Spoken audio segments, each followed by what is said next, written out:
All right, welcome everyone to class Yeah. number 2 of module 1. This is Whale and Dolphin Energy Light Medicine. And today is January 30th, 2022. And we're here in the morning with our really brand new class who's just done their first week of work, and so exciting. So we're going to open the sacred space. And, this is a subject. You guys need to mute your rooms, please. You can hear some background noise. Just click the little microphone. Thank you.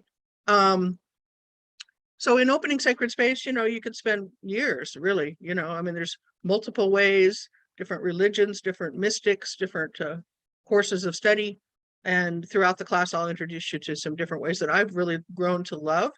One of the things I did when I lived in Hawaii a few years ago, not full time, but I lived there for about, during the whale season, is I studied the Muniki, which are extensions of learning about light body from the ancient Mayan culture. Their rites of initiation to bring in more light. And this is where I learned what I call the Muniki prayer, but I've also heard many other shamans use this prayer as well. So I think through the weeks of work, I'll introduce lots of different ways. And then you'll find me doing the favorite way, which I did last week, which is calling in the whales and dolphins to hold the space of the 7 directions. But the important thing to hear is, number one, it's really important that you do this. It's really important that you teach your clients about sacred space, because it raises the vibration of your session so much. It gives permission for these other beings to come in and to help you. And believe me, that's what they want. They really do want to help you in various ways. But the second thing is, I want you to know is there's no right or wrong way to do it. Okay. And probably you'll be like me and you'll settle into a particular way that you like to do it, maybe with the angels, maybe with the whales, maybe with both. But today we're going to share the Muniki prayer. And I can't remember. I think you have a copy of it in your supplemental pages, but I'll make sure you get it this week in an email for sure. I've listed the things I want to send to you, and that's one of them, just to be sure you have it. Okay. So, and if your room is muted, you can say it along with me if you like. Okay. So let's move into our heart space and give your intention now to create sacred space. We're connecting first in our invocation to the south. To the winds of the south, great serpent, wrap your coils of light around us. Teach us to shed the past the way you shed your skin, to walk softly on the earth. Teach us the beauty way. West. To the winds of the west, Mother Jaguar, protect our medicine space. Teach us the way of peace, to live impeccably. Show us the way beyond death. Aho. To the north. To the winds of the north, hummingbird, grandmothers and grandfathers, ancient ones, come and warm your hands by our fires. Whisper to us in the wind. We honor you who have come before us, and you who will come after us, our children's children. Aho. And now to the east. To the winds of the east, great eagle and mighty condor, come to us from the place of the rising sun. Keep us under your wing. Show us the mountains we only dare to dream of. Teach us to fly wing to wing with the Great Spirit. Aho. And now grounding down into the earth, please. Mother Earth, we have gathered for the healing of all your children, the stone people, the plant people, the four-legged, the two-legged, the creepy crawlers, the finned, the furred, and the winged ones, all our relations. Blessed Mother Earth, we love you. And now, Father Sun, Grandmother Moon, to the star nations, Great Spirit, you who are known by 1,000 names, and you who are the unnameable one, thank you for bringing us together and allowing us to sing the song of life. And now, beloved ones, please come into your heart as the 7th direction. Close your eyes, put your hands on your heart, and tell yourself how dearly you are loved. First by you, by your soul, by our prime creator and by Mother Earth, by the elementals, by your friends and family and your pets, You are loved.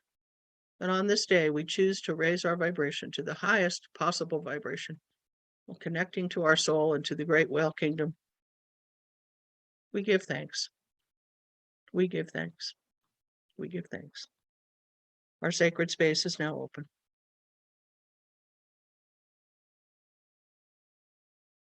Okay. Now, if you would, sorry here, hold on a minute. If you guys would put your blindfolds on, we're going to do a short meditation. It's called the Unity Breath. For people who have studied the Flower of Life teachings or shamanic ways, this is very common.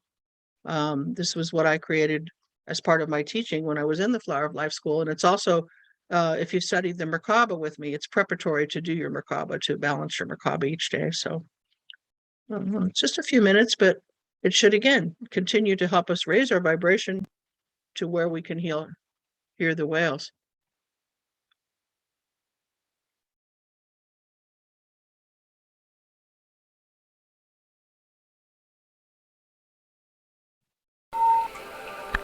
This is a Unity Breath meditation by Laurie Reyon. Allow yourself to sit comfortably with your spine straight, developing a regular rhythm of breathing, turning your awareness to your heart space. Begin thinking about Mother Earth and all that she does for us. She provides life for life. She helps us all to be grounded and continually changing. She supports every being.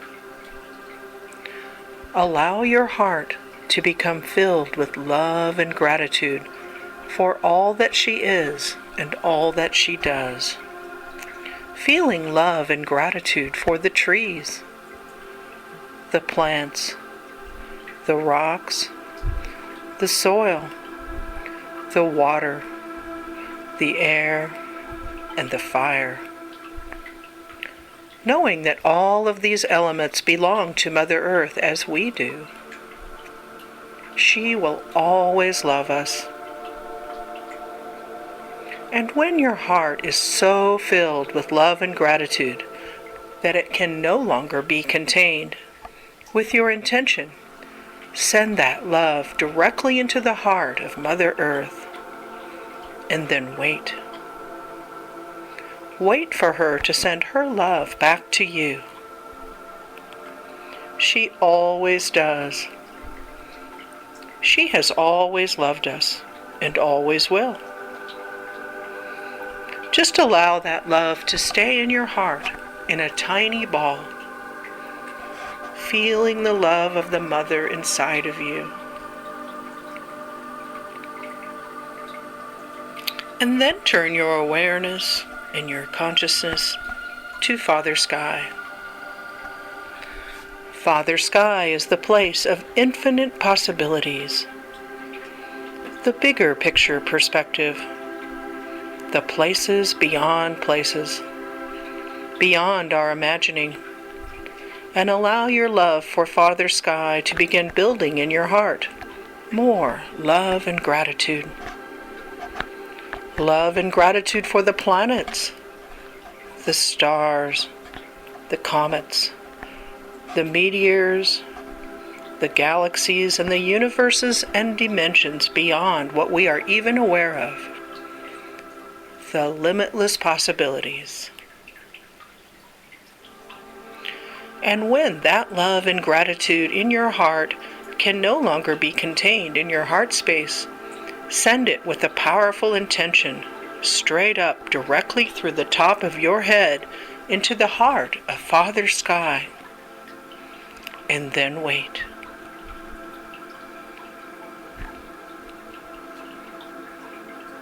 Wait for Father Sky to send his love back to you. Because he has always loved you, and he always will.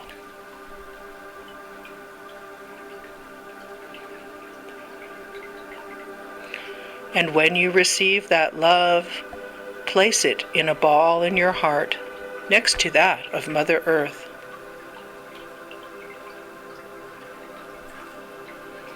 And continue feeling that love and gratitude in your heart. Feel your unique connection with Source and life everywhere. Open yourself completely to invite in Source to enter your fields, filling you with unconditional love. As you do this, allow yourself to expand all your unconditional love and gratitude with each breath, filling your large pranosphere larger and larger until it can no longer be contained. And when you are ready, with your intention, let your energy go as far as you can, expanding and radiating in all directions to the unlimited ends of the universe, allowing this energy to return to you, magnified, anchoring into your heart center, creating a flow that breaks all barriers of separatism and polarity. Enjoy this connection deeply, and stay in this place as long as you wish.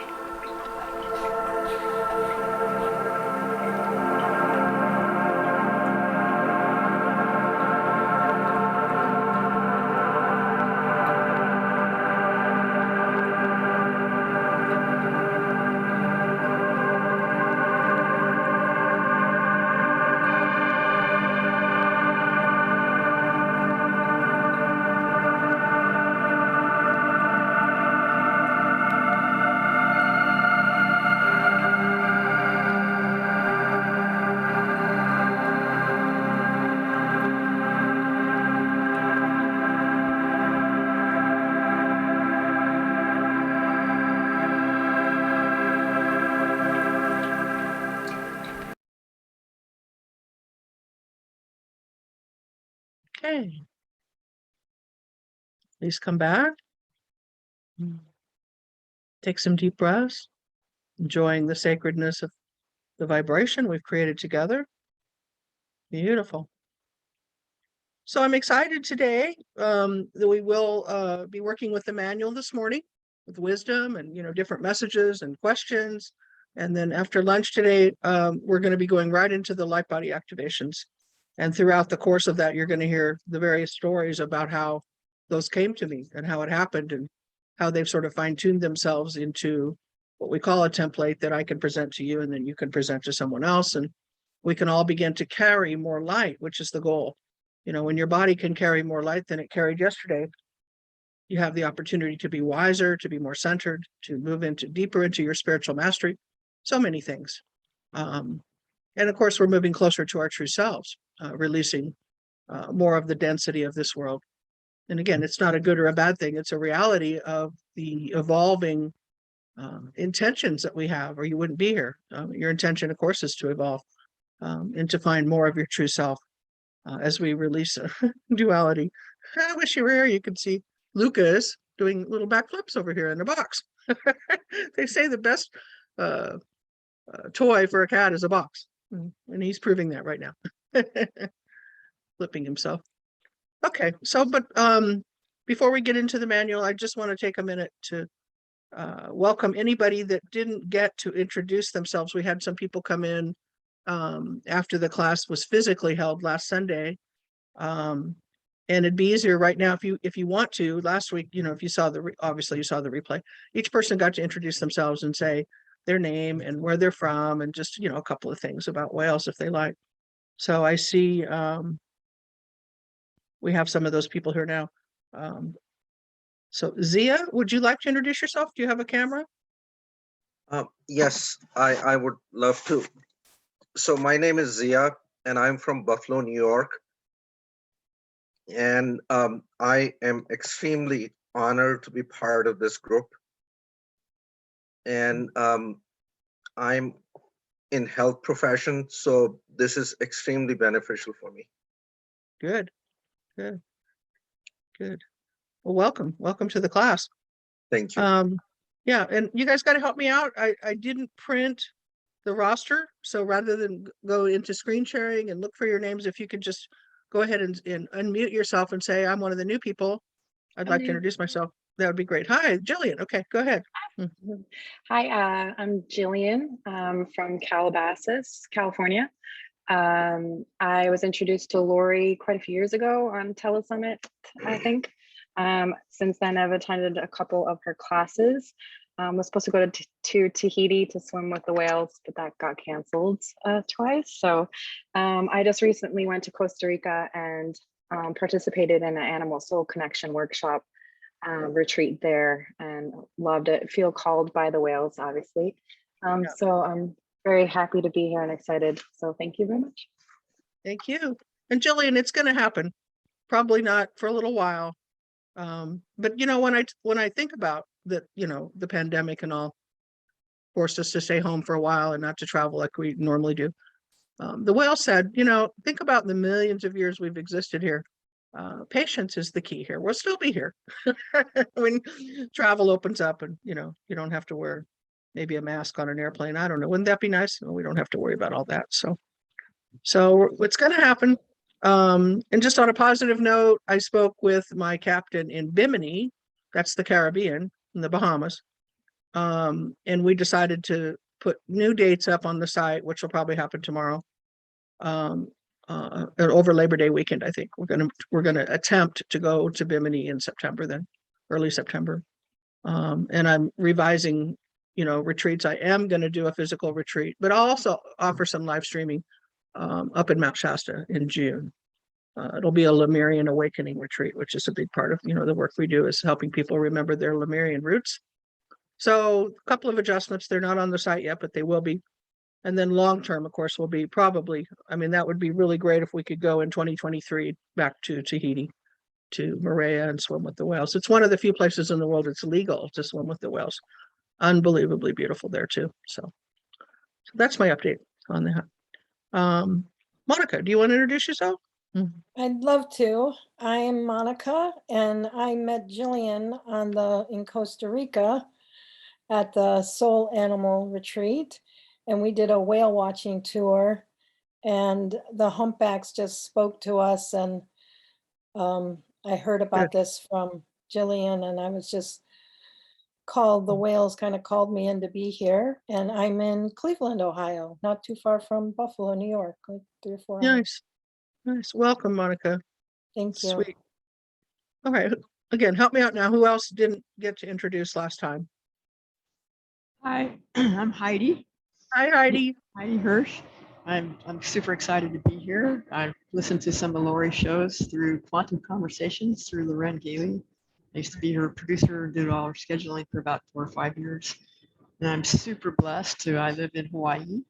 I've been here for 12 years, no, 15 years. I just retired from NOAA for the last 12 years. And it's humpback whale season right now. I've been seeing them every day. Yeah. And I hope to be leading humpback whale tours. In fact, I was supposed to start in January and it fell through with this company I'm working with, but have a couple other people in alignment. So I'll be super exciting. I'm just happy to be jealous. I'll just be I'm jealous. I want to go. I miss coming to Hawaii, and I do hope that picks up next year for us too. So we went every year for 11 years. Yeah. So, you know, it's my other home, you know. God bless you for the work you're doing with the whales there. Thank you. Okay. Who else is new? Veronica, are you new? No, you were like, okay. Who else? Did I get everybody? Okay. Good. All right. So we'll just take a couple minutes now. I know some of you have questions and some of you have had things that I know you've written about. Maybe you want to share briefly before we get into the meat and potatoes today. Was it a question or something that you'd like to explore based on what you've done so far? I have just a simple question about the artwork behind you. Is that a heaven? You know, I don't know. I just found it. I like it. Because I've seen a glimpse of heaven before, and it had the green and the gold and magenta on that side that it's on as I'm looking at you, and the magenta and the blue Like and a the star back gold there. See the star? and the star, which is actually the whole circle was a big white star, which would be behind your head. But I was just wondering, thank you. And Yeah, also, I was wondering, you have a crystal skull, I do. Lori? And I what do. is his name? Altazar? Altazar came to me. That's Really? all. Balthazar Yeah. is the name of the Lemurian king. That was his name when Lemuria sank. Long story short is some of you known me for years and you knew Joanne Edmondson. She was, uh, throughout all the years we traveled together, she's like my best friend, kind of a sister energy. She recognized herself when she met me and Puddah was in a different form, a different cat form than she is now. And her higher self came to her and said that she was the grandmother of this soul, the soul of Seth, and had been with us during the time of Christ and Lemuria, so many lives that we started to remember each other. It's interesting too that all the years we were together, she's passed now, in this life, we couldn't remember how we met. I mean, we really tried too. We really just couldn't. I don't, whatever that memory was taken away from both of us, and we just sort of picked up where we left off, whatever, maybe last lifetime. But the reason I'm talking about her is I feel her presence here, but also she gave me Altazar through her will when she passed. Also, Altazar used to spend a lot of time here, Uh-huh. more than at her house, because this is where the classes were held. When we moved into this house, when I say we, I mean it was me physically, but her energy was very much here. She helped me furnish it, and everywhere I turn, I see something she bought when we were traveling together. That's a part of the school here. So Altazar came to live with me permanently. And another class, maybe next week, I'll bring him in because he's heavy and he's about 40 pounds. Yeah. And I'll make a spot for him where you guys can see him. And maybe we'll have a meditation with him because he's really powerful. And one of the reasons, it's not just because he's a crystal skull. That's not the point at all. The point is he's teaching what the whales are doing. And that is, Yeah. since he started living here a number of years ago, he's a quartz crystal skull. He started weaving the gold into his skull. And he's all over half now of his skull is Ooh. gold. You can feel it. So, and when you look at the film piece today, we're actually using it. The audio part of it is part of our healing, but I have to make point to show you the video part too. Is the whales are very clear in the ascension process is a change in color. And it starts out where most of you are now, which you may already see in your own self in the mirror, or maybe however, is platinum. And it's more than platinum, it's like opalescence, kind of. If you look at some of the wrapping paper, and the ribbon they have today, and you turn the ribbon and it has the Yeah. colors in it, but yet it looks silver, that would Yeah. be it. That would be the platinum. And that the next step is to move into the silver. And then the next step after that is to move into gold. And, even in ancient texts, they talk about when someone ascended, they took on the golden fleece and they took on the mantle of the gold. And then they were able to ascend. So in that message, which is in our film, Ascension Guidance, which is free to everybody, by the way, it's on our products page. You just go there Great and film. click and you can see it. Is the gold. And then in March, I mean, this is important here. I should share this. Most of you probably know, but in case you don't, March of 2020, I just gotten back from Hawaii in February, and the pandemic came full blown, and I just sat here in my office and I just said, I need to talk to the Whale Council. I mean, I need to know what to do. I mean, there must be something we can do. This is just, it wasn't okay, And the whales actually, for the first time ever, Vendakata came and said, I don't know what to tell you. I'm sorry, I don't know what to tell you. This is out of our, I think the word they used is our anticipated timeline with you guys. And so they said, but we'll get back to you. They've never said that before. 2 days later, they came in and said, sit down and, put your blindfold on and go in deep. And they told me that they had been given permission to create a process to give to the humans that would open their belief system and their heart to the coronavirus, and that they would create a immunity shield to it. And they would do it with gold, and that they were given permission to move ahead in our timeline to the gold. So in other words, to bring the gold to us before we're really ready for it. We hadn't evolved to it yet to weave it into our physical form. And that Prime Creator had given them that blessing. In fact, I'll show, in case you don't know, let me just share the screen here for a minute.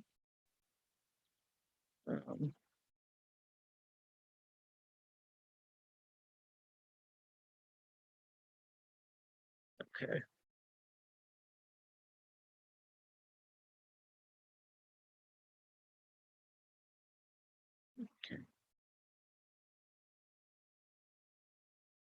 It's been on our site now for a couple of years. Here it is. And we just called it Whales Work Wonders. When they came back to me, they said, you're going to need to give us, I think, 4 days. I don't remember now because it was in March of 2020. And they gave me the process, which is still just doing great. Loren Galley took it and run with it. We were doing about 100 people every weekend for a long, long time. And now it's been on the replay. It's been 8,000 people, I think, now have done it. And I did it recently because I had to get a vaccination due to my family and the third vaccination, and I came up with a really bad reaction. And they said, yeah, do it again. I'm wondering where the information sheet is. I don't see it. We just did a website update. I don't see it. That's not good. Okay, well, maybe I was supposed to see that this morning. Normally there's a button you can click and you can read all about it. But anyway, it's $22 and you get access to 4 of the replays of me doing what the whales gave me to you. Initiation of light. There's a PowerPoint, and then there's a process that they gave us through meditation. And if you have an aura camera, afterwards, we had quite a few people photograph their aura, and they've started photographing in gold. It's very real. It's just, of course it's real, but people sometimes don't necessarily give them credit for what they're capable of. Okay, I'm going to have to find out why that's not on the website. I'm sure it's a mistake. This life isn't perfect yet. Look one more time. Yeah, there's testimonials, but that's not what I'm looking for. I'm looking for the click where there's more information. Okay, I have to stop and make a note so I can fix this later. Yeah. But you may want to check it out. And actually last year's graduating class, I think we had about 20 of them asked me to teach it to them so that they could facilitate it. Making my note here. Weird. Okay. And they, to certify them in teaching it too. So we had a whole day workshop where I taught them everything the whales taught me that I could think of, and then we did it so that they could facilitate it too. So that, I'm hoping that you won't need it at the end of your graduation, that we'll be through all of this. But if we are still in this situation where people could greatly benefit from it, I'll do the same thing. I'll offer it to you guys. Okay, just so you know. But in the meantime, you might want to do it yourself. Not that your immune system isn't capable of holding the gold light, but you can't go wrong. I've never had any fear over it, which is good. And that's the goal, is of course to remove any fear, because fear is quite literally the absence of love in our body. When we have fear, we're creating what we don't want instead of what we do want, right? Lovely. So it's really important that we get rid of fear. Petra, yeah, go ahead. Yeah, I've got a question. You're talking about the white whales, the shield. Yes. Yes. The whole week and the beginning of the week after the first sessions we had, January 16th, I felt the white whale with me. Yes. But I was asking myself, do they really exist? I've never seen them. I saw them. They do. Yeah, they do really exist. Yeah, is it like albino or something? Well, this afternoon you're going to see pictures of them over a period of 8 years, starting in 2012, that they have come into the physical on the planet. I've never seen one in the physical. I'm hoping one day I will. But fortunately, we've been able to have people take pictures of them where they did appear in their area of the world. The most popular one you saw a picture of last week, his name is Migaloo, and he lives in Australia. He's still very, very friendly and popular, comes to the boats. And the first one that appeared in the physical. But yeah, they're albino, but they're humpback whales, and they're representations of these cosmic creators that are coming to not only to our galaxy, to our solar system, and now to our planet. And they're here to stay until we complete this experience of Earth, and to help as many humans as possible to create light body. That's why they're here. Okay. The Earth whales, on the other hand, can help us too, but they're mainly here to keep your body clear. They are the violet flame. The Earth whales, Bella and Humphrey being ambassadors of the Earth whales, they have physical bodies out in the ocean, are the true elders in the sense of the wisdom not that the cosmic wells don't have the wisdom, they do too, of course. But the earth wells have the wisdom of this planet, which is really, I think it's important to explore that. Since we're here, we chose to come to this planet. So Okay. it's different levels of wisdom, right, in cosmology. Okay. And so even though we're moving into what we call light body activations and pretty much will be there the rest of module 1, don't forget about the earth whales because they're great teachers too. Okay. Okay. And they're here. Okay. Thank Very you very good. much. Yeah, Yeah. sure. Good question. Anybody Yeah. else have something Yeah, you want to? Laurie. Yeah. Hi. Hi. Quick question. While we're facilitating a healing and the whales, we're in that half an hour where the whales are doing the healing, what do you recommend we do as the facilitators so that, we're opened up more to receive information from them? Right. Right. Well, you want to stay in the vibration with the client. If you were here in the physical in my house, which, I'm not really doing that anymore, but I hope to again, I would spend the first few minutes of that 30 minutes just sitting in a chair at their ankles. And I'm just feeling that flow, of the energy coming in. And I put Andara crystals, several Andara crystals actually on their body and around their body. So I get into that vibe that the crystals and the whales, and of course, Puddah is usually laying right here on their chest, that we're all creating together, so to speak. It's like an umbrella. And I'm holding that space. And then I get a little nudge and I move just into the next room where my desk is, where I'm at now. And I journal the personal message during the last, say, 20 minutes or so. I give myself that time to just receive the message that the speaker well wants to give to them, whether it's Bella or Humphrey or we're in light body and it's one of the white whales. Today, you'll meet the white whales, and next week we'll go deeper. We'll go deeper and we'll begin to channel them next week. But you might actually end up channeling them today. I don't know. It's up to it's up to you and them. But anyway, that's time where I'm in the vibration of being the communicator between the whale and the client. And if it's long distance, my preference, as most of you know, is to work with speakerphone. And some of you were confused before. I'll show it again. I use this little, I'm old school. I use this little handheld recorder. You can buy it on Amazon or at Staples or Office Depot. I don't know, probably any electronic store. And it's just got a record button, and it's got a charge where I can plug it right into my computer and recharge it. It also has it for batteries if you're traveling, but I just charge it all the time when I download it, actually. So once I get, a session or two recorded, by the end of the day, I'm downloading it into my computer into a file that I keep all my client sessions on. And then I use Hightail to send that recording, this is not something, I know it got a little bit confusing last time. It's not something you have to do right now. It's something I'm encouraging you to do. During internship, you will have to be comfortable with it. And you're going to be working with strangers, so you don't want to be fiddling around. You want to be practiced by then. You know what I'm saying? So when you're working with your partners throughout module 1 and module 2, I would encourage you to start recording. And as a courtesy, get your file transfer company organized. I like Hightail, and start sending the files, out, just like you're going to do when you become professional. This is for the people that are wanting that path. I know there's several people taking the course for personal expansion. This may not be your cup of tea. That's fine. However, this is a handy dandy thing to have, because as you learn to channel more, I wouldn't say you learn, you start to remember how to channel. You kind of want to have this in your pocket. You could be out, at the beach or the park somewhere, and one of the whales wants to say something to you. It'd be nice if you grab your little recorder and then you could record it, or maybe you're working with animal communication and your dog has a message for you. I think it's just handy to have as a spiritual teacher. So I actually used it to make the movie. So it's got good quality. Okay.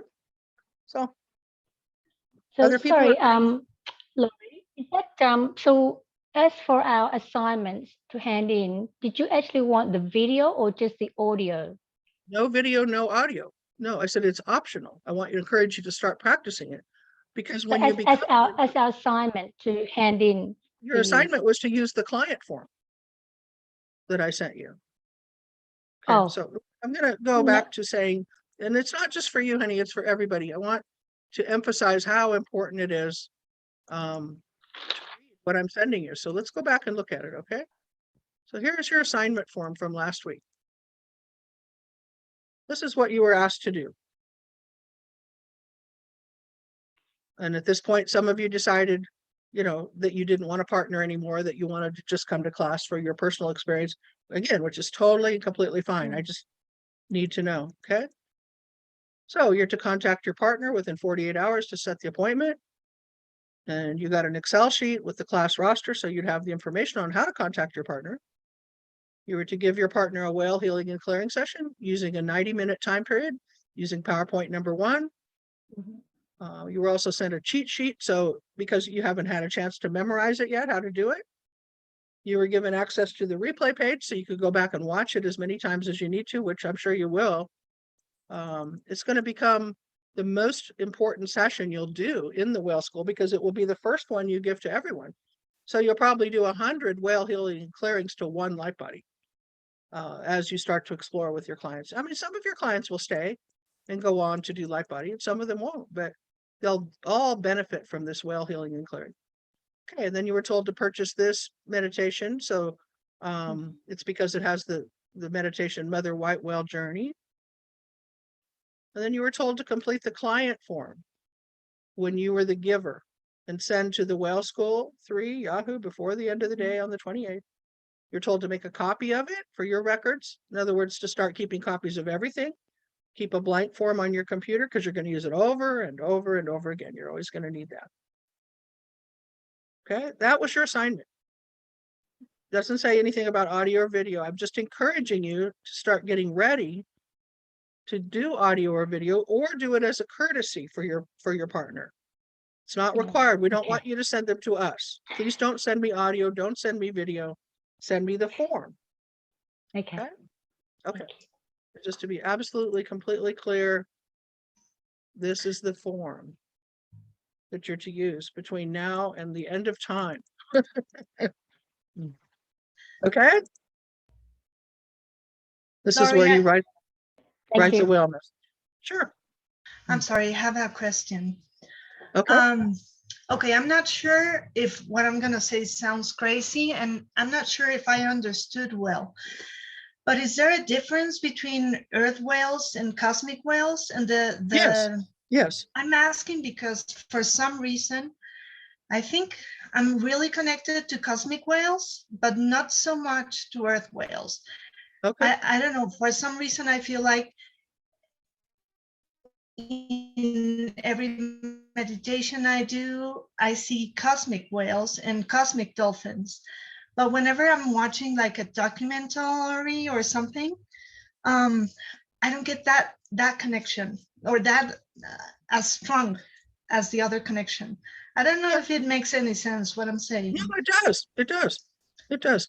Okay. So, but I just want to reemphasize that when you're, and probably my question is how to encourage it more.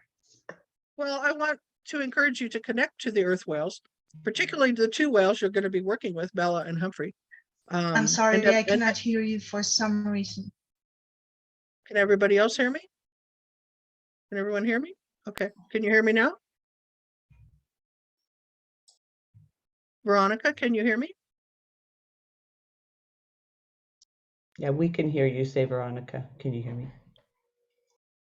Okay, Veronica has her microphone muted. So you'll have to unmute in order for us to hear you. Yeah, I muted it. Okay, I can hear you now. Yeah, I think I was done with my question. I was just trying to listen to what you were saying, but I couldn't hear you for some reason. Can you hear me now? Can you hear me speaking now? Okay, we can't hear you, so you've muted yourself again. Yeah, I did. Every time I'm done speaking, I mute myself. So okay, can you answer my question? Can you hear me now? I can hear you now. Okay, so you're going to want to form a relationship with the earth whales, who are Bella and Humphrey, because they're the ones doing the heavy duty clearing. They embody the violet flame. And I'm not saying they're not from the cosmos somewhere. I'm saying right now their assignment is to be earth whales.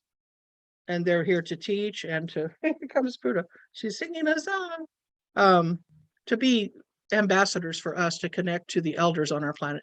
They're actually your cousins, so to speak, in the DNA. They share the quantum DNA. The white whales that you're going to meet today come from even a different universe. They're assigned here by Prime Creator. They came here in 2012. They're very specific in their understanding of they're here to help us dematerialize the water molecule and turn it into a crystalline molecule that can carry more light, more wisdom, and prepare us for the next step in our evolution. So they have very different purposes. I'm sorry, and if I was able to listen to Bella and Humphrey, then I do connect with earth whales? Yes, correct. But okay, then my question is, why do I feel them more like cosmic than earthly? Maybe I'm not getting the difference. I don't think it's important to maybe know that right now. I would just go with it, you know. I mean, I think it's great that you are connected to the white whales. It's wonderful. I would just give thanks for that, you know. I don't think it's a competition. No. I don't mean it as a competition. It's just I was trying to figure out what the difference was because I was not being able to get it. I was like, why am I not connecting? For example, when I see a documentary or something, I don't feel that stronger connection. But when I go into meditation, I do feel like, and I see them like in the universe, floating in the universe. That's why I call them cosmic instead of earthly. Maybe I'm just not getting the difference, but yeah, thank you. I think it's going to, your understanding of whales is going to greatly expand. So for now, let's not put them in a category. Let's just let them be whatever they want to be for you. Okay. Whatever they want to show you. So much. Yeah. Because whatever reason they're showing you something that way, there's purpose there that I don't know that I would be able to explain to you because it's personal for you, but enjoy it. It's all loving and wonderful. Yeah. Yeah, I do enjoy it. And I'm really thankful. We're just talking. She just came in. She said, think of two humans. One is a scientist and one is a school teacher, first grade school teacher. Both of those humans are not from Earth, but they're pretending to be from Earth right now. They're pretending to play a role here that's in pretending they're doing it, which is part of the hologram now. It's a significant role. One's a teacher, one's a scientist. When they leave here, neither one's from Earth. You see, they're coming from the cosmos too, but right now they're playing a specific role. Think of it that way. Like you're pretending to be a human right now, but you're not really a human either. So, but yet we want to embrace our humanity while we're here because that's what we agreed to do. Okay. Enjoy the party. Perfect. Thank you so much. Yeah, I am enjoying it. Thank you. Good. All right. Good question. So, anyone else? Zia. Just quickly. Oh. I have a question regarding blessed water. So can we prepare it on a daily basis? And second question is this, can it be for specific problems? What do you mean water? I'm not sure I understood the way you're forming your question. So when I did that with my partner, I had a water bottle. Okay. That had the energies of healing. Right. So my question is, can I have an intention for a specific issue or? Well, when you're the receiver of a session, you should have intentions. And you know the part in the PowerPoint where the whale stops and says, now you state your intention, speak from your heart. And what you say, the whale listens to, but more importantly, the whale is listening to your soul. Okay. And if your soul aligns with the intentions of the human Zia, it's a very good day. Very good day. If your soul does not align with your intentions, Zia might not think it's such a great day because the whale is going to follow what your soul says, not what you say. So the goal is to get us in alignment. Okay, but you should not have intentions when it's someone else's session, except for overall well-being. You shouldn't put your intentions into their intentions other than to say you hope for the highest and best good. don't try to be the doctor or put, oh, I think it'd be great if they'd heal their cancer, or I think it'd be great if they'd heal their leg. If they're not supposed to heal their cancer, or they're not supposed to heal their leg because the soul says, no, not yet, then don't get in the way of that. Don't try to pretend to be the doctor, because we're the liaison, we're the voice. And it's unlike any other healing modality where you're really not doing the healing. You're actually stepping back so the whale can take a full presence and do what they're here to do, which is beyond our understanding. Our consciousness does not go where the whales are. I think we all figured that out by now, right? And even after you graduate from the school, you're still not going to go where the whales are. We're not capable as humans of understanding the vastness of the library of knowledge and wisdom they carry. That's the position that our creator has given to the whales. And of course, they're, that old saying, there's no substitute for experience. We're talking 300 plus million years they've been here. We can't touch that, we just can't. Why would we even want to try? Realistically, to the whales, we're like little toddlers, and they're assisting us in learning to walk, so to speak, but outside of the earth, when we're not here, we're very advanced beings that have full-on conversations with the whales. Like if you might even be a Syrian that works directly with them on planet Sirius B, right? But while we're here, we have a role to play too. So I have found it's best if you can hold the light that they bring and not fizzle out, not get knocked over by it. And if you're not grounded, you're not in sacred space, you're not in good health, you shouldn't be doing a whale healing. Okay. Just this week, I was a little under the weather. I don't even know why. I wasn't sick, but I didn't feel my full self on Thursday. So I moved 2 of my sessions because I don't want to come into their field when I'm not 100%. Okay. So beautifully said. Thank you. Yeah, you're welcome. Yeah. And you'll learn that, you really want to be powered up to be that whale's best friend while you're working with that client. Okay. Excellent questions though. Sandra. Hi, 2 questions. What does, when we say aho, what does that mean? And Aho is it's really a Native American term, a shamanic term, which means it is so, and so it is. So be it. Okay. You had another question? Yes, and my second question is, touching further on the other gentleman's question, when it comes to, like, say, our daily lives, does the food we eat and how we consume our food and just the care we need to be taking into our bodies, can you speak on that in any way? I always encourage people to eat organic food as much as possible, because we all know that the soil is depleted from fertilizers and overuse. There's very little sulfur, for example. This is why I take a supplement of organic sulfur in the soil.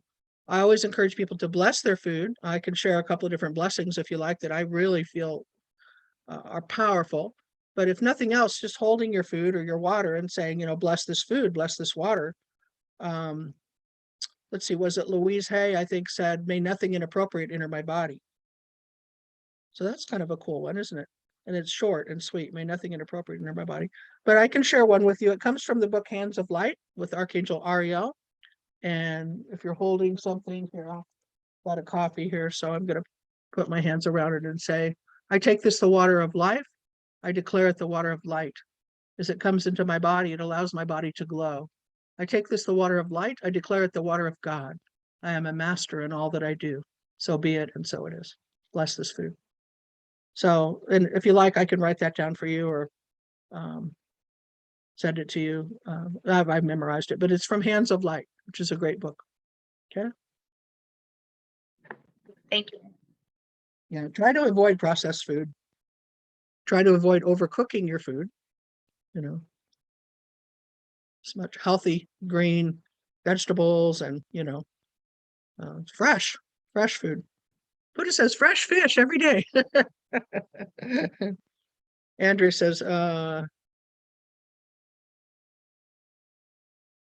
forgot to mention, do these steps first when you are in the facilitator. I'm not sure what you're talking about. Where are you, Andrea? That was a conversation on the side about Zoom and about making the audio work well when you're the facilitator for the client. So it's just a couple steps that I listed there Okay. that I found worked well.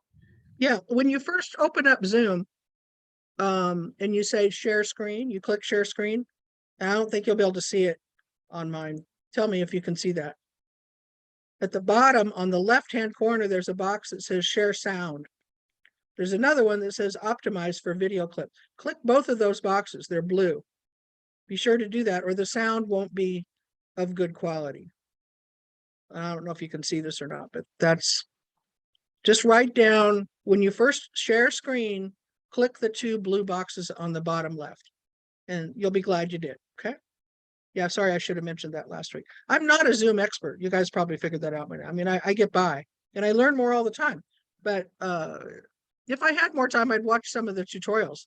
And they do have 24/7 tech support too. So they'd be better to instruct you than I would on Zoom. But that little thing is very helpful. One of the great things about Zoom is you can, when you share the screen, you can share the PowerPoint. You can share whale songs, you can share all kinds of things from your computer. And you can record, obviously, like we're doing now, and then save it. So, Jay. Yeah, I did my session I recorded on Zoom, which is my first time. So thank you. I appreciated learning and practicing. But I found that I had some speaker feedback, like, that's because I did click. Okay, the optimized box. Yeah, I didn't click that one. I clicked the other one. Okay, thank you. Click them both. Okay. Okay. Okay. Okay. All right. Anybody else? It's about time to dive into our manual here. But I knew you'd have questions, and I knew, more questions are going to come along, and we definitely want to be available for each other. Okay. Let's go then to page 11 in our manuals. Could have just made a joke. I don't have a manual. You can borrow mine. Very funny. Very funny.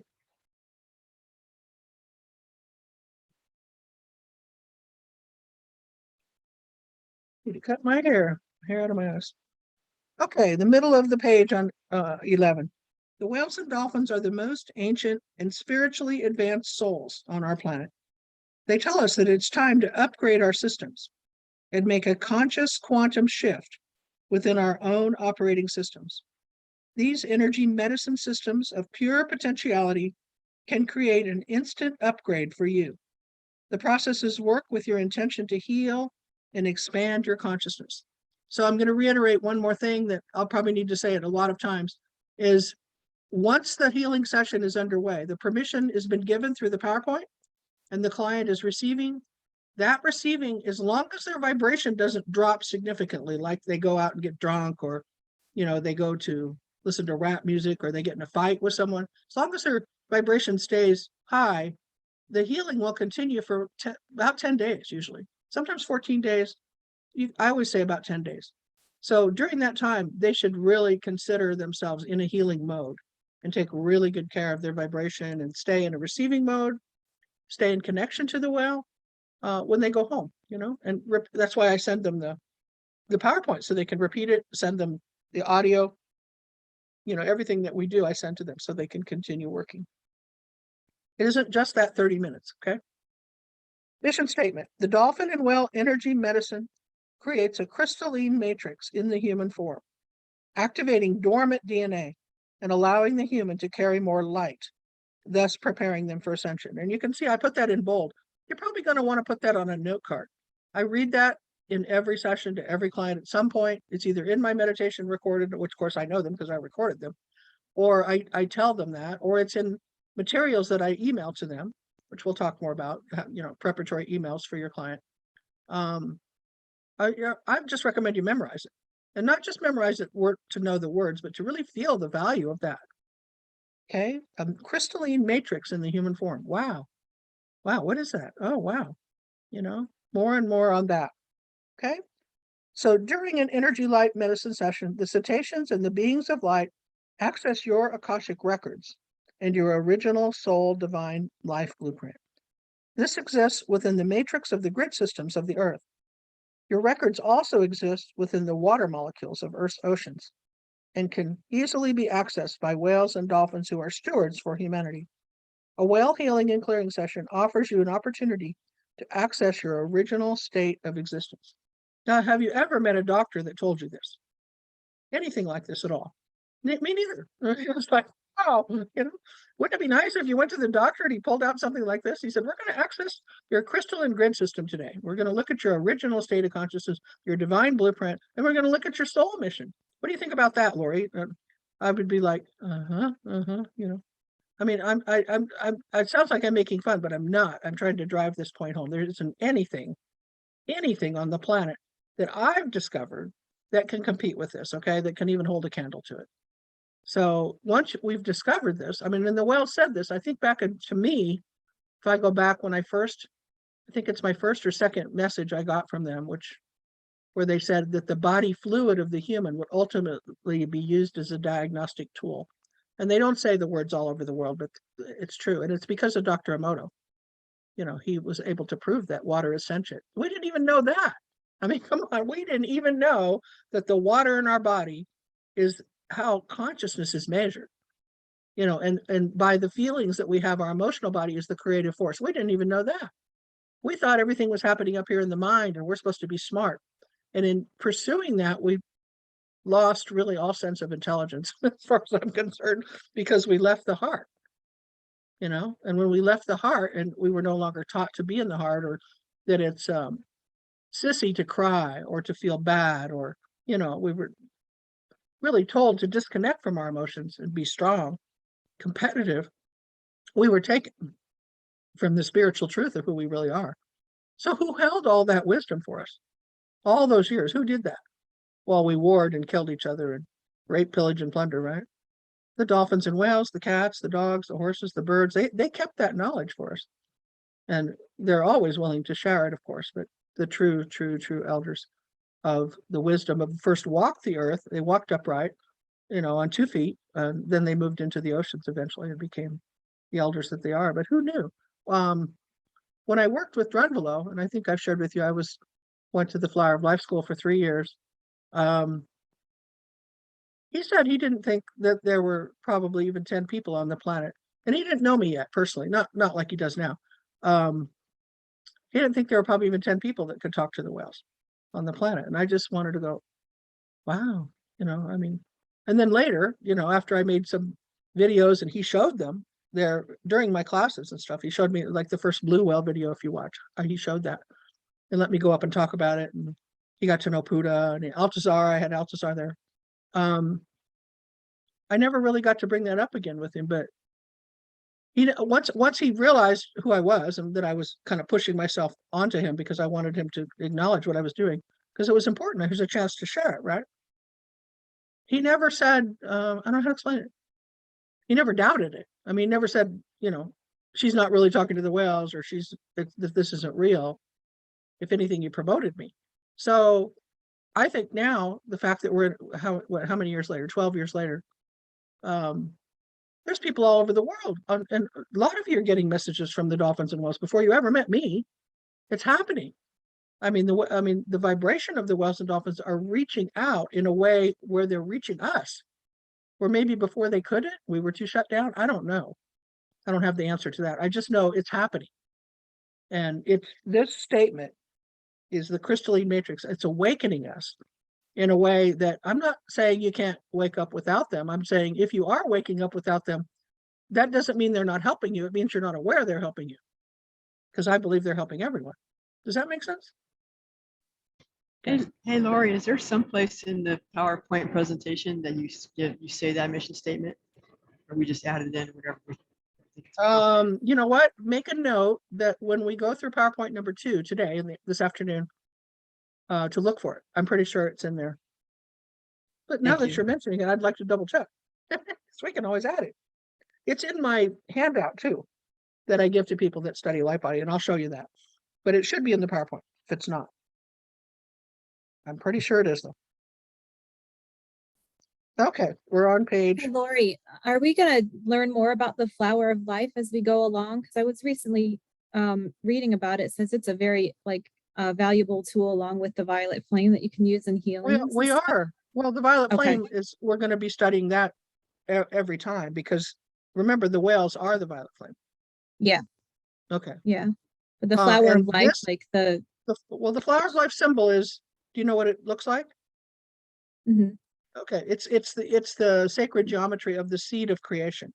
So everything comes from the flower of life. All of the sacred geometry that makes up our bodies and life as we know it comes through the seed creation of the flower of life. So we'll be touching on that throughout both module 1 and module 2. But you're bringing up a very important point. When I started writing these manuals before I ever opened the school, it never occurred to me, not for weeks, that anybody would be able to come to this school without having their Merkaba already be activated, meaning they had to study at some level the flower of life to understand how to activate the Merkaba, what the Merkaba is, how it spins, and all that, you know. And then we got into it, and well, I'll point it out when we go to it in the manual. And they said, no, you can't put that on the people. And I said, well, why not? They should know about the Merkaba. And the whale said, yeah, but everybody isn't ready to activate their Merkaba. That doesn't mean they can't work on their light body. You see, and I hadn't even separated that. They said, we can still help them heal. We can still help them activate their light body even before they activate their Merkaba, because that's it. And then they just told me to let it go, to not hold on to that, to encourage people to activate their Merkaba. But you never want to push that particular process onto anyone until they're ready, because once you start, you can't stop. It's the rest of your life. If you start to study Merkaba, you activate your Merkaba and you're spinning at 9/10 the speed of light, and you stopped thinking about it or you stopped doing it in some level, as Drunville would say, bad things would happen to you. And because you're not, okay, you can't learn something that's that advanced and then go back and pretend you don't know it. Not in this life. You can't do that. It's like slapping spirit in the face, you know, it's not allowed. So the Merkaba is not to be played with, I guess is what I'm trying to say. It's also not to be afraid of it, but it is a serious step in your life, a commitment. And if you're interested, your heart's calling you to do it, I can help you. Okay, I've helped a lot of people, and I have beautiful PowerPoints and videos and audios. I've created a whole package of how you could even do it at home. But it is, again, serious in the sense of it is a commitment for the rest of your life. So is the Merkaba, is that also the flower of life, or they're related? The Merkaba is the name of your light body. It's the name of it. Oh, okay. Okay, it's the name of, and the geometry of it is 2 3-sided pyramids with the 4th side being the base interlocked together. It's called the double star tetrahedron. That's the name of the geometry. And it's learning that is who you are. Okay, that's, everyone has one. Even the flowers have one, the fish, the cats. Of course, they already know how to activate theirs. The humans forgot after the fall of Atlantis about their light body. And we were destranded down to 2 strands of DNA when we originally had 12. So it's also bringing back the DNA. It's also part of that at a more accelerated pace. But for me, I mean, I can only really speak for me, right? When I activated my Merkaba, it was 2010, and within 2 weeks, my life changed. I mean, so dramatically. My phone started to ring, even my private phone, which I hadn't given numbers out to people. People found me, like Jennifer McLean called me and asked me to do a session for her cats. And then when I got to her house, she asked me to be on her radio show. That was what, 11 years ago. She found me. It's kind of hard to find me too. At that stage, I was pretty small in the sense of, just local at San Diego animal communicator. I wasn't advertising in any big magazines yet. I wasn't speaking on any big shows. Everything just took off. It's like the whole universe, in the sense of my connection to it, opened up. And then I got funding and help to make the movie that Puddah wanted to make. And anyway, lots of stuff happened for me. So, and I know that a lot of people can tell the same story, that something happened to them that was significant in their connection to their soul that lit up, you know what I mean? And I'm not saying everybody has anything even near my story. I can only share my story, that my path was opened up and I started to receive audio communication for the first time from the light beings that I could see, but I couldn't hear them until I activated my light body, or my Merkaba. Okay. So then I started to get audio transmissions from the Pleiadians, much more so. Where I was working with them before with transmissions, they gave me mostly through channeling, but I didn't actually hear them with my ears. I had to do it through my hand or through Puddah. It's funny, Puddah would translate. And she said, when are you going to work on your hearing, Mom? I'm working on it. I'd shut it down. Okay, so Heidi, you just type something. Let me see if I can open this up so I can read. Yeah, the books to read more about Drunvalo and his life are The Ancient Secret, The Flower of Life, volumes 1 and 2. And when you get to volume 2, there is a process that you can follow, but it's very challenging though from the book, I'll be honest. I had a hard time learning it from the book. I needed humans to help me. So glad that I got them too. So, but they're great books to read, the history of the world, basically. Okay, we're going to keep going. Top of page 12.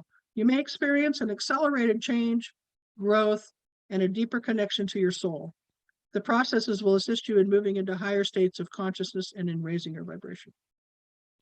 Okay, well, as always, I really like to share. So who likes to read and use their voice, to be, nice, clear, easy to hear voice? Who'd like to read? Brenda, sound healing.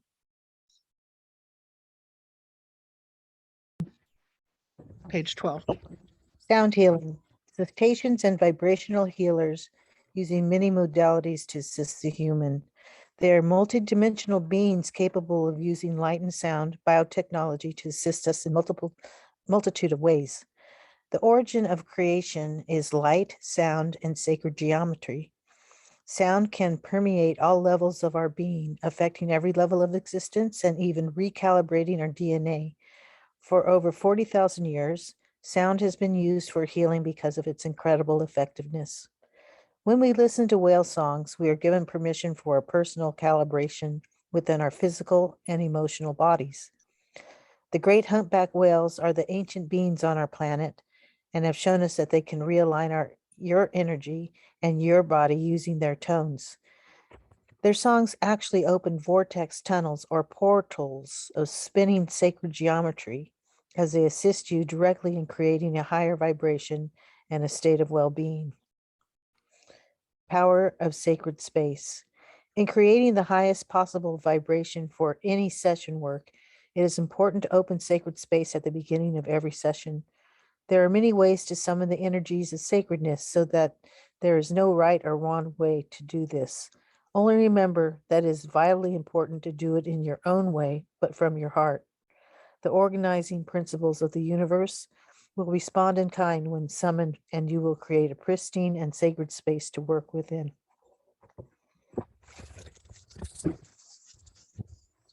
Thank you. When you, should I finish this paragraph? When you enter the sacred geometry, that is the dodecahedron, a double pyramid, as above, so below, you enter rapid evolution, and the illusions of this dimension of dense dissipate. I am Seth. Not sure where you are.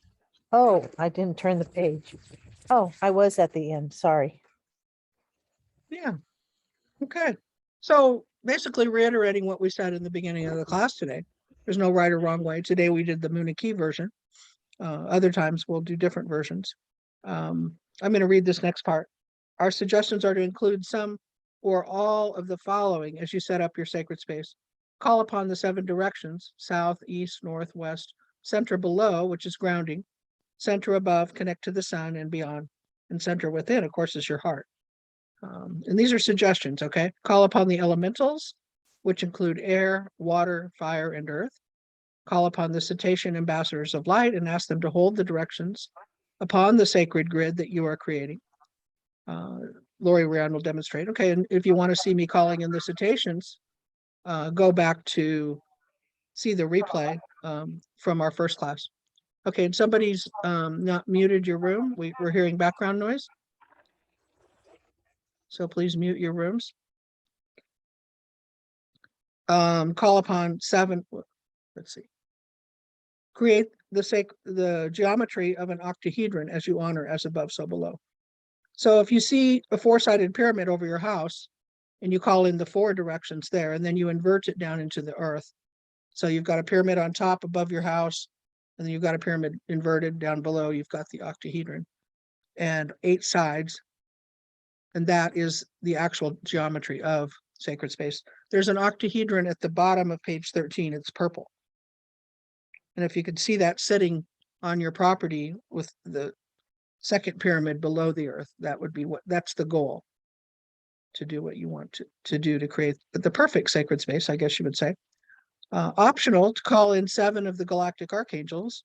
And the ones that I most commonly use, you hear me, is Uriel, Raphael, Michael, Gabriel, Shamuel, Jophiel, and Zadkiel, and ask them to hold the specific directions.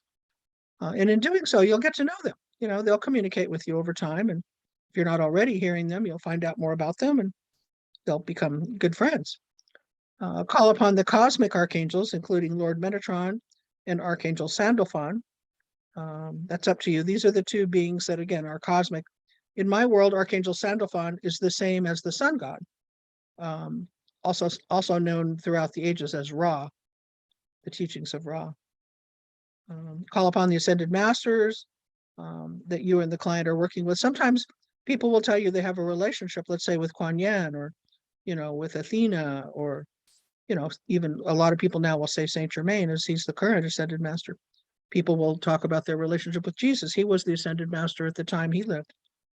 Call upon the benevolent star beings of light, including the Pleiadians, the Sirians, Arcturians, Alpha Centauri, Andromedans, Arnon, the Lyrans, and others. Okay, we have many, many beautiful benevolent beings here. And some of you are carrying that lineage in your physical body. So that's one of the things to explore. We'll do a little bit of that in this class, and call upon other powerful masters. So supplemental handout, opening sacred space with the Munich prayer. So that's in your supplemental package. And again, I'm going to mail it to you as a separate document, so you can print it and put it, you know, into maybe the front of your manual to have handy when you're opening space, if you decide you like that and you want to use it. And then audio support would be the CD, Laurie, Reyon, and Master Cat Puddah Speak on our website. It's purple. It's got a picture of me and Puddah on it. There's a cut on there that's called Puddah's Sacred Song. And it's basically a beautiful Native American woman, Isa, singing the directions. And she gave that to me during the years when I had Puddah 1. I was just having my spiritual awakening living down in Baja. And she told me it was important to open sacred space, and that I didn't know how. Well, she was right. I didn't know. And so she gave us the song. And then she said, Puddah will teach you. And she did. So I kept that all these years and let you have it. So today, if I can remember, when we get to the end of class, we'll use that song to close the space. Okay. So you can experience it. Okay. And this is from Seth, 0 point. Opening sacred space can create a vibration of 0 point. Visualize the geometry of the octahedron and create an energetic double pyramid. Creating this sacred geometry around your home each day can assist you in hosting a powerful vibration of love and purity. So my suggestion is to do whatever your first spiritual process of the day is before you get involved with the telephone or the computer or your family or breakfast, to take, you know, at least 10 minutes. And if you live with a family, they'll start to learn to respect that. You say, I'm going to have my morning meditation, you know, no, don't talk to me. I'm going to go in my little cubby. Might be outside, might be in your office. Who knows? Maybe you have an altar you want to sit before, and you refresh the sacred space around your house. And if your family isn't in alignment with that, or maybe they don't understand, they'll be grateful that you do it, because it'll change their lives too. It'll bring a nicer vibration to your house. And one of the ways I do that is through what we did earlier, the unity breath. And that's about 10 minutes in the recording. And it's on Ascension Guidance, the CD. But you don't have to take 10 minutes. You can do it much more quickly. Sometimes I just go, in my mind, I just go and jump in the pool, and I'll go to the south, to the west, to the north, to the east, and I just boom, boom, boom, boom. I see the columns of light just like the dimmer switch being turned up. I see the pyramid, and then I go center below, I ground into the earth center above, center within, and I say radiating core energy, and I see my Merkaba spinning. And that took not even 5 minutes just to refresh the grid, okay? Once the invocation is complete, however you choose to do it, you will enjoy an increased vibration to live and work within. It'll be so much easier too to connect to the whales there. I mean, it's like I don't actually even know if you can connect with whales outside of sacred space. I don't think I've ever tried. So it's important to me. Practice setting the columns of light at your property or home boundary lines, then sit within your 0 point field and enjoy the power of the cetacean angelic grid. Hey, And this Laurie, next statement, yeah, just a quick question. When you mentioned Seth, are you talking about the same Seth by who channeled by Jane Roberts? I am. Nature Yes. Okay. Wow. Thank you. Yeah, the soul of Seth tells me that they are the original soul in connection to the earth. I mean, I could probably teach a lot of classes now just on Seth. Well, not me, but I would speak for Seth. So in 2012, Puddah revealed her soul to me. And for years, I could take her, I've taken her to conferences all over the world, really. Since she was 1 year old, she's 13 now. And people never see her as a female. Never. 100 people could line up. They don't see a female cat. They see a male, very strong male presence. And I always wondered about that because she's my little girl, right? I see her as a girl. She had kittens. I know she's a girl. But the Seth energy is so strong, and it's male, and it's wise, and it's a deep voice. And so she allowed me in a group setting in 2012 to say, to allow Puddah to say to me, I am Seth. I wish to speak to you from my soul.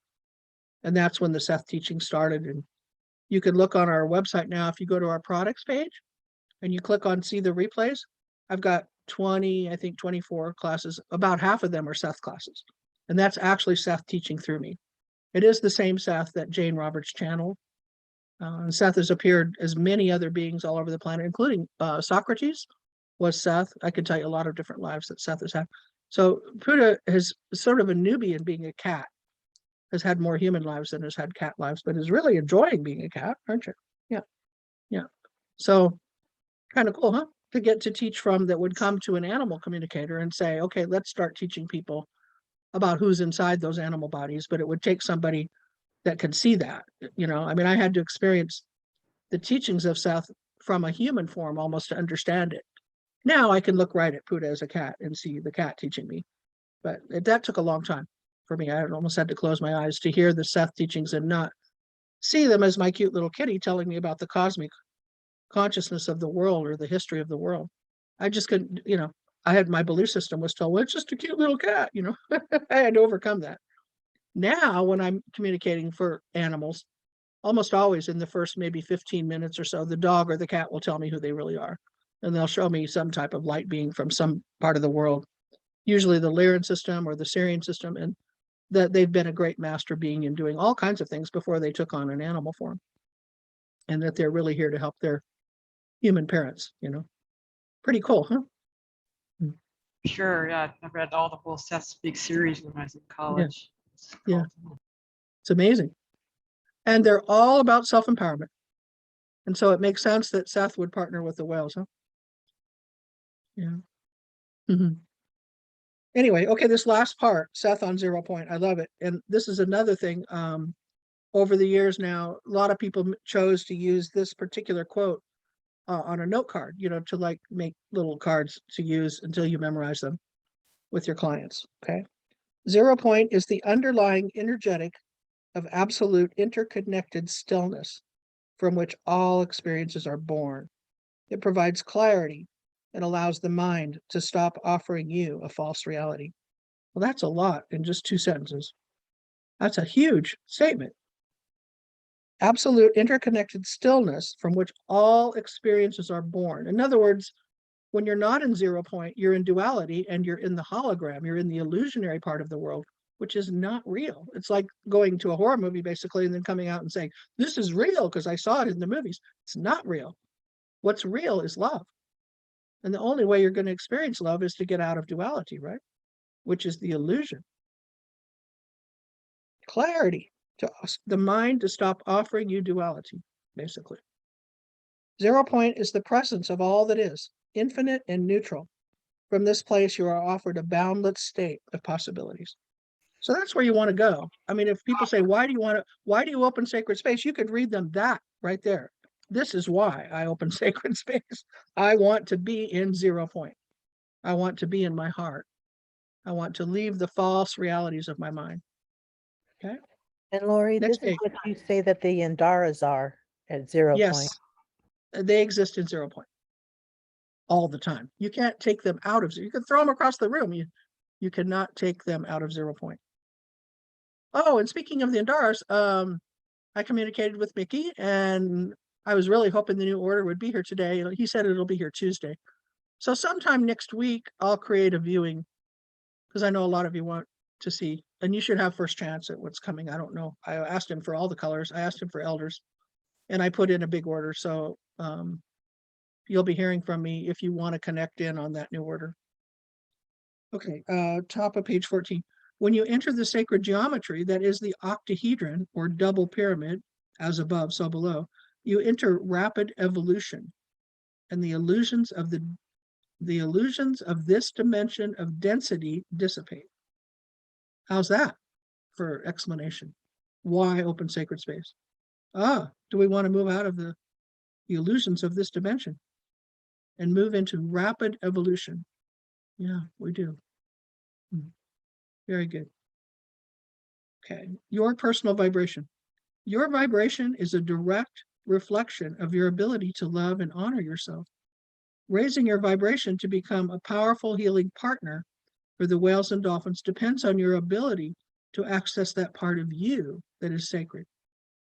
Purity in thought, word, and deed is required to merge your energies with the great cetaceans.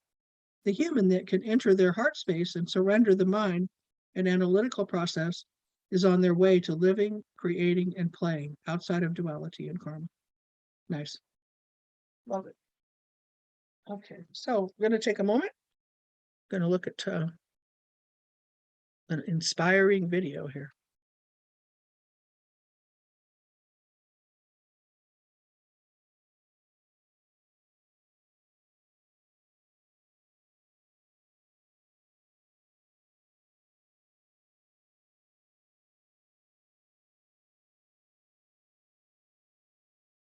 Dolphin message. The dolphins are the ambassadors and the embodiments of joy. They represent the positive feeling and emotional states of happiness, passion, love, joy, family, and purpose. They are ambassadors to humanity, assisting us in finding and living those qualities within ourselves. They ask us to attune our energy and attention to the solstices and the equinoxes. During these 4 very powerful times of the year, energetic portals or pathways of light open to our planet. The dolphins ask each of us to use these gateways to go deep within ourselves, to find the truth that lives within our hearts. They ask us to connect with the divinity within ourselves and truly connect with our souls. They remind us that the soul is the consciousness that we incarnated from and that which we will ultimately return to. Our physical bodies are just an expression of that part of us that embodies a higher power and consciousness.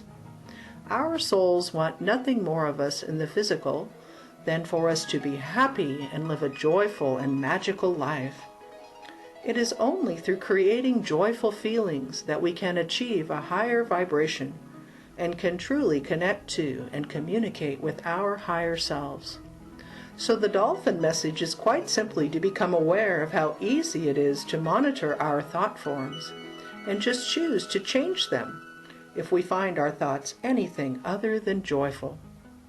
Simple, but profound. Remember, to think is to create, and we are the creators and the co-creators of the world in which we live. The dolphins would also like to remind us that we as a society are waking up to the fact that the children on our planet are changing. They are unique and very much in touch with their inner truth and purpose. The dolphins can assist us as adults with guiding these new children as they find their way among us. They are here to create peace and unity consciousness. They have many special gifts and will need assistance to utilize them as they journey on their paths. The dolphins tell us that these children are here for a more universal purpose, as opposed to an individualized one. Listen to them and their messages when you encounter them, or perhaps have them in your very own family. They are naturally telepathic like the dolphins. and many of them have miraculous healing abilities. The dolphins ask that we quite simply acknowledge these beautiful souls that have come to Earth to bring love and peace for everyone. Follow your inner guidance when you encounter them and an opportunity presents itself for you to interact with them.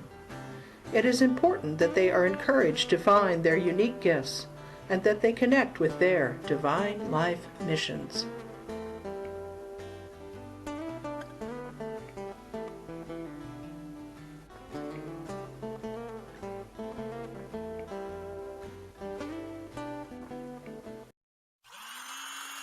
If you are struggling,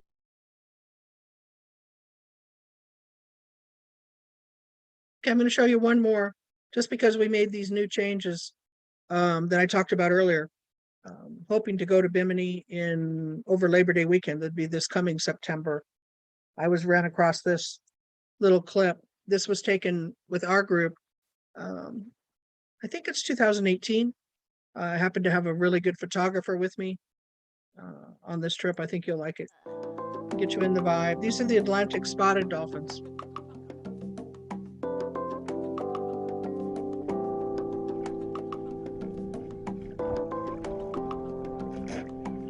So much fun to swim with. Friendly.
Pretty cool, huh?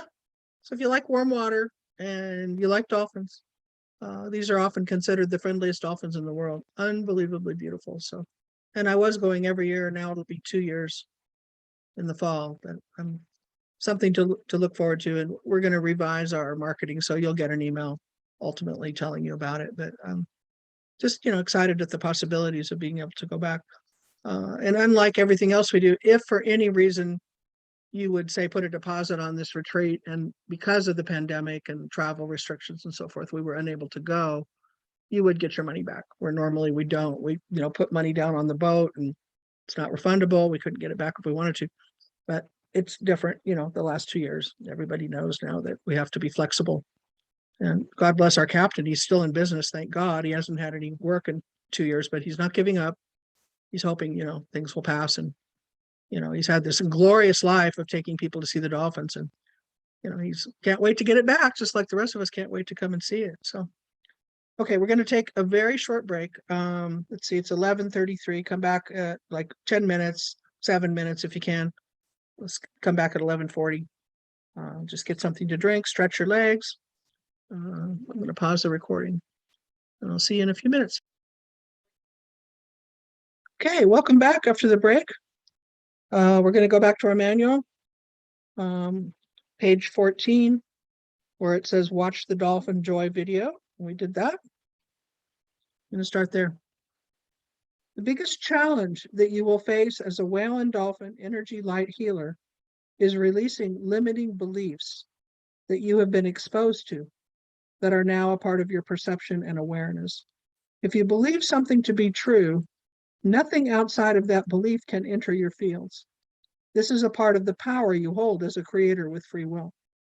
Many believe that it takes lifetimes to achieve a state of openness and neutrality to the challenges of karma and belief. The whales have shown us that this is not true. That statement in and of itself is a judgment and is limiting to those that can let go of their limiting thoughts and constricting belief systems. The whales are seeking human partners that can hold and sustain a very high vibration of self-love. Understanding the God within you and that you are a divine being choosing to live in human form is the first step. By knowing you are a piece or a part of Source, which is God, you become empowered through your own belief system to allow more love to take residence in your body. Once that vibration is sustained and your belief system is open to unlimited possibilities, the energy of faith and trust will allow you to be a powerful partner for whale and dolphin healing. In a very loving way, they have shown us that if you can hold the space for spontaneous healing and alignment to enter the room, true core level healing can then occur. If you have a judgment about a particular type of pain or a disease or a health malady, true healing will be a greater challenge, as the high vibration must get past you to take effect. Every human is still carrying karma in negative thought forms, most of which are buried in the subconscious of that person. Every human must work each and every day to stay within the heart and to move out of all judgment. Releasing judgment of self and others is the greatest challenge, but well worth the undertaking. When you are truly in your heart and refuse to think your way through a challenge, then you can feel your way through using the only true vibration, and that vibration is love. The human emotional body is the creative force. The only thing to really be aware of is to focus on thoughts, words, and deeds that are emanating from love and compassion. When you bring your consciousness into your heart, the only vibration you can think, do, or feel is that of love. Sometimes it will feel like neutrality or even bliss, but all emanations from the heart are loving and therefore karma-free.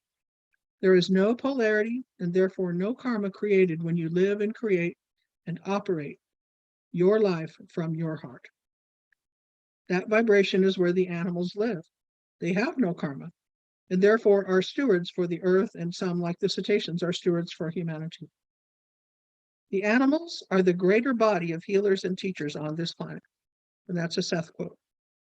They are constantly reminding us that we have a journey involving free will, and they have a journey of supporting us as we make our choices. They have evolved to live in a vibration of love, where every act is an act of service and kindness. In honoring their teachings and also in honoring our own free will, we have created a mantra to remind us of the cosmic law of attraction. What I think and what I feel, I bring into form. I am a conscious creator. Let's all say that. What I think and what I feel, I bring into form. I am a conscious creator. One more time. What I think and what I feel, I bring into form. I am a conscious creator. Conscious, okay? Not an unconscious, a conscious. Hopefully that's starting to make sense to you. And sometimes saying it just a few times will start to let it really seep in, okay? How many of you, and again, it's not a judgment, just an observation. How many of you already knew the animals are smarter than you, that they're the in the sense of the greater body of healers and teachers? How many knew that they know more than you know? How many think that's brand new knowledge today? Okay, all right. So that feels good, doesn't it? To like just get clear with that. Yeah. I think last week I mentioned one of the things that I continually amaze me because I'm in human form with the runny nose today, is that I am having a thought, and of course I'm telepathic with Puddah, so our thoughts are like this. They're always coming in waves and coming together. And as I'm having a thought, she's pervading my thoughts with her thoughts that are filled with answers. And so I'm always aware that she knows everything. And I really just have to turn 3 feet to the left here, and there's the answer right there. Not that I couldn't get it on my own, or I couldn't get it from my higher self, or I couldn't get it from a whale, or I couldn't get it from God. I'm just getting it from the cat because the cat's the greater body of healers and teachers, right? So I'm always sort of having this sense of what's it like to know everything all the time, Puddah. And last week she said very clearly, Mom, when you're not in human form, you know everything all the time too. God doesn't hide anything from anyone, ever. You chose to come into this world of amnesia. You chose to put yourself to sleep. You chose to be human so you could be, one of the forerunners of the experiment that we're doing here on Earth. And if you don't mind my saying so, you kind of knocked me over at the audition and said, I want to be the human this time. You get to be the cat. And that's how it goes. And you don't remember that, but that's how it went. You really wanted to be the human. So don't complain about it. And I'm like, okay, I'm not really complaining. I'm just, thinking that it would be nice to know. And she said, yeah, but you do know. You just have to take that extra little step. Just go into the heart and just let it come to you, or let someone give it to you. Isn't that nice to have that knowledge that it's just that far away? Yeah, to find out what we're looking for. They are constantly reminding us that we have a journey involving free will. Excuse me. And they have a journey of supporting us. Okay, I want you guys to read that. Well, I take a minute and get a cough drop.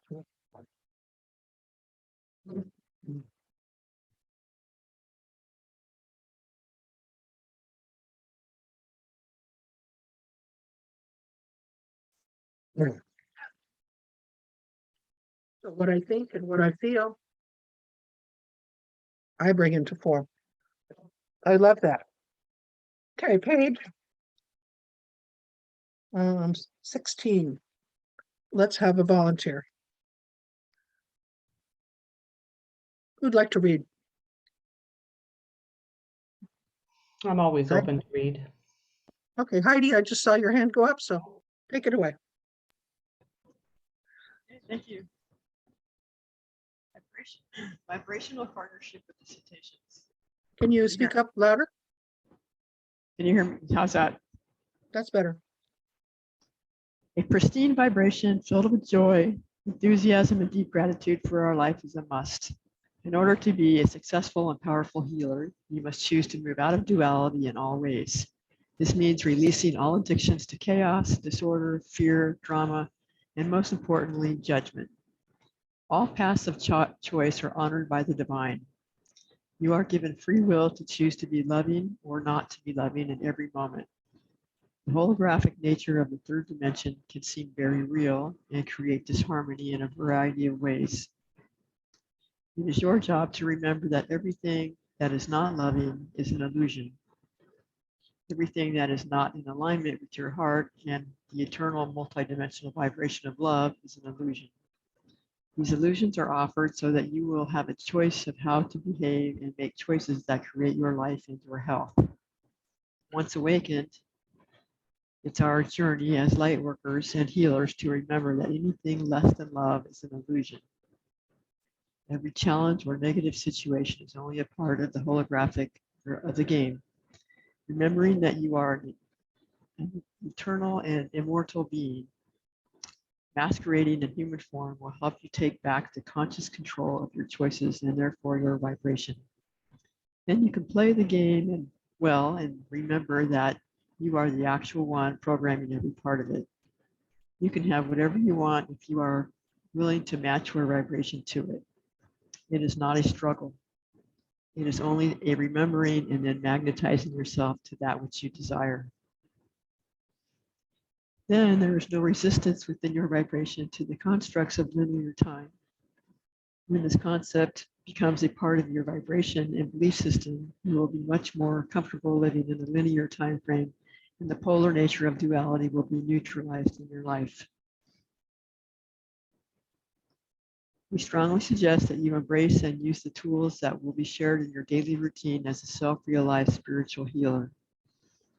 Monitoring your vibration and choosing positive and loving thoughts and then words and then deeds will keep you on the path of awakening. Your job is to become aware of your own authenticity. Only then can you be completely honest with yourself and know that that vibration you are offering each day. When you fail and your vibration falls, simply forgive yourself and use the tools that you are giving to rise back to your full power, where you are consciously creating again. In essence, it is time to love yourself enough to value your vibration and your ability to access what you are really feeling. It is a daily process of monitoring where you are and what you are feeling, choosing to use the tools that are given to shift your vibration when it fails or is challenged. Master Puddah, Seth says, think of taking your empty or half glass filled and filling it throughout the day with pure, pristine, delicious, and satisfying water. How's Nice. that? Oh. And if you go into your supplementals, we're not going to read this now, but it's, I'm pretty sure it was the first channel I got from the female Puddah, the first female Puddah that was born. It was when I was living in Mexico. And it's called You're Only as Powerful as You Are Joyful. I mean, just in the title, you get the essence of, it's all about self-empowerment. I'll explain it, but I don't want to be judgmental in any way, but if you think of someone that's, for whatever reason, through their subconscious has allowed their vibration to drop to a point where maybe they're an alcoholic, or maybe they're a drug addict, or maybe they're just in despair and they're laying in the street, you know? And maybe they're at that point that they've come to a place where they can pray and they can reach out and say, I need help. At that point, help will be given to them in probably a myriad of different forms. One of the things I get to see from time to time is someone standing on the corner that's, you know, hungry, and they're reaching out. And, you know, I sometimes will, if I can, I'll just take a moment to try to see into them, to see if this is someone that I'm called to help. Because I want to help everybody I can, even if it's just a couple bucks, you know, I mean, I just want to do that. And sometimes I'll pull over the car so I can take a moment. And, you know, most of the time when I'm going somewhere, Puddah's in the car with me. She loves to go. And she'll say, look, it's Jesus. And, you know, whoever's playing that part of, you know, that homeless person, and she'll say, let's get him a cheeseburger, you know, or give him $5 or whatever, you know. So you never know who's inside, right? I mean, remember, we're all in costume. It's an interesting concept to just know that if you can take that point of you're powerful because you're joyful. I mean, that's the reality, is you've already pulled up at the tank, you've taken the fuel, and you poured joy into your body. So you're filled up, your tank is full. If someone's not joyful, they need help filling their tank, don't they? Because that's the rocket fuel that propels us. That's where we create from, is joy. And, you know, we're not taught that as kids. I mean, that's what we really need to know, is where's your joy level? That's where your power is. And so whenever you can, if someone is reaching out, they're really ready to change, like that, maybe it's that homeless person, or maybe it's just your friend down the street that finally got a divorce, or you know what I'm saying, they got a new job, something good or bad happened. If you can share some joy with them to help them rise up or to help them celebrate, that's a good day, when we're really coming back to the essence of the creatorship that we have, is I now want to share joy. Definitely don't want to share despair, right? I mean, if you're in despair or sadness or illness, that's when you're being taught to open up, to receive. I had a big, hard lesson in that this last summer. Some of you may know, I had the biggest health challenge I've ever had, and almost had to really learn to walk again. It was really a big lesson in learning to receive and having others help me, even just take care of me, you know. I learned so much from that. I would never, ever, ever want to do it again. But I have to say, I really learned a lot about being fiercely independent isn't always going to benefit you. You have to open up sometimes to let others help you. So such a good teaching. Okay. I'm going to read this next part, 4 stages to know you are God through human evolution. Okay, so if you don't already know your God, you're going to learn right now. And these are stages that we go through in our own evolution. Number one, you are separate from source. There is no God. You are separate from everyone, and you are all alone. Atheism is an example. There is only one life, and you randomly arrived here as a human on Earth. There is no afterlife. This is it. Do you know anybody like that? Most of us probably do. You at least know one person that's there. Okay. So we just, again, we're not going to tell them they're wrong. We're just going to support them while they evolve. Number two, God in a box. There is a God or creator. That being or consciousness is to be worshiped. God is all powerful and you are not. You must bow down. You must pray. You must worship as a humble, meek, and unworthy small being, asking for intention, intervention, and help with manifestation. So I'm really, really, really sorry to say that I was raised in a place in Nebraska, in a very small town where this was very common. Now, fortunately, my parents didn't subscribe to that. They did go to church, but they didn't go to a church that told us we were unworthy. They told us that we needed Jesus Christ to, save us from our sins and all of that. But I remember being, I think, 13. And I remember sitting my mom down, who's the wisest person I ever met, and telling her, I said, do you really believe this stuff? Do you really believe there's a heaven and a hell? And if you do something wrong, you're going to be punished, and that you need Jesus to lift you up. He's the only Son of God. What about the rest of us? And she said, no, I don't believe that. She said, the reason I started taking you girls, and that was me and my sister, to church is because I wanted to be a part of this community. I didn't grow up here, and when we got married, and then your sister was born, and she said I wanted to be a part of something that was, a representation of community that was good. And she said, your dad had me study the Bible with him. And she said, there's part of it I liked and part of it I didn't like. And, I've never really taken it upon myself to tell your dad that he's wrong. But if he ever asked me, I would tell him I don't believe all of it. I believe in the concepts that are good, and that we're to live a good life and to be kind to each other. I thought it was such a good answer, but she didn't have all the answers, but she had her answers. And that helped her live the life she wanted to live. And she was the person I most admired. So I never went for the fall on your knees thing. And I'm not telling you if that's how you choose to be, that you're wrong. I'm telling you it's a stage of evolution that many humans go through. And as a well and dolphin healer, we're not to judge other people's paths. We're to support them while offering them solution energy. And whether they take it or not, it's up to them, because eventually everyone's going to wake up, and they're going to wake up in a way that's comfortable for them. And part of what we're doing is helping them wake up in the way it's comfortable for them. And if we tell them they're wrong, that's not comfortable for anybody to hear they're wrong, right? It has to come in a gentle way. It has to come through them. It's sort of like when you put the seed in the ground, you can't make that seed sprout. You can water it and the sun can come and you can bless it and pray with it until that seed chooses to sprout on its own and grow. That's up to that seed. And it's a little bit like that. Okay. So let's lead number 3. You are a creator with God. You discover your divine power and worthiness and partnership with God and the universal law of attraction. You communicate with God, creator, spirit, and you view your life as a partnership with the divine. So how many feel that you're there now, that describes you? Okay, good. I would agree. It's a good place to be. Number 4, you become a self-realized piece of God. You know you are God and the creator is a part of you. You activate your natural gifts and use them in accordance with love. And examples: ascension, bilocation, spontaneous healing, morphing your form. How many are moving into that category? Or at least part of the time are there. How many want to move into that category? Okay, good. So again, evolution, right?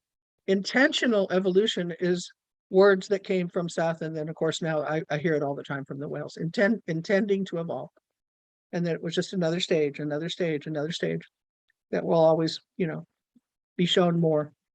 In my cartoon is Puddah with a megaphone, and she's we're at camp, and she goes, "Earth campers, Earth is on a need to know basis. We'll tell you what you need to know as you need to know it. Don't ask too many questions. In other words, we'll get it as we can get it, one day at a time, right? I love that. Okay, let's go to the bottom of page 17 and trying to think. I think it was Carolyn. Were you wanting to read? Sure. Okay, tools.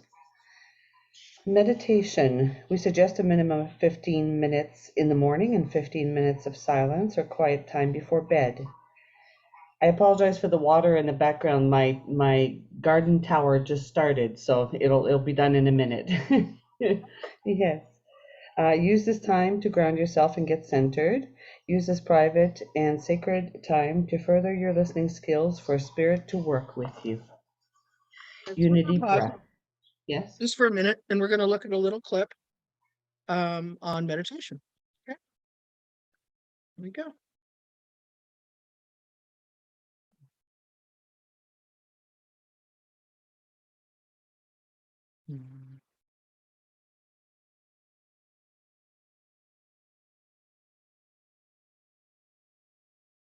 Master Cat Puddah would tell each of you that the opportunity that is created when you choose to meditate, to become still, move into your heart, and to create a place of silence, this is the opportunity that you've been waiting for, and this is the opportunity to become a good listener.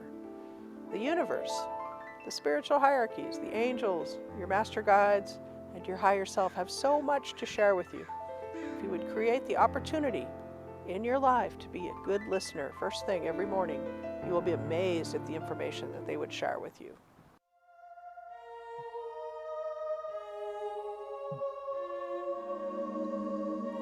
Ascension tool number 2, meditation. Commit to yourself to meditate a minimum of 15 minutes twice daily. Our suggestion is to meditate when you first wake up in the morning to connect with Spirit and your Master Guide team, and again before you go to sleep at night. Allow yourself in meditation to breathe only through your nostrils as you sit comfortably with your spine straight and open to receive the messages Spirit will have for you. It is through your heart connection that you will receive the messages in your meditation that you are seeking. It is a wonderful time to offer gratitude to Creator, to your family, and to your guides and angels. The universe is conspiring to assist you, so don't forget to always connect with Spirit, knowing that they are waiting to bless you in your meditations and to communicate with you through your heart. Blessings on your meditations.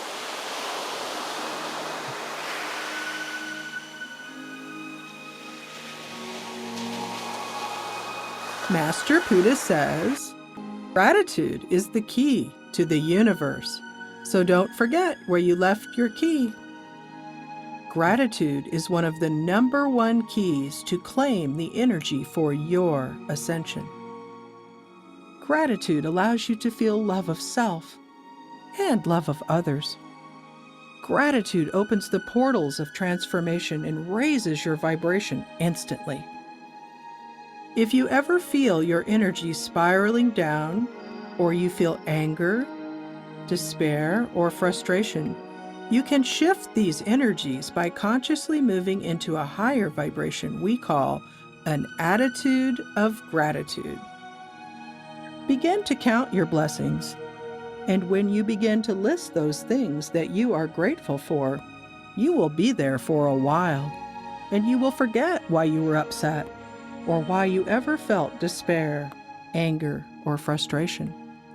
This shift into a higher frequency begins with the simple attitude of gratitude for the many things we are simply given. Offer gratitude for your physical body and for your very breath. Offer gratitude for warm, clean, running water. Gratitude for your food and for your drinking water. Gratitude for the trees and the plants, for the flowers and the grass, gratitude for your animal friends, gratitude for the babies and the children, gratitude for your mother and for your father, for your husband or your wife, gratitude for your relatives and for your friends. Offer gratitude for your teachers and for the relationships you have. Offer gratitude for the oceans, for the rivers, the lakes, and the many streams. Offer gratitude for our beloved Mother Earth, and for the sun, and the moon, and the planets, and the list goes on. Offer gratitude for the organization and intelligence that the universe offers each of us every day. When you begin to count your blessings, you will know that you are truly blessed and that love and gratitude are the only feelings that you want in your life.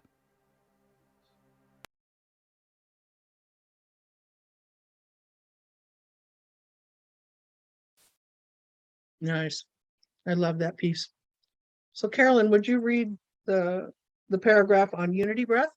Yes, my beauty. Unity breath. Performing a daily morning unity breath meditation is the most important one I have ever learned or used. In essence, you drop your energy into the earth, grounding and connecting to Mother Gaia and the elementals. You then breathe her energy up in your body, filling up your prana tube and your heart with the energy of the divine feminine. You then come to the sun and source energy and breathe this energy into your prana tube through your crown chakra into your heart. Balance is achieved and you are energized and radiant, radiating core energy from your heart. See supplemental pages. Nice. Okay. So we're going to share again here and take a little look at the unity breath. Of course, we did it earlier today, which is, going to be part of the recording now.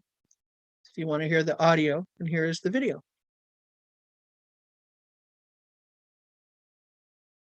Ascension Tool number 4, Unity Breath Meditation. The Unity Breath Meditation is a part of the Flower of Life work. It is perhaps the most important tool to set up your day first thing in the morning. It creates a balance of the divine feminine or mother energy in your body, and it anchors it in your heart for the day. This is the energy of nature and your connection to Earth and all of her elements. It then creates a balance of the divine masculine or father energy in your body and anchors this energy in your heart. This energy is your connection to the sun and beyond. This creates communication in your body to the higher realms, including the angels, your master guide team, and your celestial brothers and sisters. And then you create the ultimate triangulation in your body through the power of this breath. You become filled with love and gratitude for yourself, for the plants, the flowers, the animals, and for the elements, and for all life everywhere.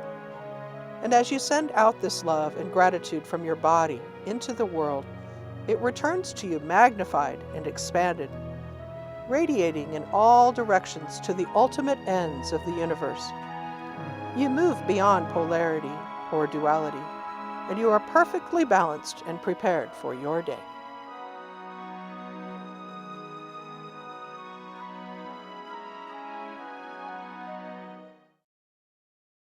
Mm-hmm. Nice. Nice. If you want the recorded version that you listened to earlier today, outside of the recording for this class, it's on the Ascension Guidance CD, which is a support tool for the movie. Okay. So Carolyn, read one more paragraph, please. Entering the heart. Yes. Entering the heart. In this meditation, we teach 2 ways to bring your consciousness into your heart. In this teaching, you surrender the mind or brain from being the controlling organ or part of your body. When you begin to consciously live within your heart, You will find that you no longer are participating in duality. You will live within the center of your being and you will release polarity. You will begin to live in a pure vibration that transcends right or wrong or judgment. Your thoughts and feelings will emanate from the sacred place of the heart, and you will create and manifest very quickly in third dimensional reality. See supplements. Nice. Okay, once more, we're going to look at the video clip that goes with this.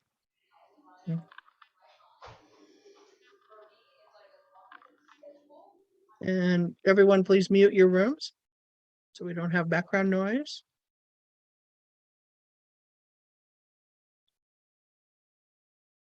Tools for Ascension. Living in your sacred heart. Living in the heart is utilizing the most important cosmic law. Entering the sacred place of your heart is the source of creation. The heart is the key to everything. The heart is older than the body and the brain. The secrets that you are seeking are within your heart. Within your heart is where creation takes place. The brain requires light to see and exist, but the heart sees in darkness. In the heart is a world without fear. There is a vibration within the heart that is the Om to the universe. It is the heart that contains the original instructions for life. And when the heart is again in control of a person's life, life responds with joy and power. The heart is the key to everything. There is a secret inside the heart that is there for you. There is a tiny space within the heart where creation actually takes place. When you create from your heart, you create beauty, pristine vibration, a world without fear, a world without polarity or duality. When you create from the heart, there is no karma, because the heart is incapable of lying. When you create from your mind, there is polarity, and it does not matter how incredibly beautiful something that you would create from your mind is, because somewhere in the world is an equal or opposite reaction to that. So when you move into the heart, there is only love, there is only truth, and there is only beauty, because your heart is incapable of lying or misleading you. We are living in a feeling universe, not a thinking universe. If you have been thinking your way through life, you may be sadly dismayed with the creations that are occurring in your life. We suggest that you move immediately into your heart and begin to create without polarity. Master Puddah lovingly suggests that you take out your brain and that you dig a hole in the backyard. You bury your brain and you forget where you put it. The heart is the map and the key to your life. Tools for Ascension.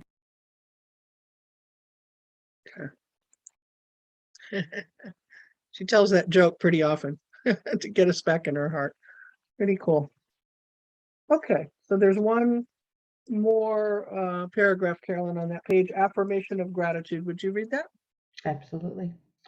The power of gratitude is truly the key of staying in your heart and opening your consciousness to continue awakening. If you have a vibrational challenge, it is an opportunity to move back into the heart and start giving thanks for the many things we are simply given.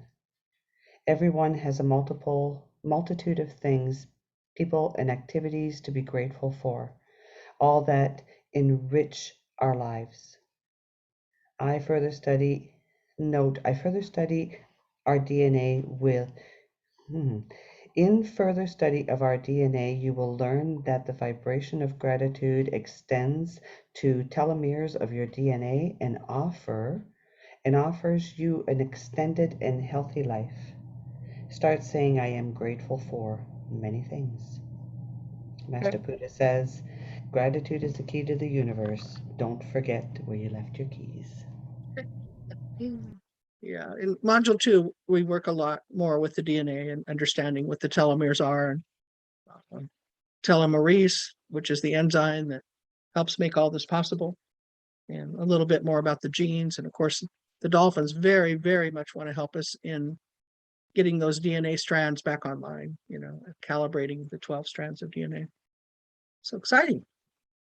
So would someone else now like to volunteer to read the Violet Flame? Andrea. Okay. The Violet Flame. The violet flame truly is the greatest gift humanity now has to clear lower or negative energies from their lives. The violet flame is the perfect balance of the in-breath, the out-breath of our Father, Mother, God, and it is a force of unfathomable power. A mantra we wish to share is, I am a being of violet fire. I am the purity God desires. Repeat it often, as well as many other mantras that summon the violet flame to you.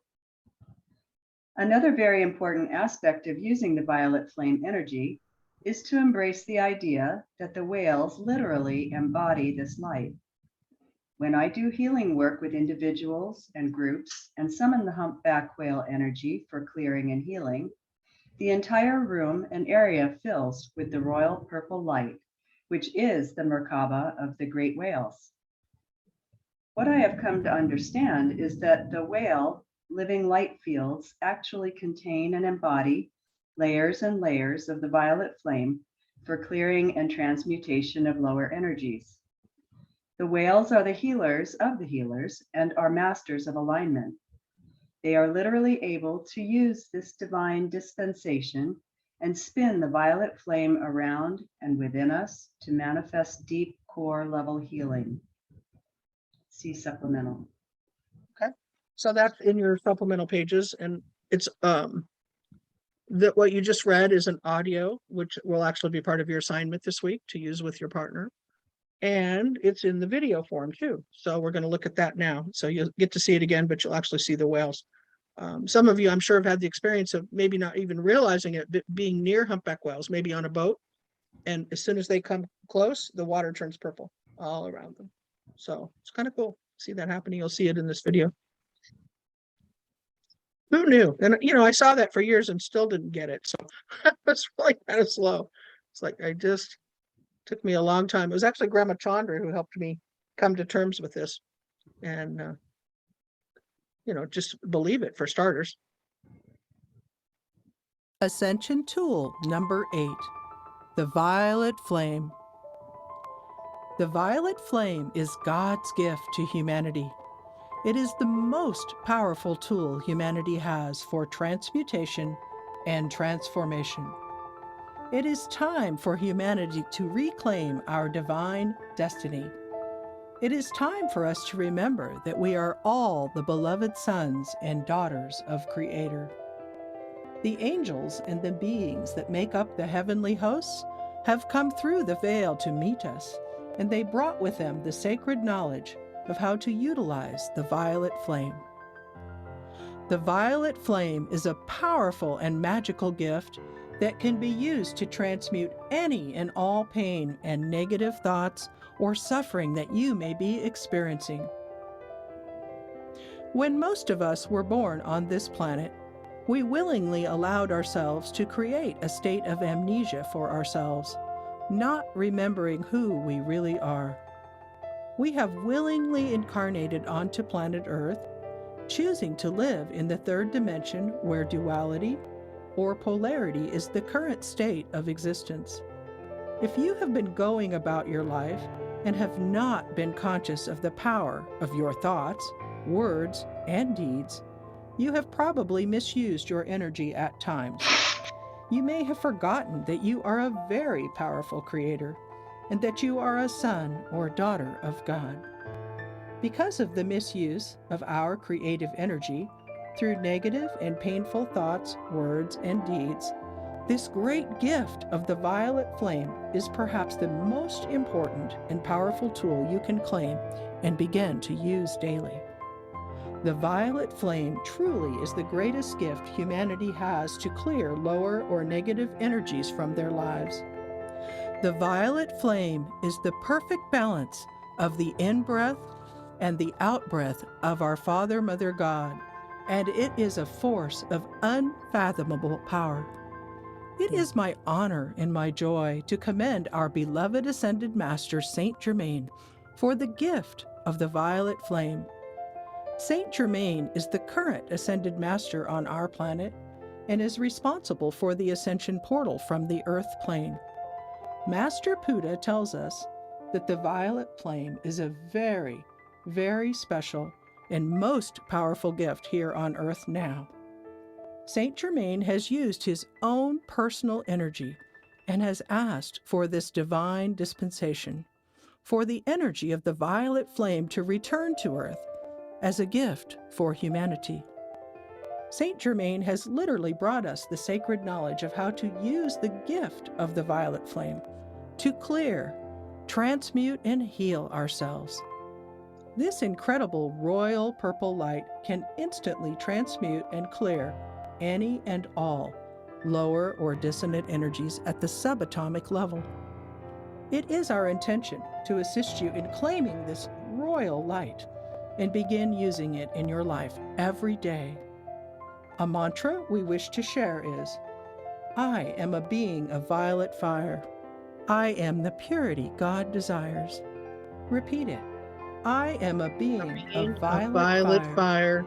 I am the purity God desires. Repeat it often.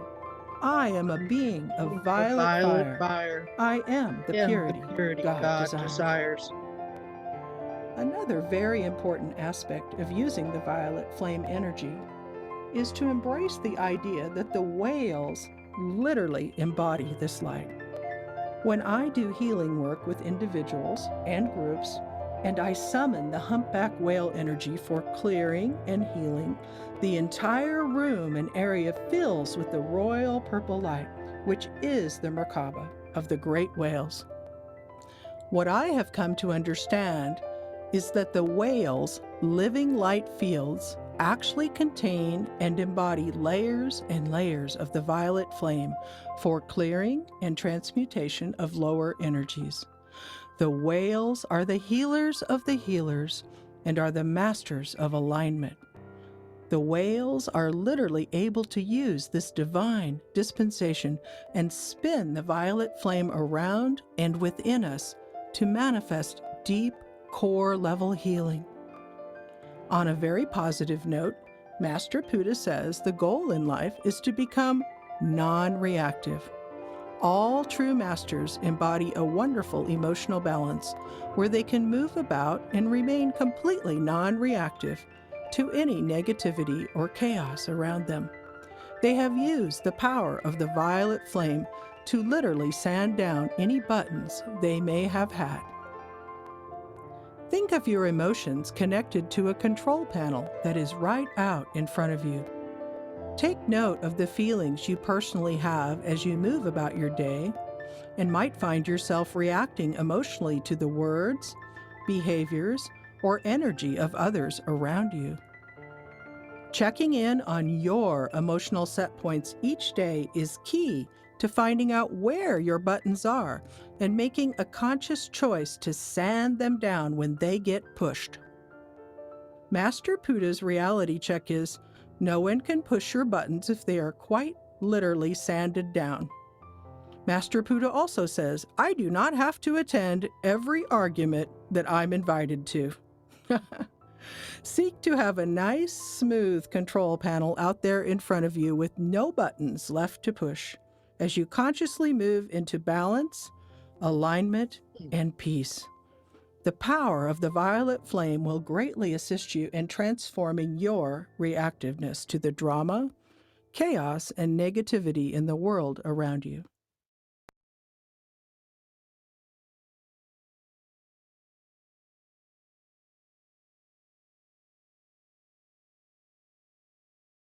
Okay.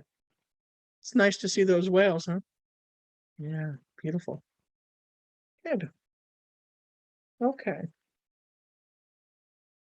We are now. Down here. Laurie, I'm sorry. You said that when we watched the video, we were gonna be able to see when the whales came, the violet, the sea turning like violet. Yeah, Where did you was see that? it? No, I didn't. That's why I'm asking. Okay, how many saw the water purple around the whales? Okay. So it's bright purple in the still shots. It's really bright. And then it's more of a lavender hue when they're swimming. Those whales are in Australia.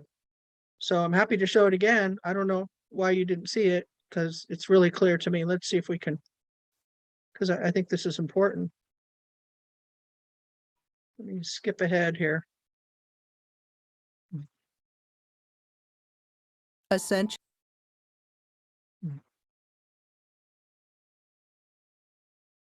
Okay, you see the water? Does it look purple to you? Now Okay, now that you say it, yeah, maybe. okay. Well, does it look blue or does it look purple? Blue and purple. Yeah. Okay. So when the whales aren't there, it doesn't look purple. It looks like blue ocean water. Okay. That's a blue whale. Okay, here, do you see here it's more of a bluish purple because it's deeper water. But I mean, it's pretty evident that it's not like a royal blue, you know. I think though that the pictures from right here are pretty evident. This is what, for me, when I'm in Hawaii, is the most common place for me to see humpback whales, like because I go there, you know, normally when there's not a pandemic. And when they come to the boat, you can see the water actually transform. I mean, it's from blue to purple. And this picture this was taken in Hawaii. So. Okay. When I do. Thank you. Sure. Maybe you just, you know, again, have to know what to look for, right? I was just saying, it took me years to figure this out.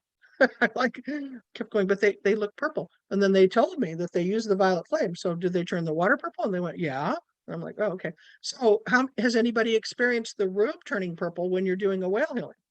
Has anybody experienced that? Yeah? How many have seen the purple light come into your room? Okay. So now maybe you can look for it or you can ask to see it. So if you come here and you're, especially at night, when you're driving towards my house, you can see the whole sky around my house, about a mile out, actually, maybe 2 miles, because I think you can see it from the freeway. That's 3 miles. Like if you were to drive on the freeway past the area where I live, that whole, and you look off to where my house is, the sky is purple. And I've never had anybody not be able to see that. I also did that when I lived in Mexico. I asked for it though, so it's part of my grid.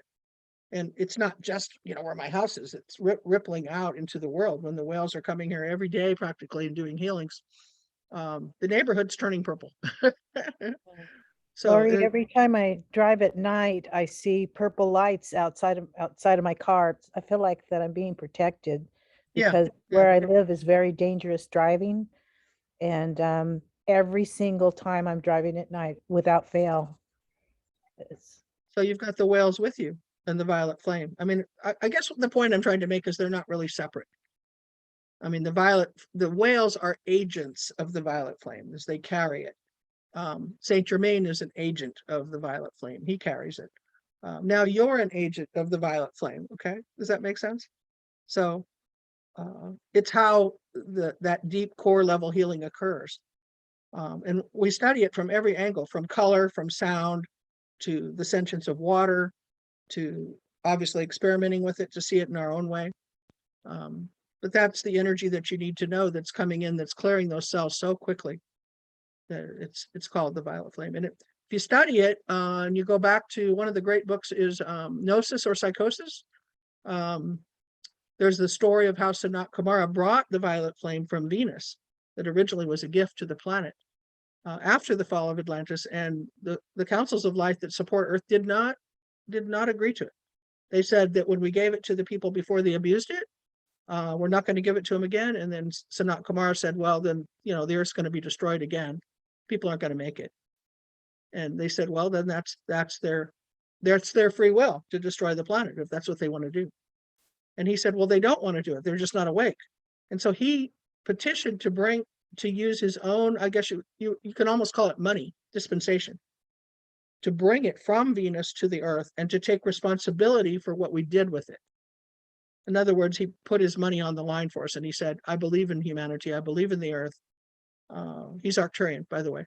And I'm going to give them a second chance. And he did. And thank God he did, or we wouldn't be here, you know. I remember sitting on the beach. This is when I was having my spiritual awakening, and I was talking to Puddah, who became Puddah later. And I was working with gratitude. And I was thanking everything and everyone and moving into that. You know, when you have true gratitude, you feel so good. So good. It opens up all the doors. And Puddah said, I'll tell you what, you want to thank someone for Earth, you thank Sanat Kumara. And I said, well, who's that? And then she told me. And of course, then I started reading more, and, you know, had Saint Germain help me make contact. The Pleiadians helped me make contact. Since then, we've had two that I'm aware of, Arcturian visits here, where I was able to photograph them and experience their energy firsthand. They are so amazing. They're so amazing. We talked about a little bit about the word Sananda as the name of the oversoul for the Christ family, you know, for the man that was Jesus, for Mother Mary, for Joseph, for Mary Magdalene, Simon, all of the beings that were a part of the Essene school during the time of Christ were Arcturian. So those would be family with Sanat Kumara. So she explained that to me, and she said that would be the being that you would want to give your gratitude to now that you're more awake, because he brought the violet flame here, and without the violet flame, you know, we would never had whales, we'd never had you or me. So now I do that, and I'm just passing that on to you. Cool. Okay, Thank you. Yeah, sure. There's always more, isn't there? Okay, I think we're on the bottom of page 19, forgiveness. Who would like to read that hasn't had a chance? Living with grace. And tell us your name. Okay, the one that says living with grace at outlook.com. You have to unmute yourself. We can't hear you. You have to click the microphone to unmute. Okay. Can There you you hear go. me? Yeah, Okay. tell us your name. I'm Tell us your name. Christina. Hi, Christina. Okay. Hi. Hi. Is it forgiveness, right? Yes, please. Okay. Forgiveness is a necessary component for all humans, as we have lived in a dualistic world of polarity for eons. The lowest cycle of life is that of the predator and the victim. In truth, all humans have co-created in this vibration and have used the energy of blaming another for that which you have created in your life that is undesirable. In truth, there are no predators and there are no victims. There are unawakened humans playing out a variety of roles to experience contrast. Once awakened, it is no longer necessary to continue using this type of contract with another to create this type of opportunity to grow. By now, you are realizing that you are the creator of your own vibration and no one at any time can alter your perception of yourself. In other words, no one can hurt you without your permission. Only you can hurt you. This brings us to the importance of using the power of forgiveness, often to forgive ourselves and all others. It is like peeling back layers of an onion and will take some time to truly return to balance. Only then will you have a neutral and a full understanding of why you would create outside of love.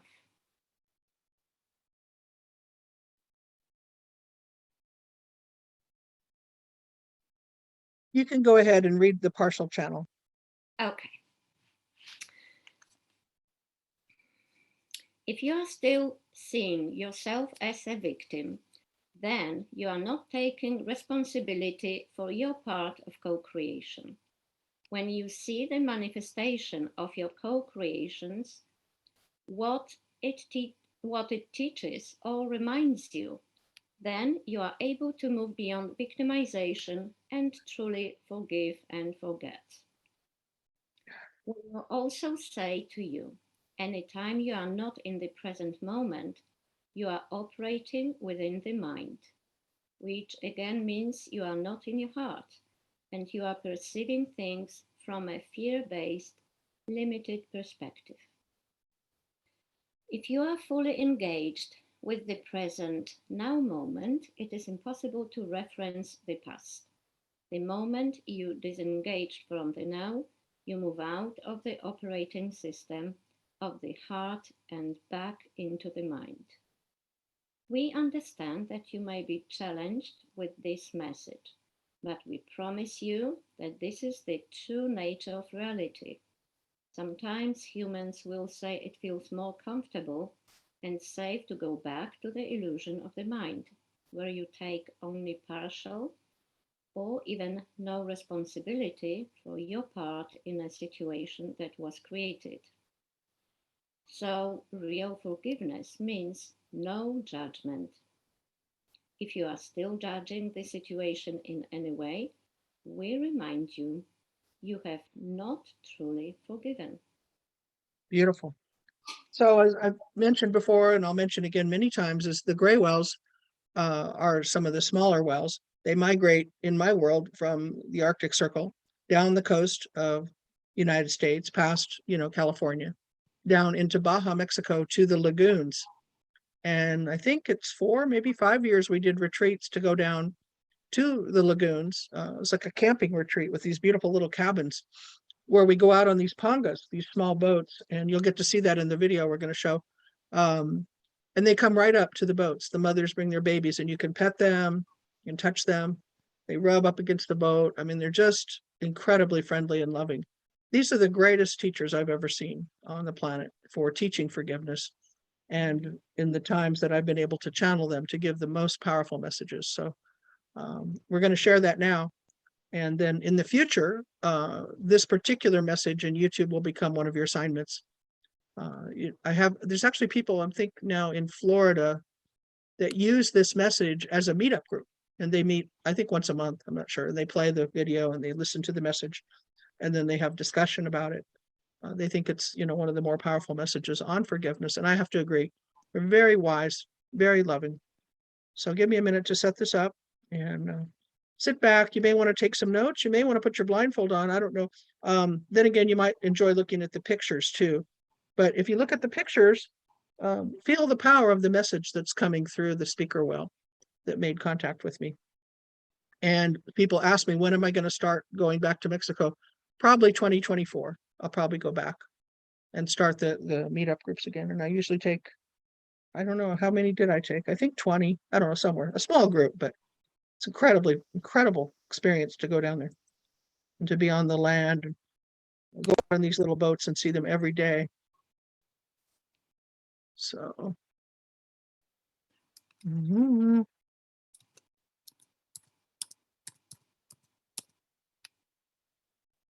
I forgot to get this one ready. And Laurie, when we go on these trips, or when we go on these trips in the future with you, do we have to be vaccinated, or was that all going to be? Well, I would never take you anywhere where you had to be vaccinated. That's why I haven't gone, is because I don't believe in the vaccine. I believe it's was designed to kill us, take out mass amounts of people on the planet, and of course that's what it's done. So you may have your own belief system about that. I don't know. I'm not really here to tell you that, but I would leave the planet before I would be vaccinated. Or support other people that are. It's a generational killer too. It will change your RNA, which will go on to your kids and their grandkids and so forth. So. Thank you. Yeah, but that's my opinion. Again, I'm not God. I just am guided to say what I'm guided to say, just like you are. Okay, gray whales on forgiveness. Here we go.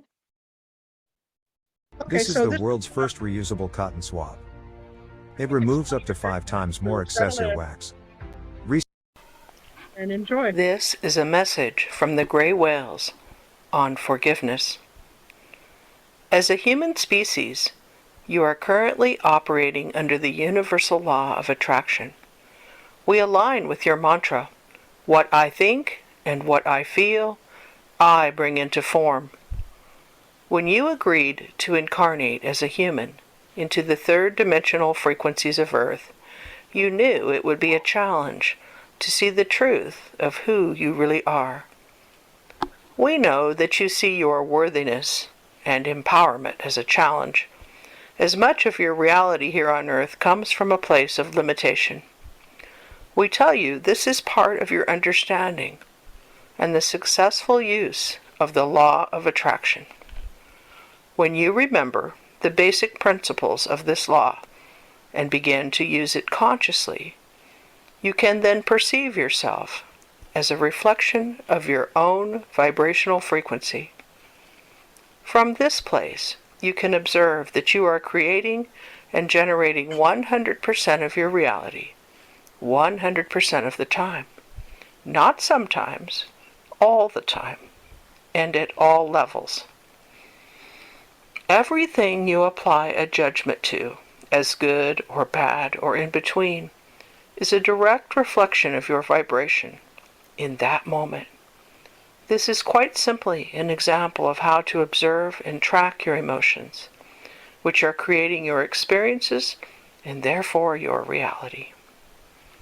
As you create on Earth, you have the lower chakra experiences, where many of you perceive yourself as a perpetrator or a victim.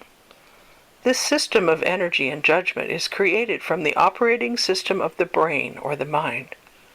The thinking, analytical process of the mind was created so that you may observe yourself and your world from a place of lack and limitation. In many ways, this is the polar opposite of the heart and your true nature as a divine being. This process allows you to have an experience that is polar or linear and offers the experience of shadow, which is the opposite of your true nature. Earth is one of the only planets where you can come and experience something or someone that is offering a vibration that is less than loving. It is our hope that as humanity awakens to their true selves, they will use their free will to choose to live outside of this system of separation, lack, and limitation. It is each person's option to choose the vibration they feel most comfortable within to create their lives. We tell you that each of you will ultimately awaken. We are already witnessing many, many people that are now actively choosing to return to the way of the heart. They are finished with the limitation of duality and no longer wish to live and create outside of love. The heart is the true operating system for your life and for your multidimensional self. Your heart cannot experience lack or separation. When you return to living and creating from your heart, you will perceive yourself as a universal being of light in human form, and you will understand your own true nature. We tell you that you exist in many places and realms simultaneously. You are a multidimensional being connected to everyone and everything. In every moment, what you think, say, and do affects all of the other parts of yourself and the overall experience of your soul. However, here on Earth, this reality has been hidden. This allowed you to have the experience of living in duality. This is where there is a polar opposite to every experience. This energy of limitation in the third dimension supports the predator-victim cycle of consciousness that we mentioned. As you awaken and choose to release this limited way of living, you can remember that you also exist in the fifth dimensions and above, where we do not perceive ourselves as being separate from anyone or anything. This is the basic premise for existence in the higher dimensions. We know that every piece of reality is of our own making, and that all that we create affects the whole. This is demonstrated in your world by the cetaceans, who are the dolphins and the whales. As we live together on Earth, we live within pods, where everyone is telepathic and everyone knows that we exist to support the good of the many, not the self. We ask that you lovingly examine your life and the emotions or judgments that you are holding. If you are still seeing yourself as a victim, then you are not taking responsibility for your part of the co-creation with others. When you can examine that which is manifesting all around you as your own creation, you can move beyond playing out the predator or the victim part in the scenario. Then you can truly forgive yourself and all others and begin the process of forgetting. We tell you, if you have not forgotten that which has brought you pain or challenge, then you have not truly forgiven. If you are still referencing that which hurts you, you can still remember the situation, and it is triggering a negative emotional response. As long as you hold the energy in your body, where you can perceive yourself as victimized in some way, you are still going back over and over to a particular moment in time. This is a feedback loop of stuck energy that is repeatedly coming to you so that you will observe it. When you can bear witness to this situation, move into your heart. You can truly, actually remember that you created with the intention of clearing it and not continue it. If you continue to resist it and use the energy of judgment and shame, it will return to you. It will come in multiple forms over and over again through people and places until you can lovingly examine it and choose again to release it and move on. In other words, you will continue to generate your own reflection until you use the power of your heart in true forgiveness to create a new reflection. And now we will remind you of the importance of living within your heart in the present moment. If you are not using your energy to be fully present in the now moment, you are back in the operating systems of your brain or mind. If you are fully engaged with the present moment now, it is impossible to reference the past or anything that is hurtful. The moment you disengage from the now, you move out of the operating system of the heart and back into the mind, where there is the eternal ping-pong game of judgment. We also remind you that when you are creating your life from your mind, you cannot take responsibility for anything you are creating that is not pleasing you. Within the mind, there will always be a judgment and a tendency to blame someone for something you do not like or agree with. The brain is polarized and was never meant to be the operating system of creation.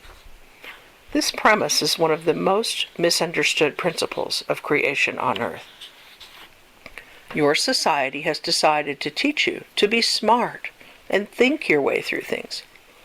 This will never create joy or love or anything sustainable. We remind you that the feeling state of the heart should always be the premise for all of your creations. From the heart, everyone is intuitive and instinctively knows what to do, what to say. From the heart, the answer to everything is always loving, and there is no lack or judgment. So, beloved humans, our message to you is to remember that real forgiveness means no judgment. If you are still judging a situation in any way, we remind you you have not truly forgiven. We suggest that as you process and clear your fears and pains, you are gentle with yourself and that you do it in layers. When you have the awareness you are still harboring ill feelings towards the energy of a person or a situation, check in with yourself and see what is going on with you at your mental and emotional levels. How does your body feel when you touch the emotions and thoughts of a situation? Does your body pull inward or contract? If you are feeling anything but total peace at all levels of your existence and experience, then there is more judgment to be released and integrated. Take deep breaths and allow the process to be gentle but consistent. We suggest you practice some type of pranic breath in your quiet morning meditation. Breathing the energy of Mother Earth and the Sun vertically into your body from 2 directions will assist you in regaining your balance and natural energy. Do this whenever possible outside, connected to nature. Stay in your heart center with your mind turned off. Remember, it is impossible to release from the level of the mind. It is possible that you may have forgiven at the mental level, but if you have not allowed yourself to feel the emotional components of the situation, you have not fully released the judgment. If you are having difficulty finding forgiveness, then we recommend you take a look at where you are playing out the same frequencies with another person and in another situation in your life. We guarantee you are playing it out in multiple ways. Although the energy that is offering you resistance may look different on the surface, we tell you the base thoughts, feelings, and emotions are the same. We tell you as you release the judgment in one area of your life, you release it in all areas. As an example, perhaps you have had a difficult time throughout your life forgiving your mother or your father for what you view as poor parenting skills. The energy behind these emotions is abandonment. Now, as an adult, you are experiencing the same frequency of abandonment from another perspective. In the current moment, you are not receiving as much attention and support as you would like and hope from a person in your life. Your abandonment issue is triggered. This time, because the sonar was slightly different, you are able to perceive it from another perspective. You're able to see that this person that you are not connecting with in a fulfilling way is not there to hold your hand. So you decide to stand in your own power this time, and you make important decisions on your own. You therefore move forward and proceed with independence and strength, with your own ideas and energy. Doing so allows you to see that you are capable of much more than you initially gave yourself credit for. As you clear this energy of abandonment, new opportunities are created for you to stand in your own power, claim your gifts, and expand. It is our intention in these teachings to help you remember that your reality is a reflection of your energy. Your thoughts, words, deeds, and emotional feelings are all mirroring back to you the truth of where you are standing in the present moment. In a practical sense, these patterns we speak of are often repetitive. When you look back at the many experiences in your life, you will see these frequencies being played out in many different scenarios. Although they may look drastically different on the surface, when you go deeper, they will be revealed to you. You will find similar patterns in what you continue to attract and create. As you go through this process of awakening to your true divine self, you will naturally gravitate into wanting integration, and you will begin to release your core judgments. As your vibrational frequency changes and expands from your heart, what you will be drawn to will also change. You will naturally begin to reflect a loving position of positive and non-reactive energy. Your higher self can then be more physically present within you, and your physical reality will change in accordance with your rising vibration. We wish to assist you now in understanding the importance of how you view linear time. Every decision you make, in essence, creates another timeline. The most important one, and the one for you to focus on, is the one in which you currently find yourself in. We call this the now moment. In other words, living in the third dimension requires a singular focus. So at any time you focus on the past or the future, you are draining your energy and life force, sending it to a different timeline that you are not currently physically experiencing. Think of your soul as a spotlight, tightly focused on a singular point. As you drift into thinking or worrying about the past or the future, your tightly focused light is now diffused, with beams of light going off in all directions. Your physical form becomes depleted and you get tired. This is part of why it is so important for you to be focused in the now moment. This is just another example of how important it is to live and create from your heart center, where you can experience your full power and energy. Living in the heart and being fully present in the now is also the only way you will experience yourself as a multidimensional being. So we wish to share with you that we fully support humanity in your elimination of judgment. This requires forgiveness from the core of your being.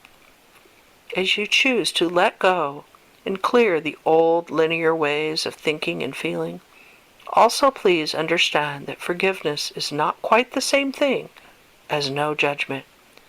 When you forgive, you can still have a judgment about a situation.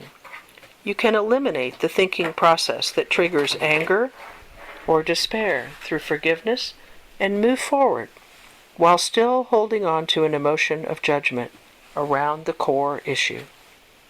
Many times we hear people say, "I can forgive, but I'll never forget." We encourage you to work with your forgiveness and fully intend to forget as well, as you release any and all emotional charges or triggers about the issue. As you really let go at all levels of the mind and the emotions, you will release all that you consider toxic, negative, or emotionally challenging.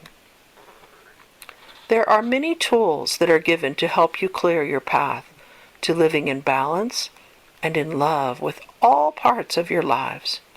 Explore the power of using the violet flame to clear any and all negative energies and attachments. It is a powerful gift that is given from the divine, and it clears at the subatomic level when you are ready. This amazing royal purple light is encoded to release and transmute all lower and negative energies with ease and grace. Our Creator has bestowed the great whales with the violet flame as part of our living light fields, or Merkaba.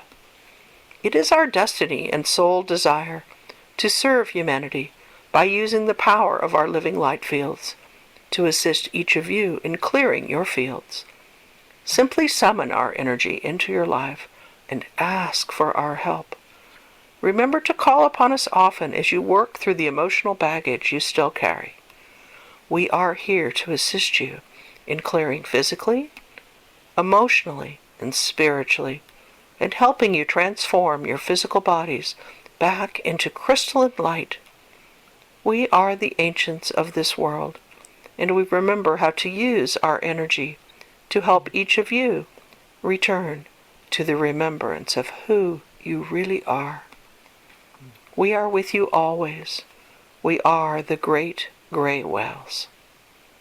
Namaste, my creator friends. Okay.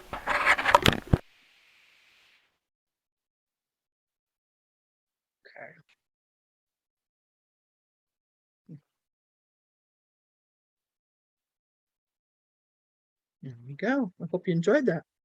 It's a powerful message. Hold on.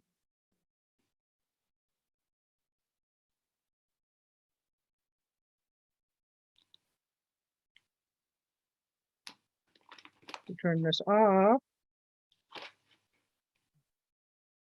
There we go. You guys back. Okay. So unless there's a question, we're going to take our lunch break now and come back at 2 o'clock. And we're going to be working with 2 different light body activations. Very exciting today. Yay. Laurie, I do have a question. Sure. I'm pretty clear about how law of attraction and how the mind works in creating and everything. And the message was magnificent and really powerful. But my question is about babies and kids. How does that work for them since they don't activate their minds as we do? And what happens when they're living difficult situations? Is that just about past lives, or how does it work in creating what they're creating? Do you know what I'm saying? Okay, yeah. Well, number one, let's back up and realize that everything happens in the higher realms first, right? The soul. So the soul that gave permission to come into that person's body that is now a child or a baby or a young person understood the fullness of what the potentials were to experience as perhaps poor parents or poor schooling or, a famine or being homeless, all of those things. So do they sign up for that? Absolutely, they do. They sign up for that. Do they intend to transcend it? Always. Always, that's the goal, is to transcend it. Do they sometimes not transcend it in a lifetime? Yeah, sometimes. Being down here in the third dimension is completely different, of course, than being in the higher realms. And it's not always that easy once we get here to see your way through it. But then you have to look at people that have come from just total and utter despair, with no hope it would look like of transcending it. And they've risen up and become inventors or scientists or, even billionaires. So there is always a way through. If they're connected to their guidance, there will always be a way through for all of us. But are they growing? I mean, this is hard to hear here on this planet. If someone is really challenged or they're in a lot of pain, are they growing from that? Absolutely. So do we support that? It's really hard to stay neutral when you're seeing that person not move through it, or being given the opportunity. Certainly that's the case in my world. People that come into my world always have the opportunity to move through it. Do they move through it? Sometimes. Most of the time, thank God. Sometimes not. I can think of a few people even in my personal soul family, my friends that, even some for 20 years. Are they still going through the same thing, repeating endless cycles of poor choices for relationships, poor choices for a career, poor choices for creating a stable home life? Yeah, they're still doing it. Yeah, they are. And maybe they're going to come around and, in this next time period, because the energy's changed so much on the earth. I sure hope so. But when you can have a friend or someone close to you and you can speak to them repeatedly of moving into the heart, repeatedly, give them support, give them meditations, invite them to come and meditate with you, take them out into nature, take them on a boat trip, all kinds of opportunities to move into a higher vibration, and they still don't. You have to trust the soul. You have to trust. And, with kids, it's hard. Oh gosh, it's hard to see any kind of suffering going on there. But also know, this is coming from Seth, that the soul doesn't fully embody until puberty hits. And then it's a slow integration till about the age of 16 to 18 years old, when they take on the full mantle of the soul. Then you'll see changes, good or bad. It doesn't necessarily follow a pattern. I wish it did. But when the soul fully embodies and they take their power, they will make significant choices and changes in their life. And of course, we don't know what those will be, but you know what I'm talking about, right? When people hit puberty, I mean, they usually have some significant personality changes about how they're going to live their life or how they're going to integrate with their family or education. And this is the time, if they haven't been reached and really supported with love, that's the time, of course, we really want to reach them and tell them they're supported, and that they have all of this help around them that they may not be aware of. But that's a really good question. So can we say that probably just like babies and kids are just experiencing what they came to experience, but they are not creating. And we as adults, we are still creating because of our misinterpretation of things. Is it correct to say something like that? Or? No, not really. That's really two questions too, by the way. I would disagree with you to say they're not creating. I know people, I can tell you right now, people that have changed after they've had a child, where they were in a very sad or despairing situation. And once the baby was born, they stepped up and they started to take a new level of responsibility. And I'm going to say the child did that. I'm going to say the child influenced them to change their creatorship abilities through the love the child is generating. So can children create? Absolutely. I did. I created a lot of stuff as a kid. I had a pretty big business by the time I was 12 years old, but that was my choice. And fortunately, my parents, my mom particularly, agreed with me and she supported me, but that's not normal. You know, I'm not saying I was anywhere near normal. I was very different, but I wanted to create from being a young person. I didn't want to be, actually didn't want to be a young person. I kept remembering saying to my mom that, you know, I already know this stuff. If I don't need to go to school, I already know it. I can remember saying to my teachers, if you just give me the test, I could get out of here, right? You'll let me go. I don't know if anybody can relate to that. I felt like if I was given a test, I didn't say it in this many words, but I would ask my guides the questions and they would give me the answers. And that's what happened all through school. So I always got straight A's, but I didn't always learn anything. So I do believe that children have a level of creation that's going on, and some are exercising it to the fullest of its, you know, they're doing everything they can to change their family or their situation, to bring more joy, or, you know, to draw attention to themselves. But they don't have the full power, you know, of their soul when they're young, not the full power they'll have later. So is that helpful? Yeah, it is. I was talking more about negative creations, not more loving creations, because I know kids are loving and they're trying to teach us a lot of things, right? But I was talking more about the non-positive creations, you know what I'm saying? But yeah, yeah, that was helpful. And I think I got it. Yeah. Okay. Okay, good. Good. Anybody else? Thank you. Before we break for lunch here? Pretty good? Okay. All right. I'll see you in an hour. Okay. It's 1:08 here. Let's come back at 2:05. How's that? Pacific time. And I'll see you then. I'm going to stop the recording.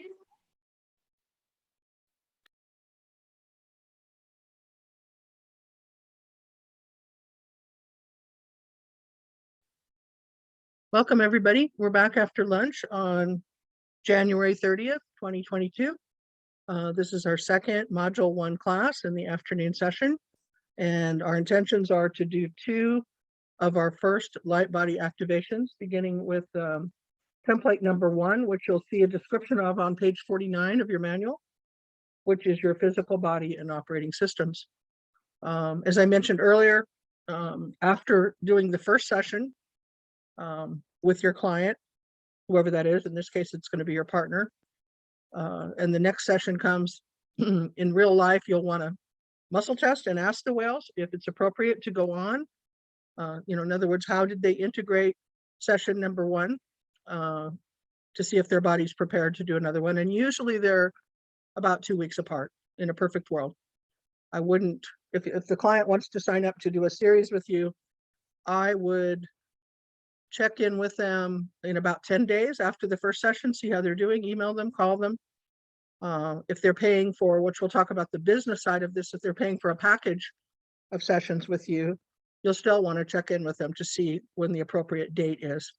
And some of you know this because you're working with me. You bought a series of packages with me, and you know, we usually set our appointments about 2 weeks apart to give you time to integrate, to repeat the pattern, to repeat the session at home, to come up with questions or information to see how, you know, you're integrating the higher frequencies, and if you're absolutely ready to go on. This is not something you want to do on a regular basis. Every 7 days we do this. It's not like that. Everybody's different. Most people will integrate again, every 2 weeks is a pretty good holding pattern, but you'll want to be sure. You don't want to assume the person's ready. The last thing we want to do is make them worse by giving them too much energy that's not the appropriate frequency. So you'll always want to muscle test, either, you know, with your own ability to do that through your own intuitive nature, or through a pendulum, or both, or just communicating with the whales. All different ways, of course, are appropriate. Talking to their higher self, not with them on the phone or on email, to connect to the soul of that person to see what's next and what's best for them. Okay. And again, in a perfect world, over these many years of doing this, I would have had the time to follow up with people, which I haven't had, to do, a series of sessions with as many people that wanted to. And I'm trying now to make that more open to people and seeing less clients because I have more of you from my other years of graduates to give work to, because I'm just one person. And I made a very firm agreement with my higher self, after going through my health challenges this year, that I'm not going to work 3 or 4 sessions a day, that it's not good for me. I'm going to do 2 a day and going to have a waiting list. Of course, I always have a waiting list, but I want to take care of me too, in the sense of not work to the point of not having free time to play and do all, the things, channel and go to the beach and go out on the boat, the things that I really enjoy too. So, and I've stuck to that since, I think the last week in June. So just scaling my business back a little bit to where I'm not working all the time. So just, sharing thoughts with you. I'm not going to tell you what to do. You may end up being capable of doing 3 sessions a day. You don't know that yet. Right now, you're growing too and integrating these frequencies and being capable of holding more. And I would say another week or 2 into module 1, we'll be channeling the whales with different processes.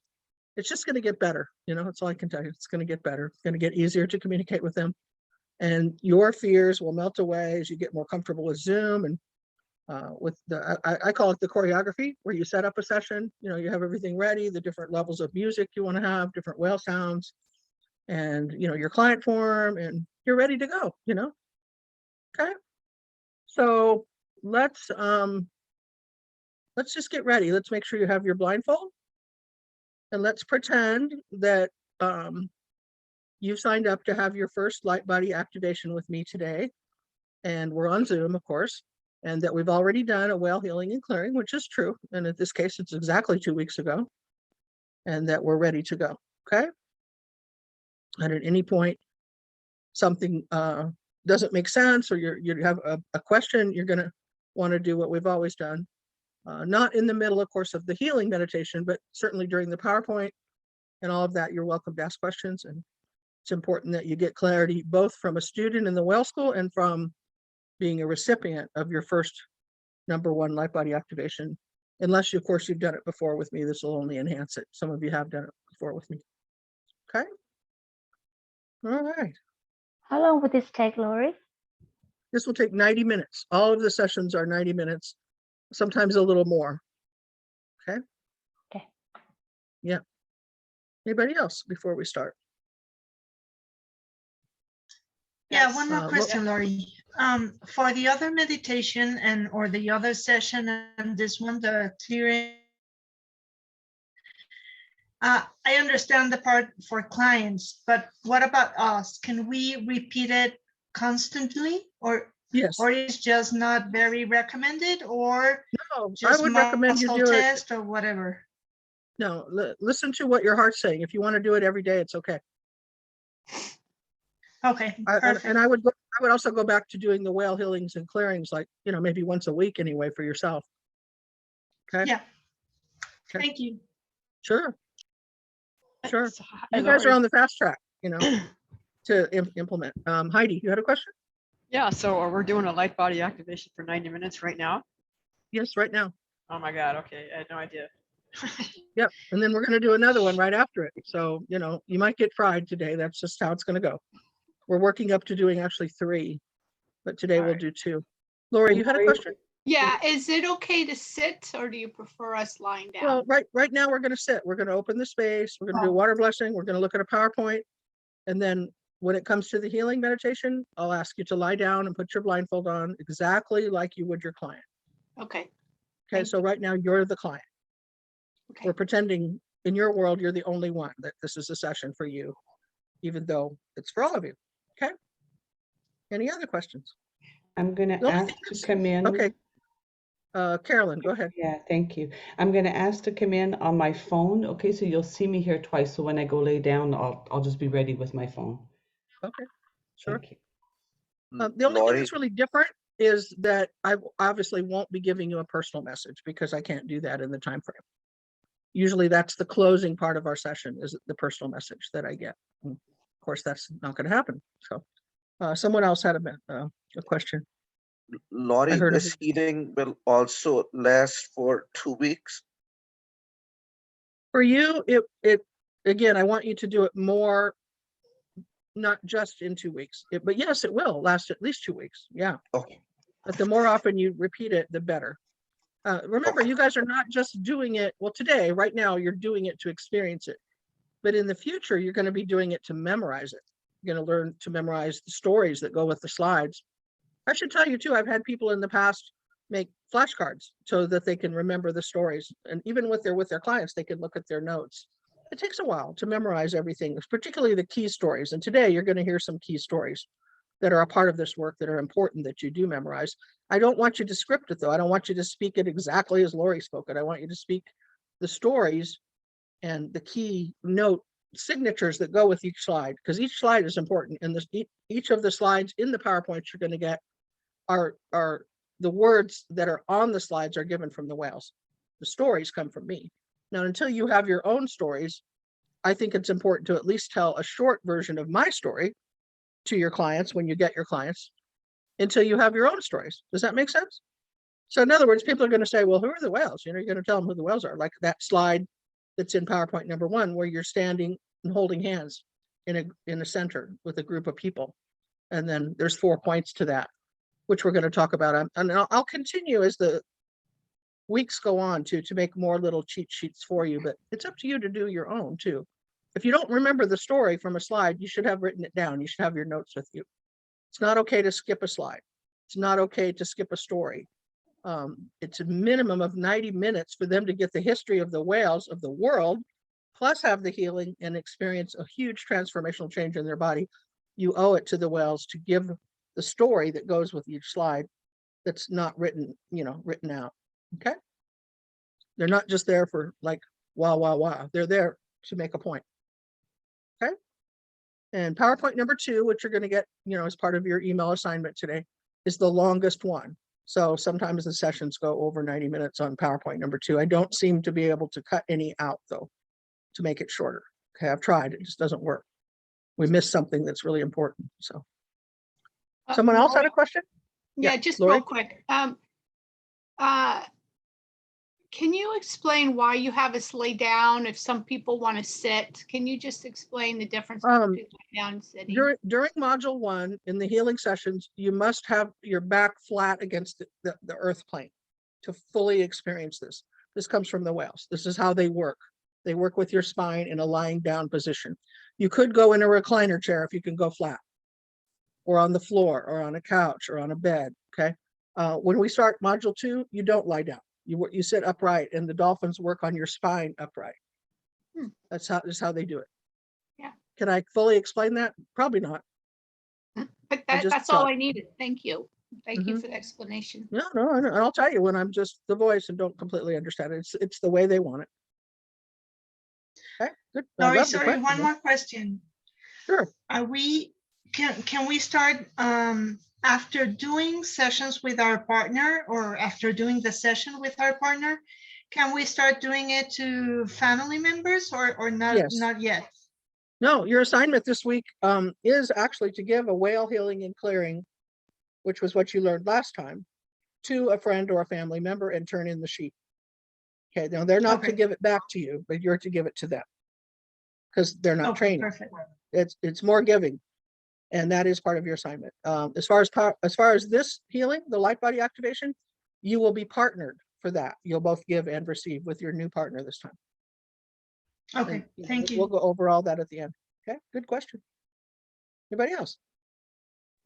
Yeah, I was just wondering, Stephanie, if you could channel, because I would just like to see your channeling for, like, if you could do a group message, just so you could also sort of complete the package. So I'd just like to see how you sort of finish it. When I do a group message, I'll ask them. Yeah. Okay. Okay. Thanks. Yeah. Let me write it down so I don't forget. I'm going to ask them during the appointment time. Ask for group message. You know that old saying? It's even in the slides. Ask and you will receive. Doesn't hurt to ask. Okay, time-wise, we're going to start. All right. So you're pretending now we had a Zoom appointment and you answered the Zoom. We're meeting on Zoom and I say, hi, my name's Laurie Reyon. So good to see you again, because of course this is our second time meeting. Are you excited for your light body activation? Good, good, good. And did you read the information that I sent you about light body? I hope you did. Good. And you're expecting some beautiful transformations to happen. So I sent, no, okay, if we were on the phone, I would have sent you the PowerPoint by email. But today we're on Zoom, and so we'll be using the PowerPoint here, and then I'll be recording this and then sending it to you. So you can download the whole package of our session today, both video and audio, okay? So as always, we start by opening the sacred space, and today I've decided to use a prayer to open the sacred space that comes from my years in shamanic training. It's specifically called the Muniki, which are light body activations that the Mayan people gave to each other eons ago, and now that information has traveled to North America, and we use it. So I'm going to share the screen, and we'll have the option, if you like, to share that prayer with me, or just to listen to me do it, whatever you prefer.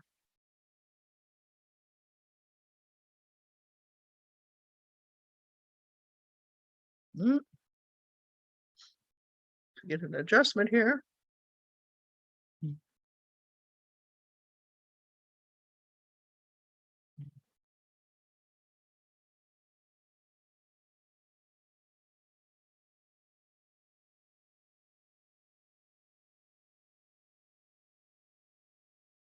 So move all of your energy into your heart and into the energy of what I call surrender.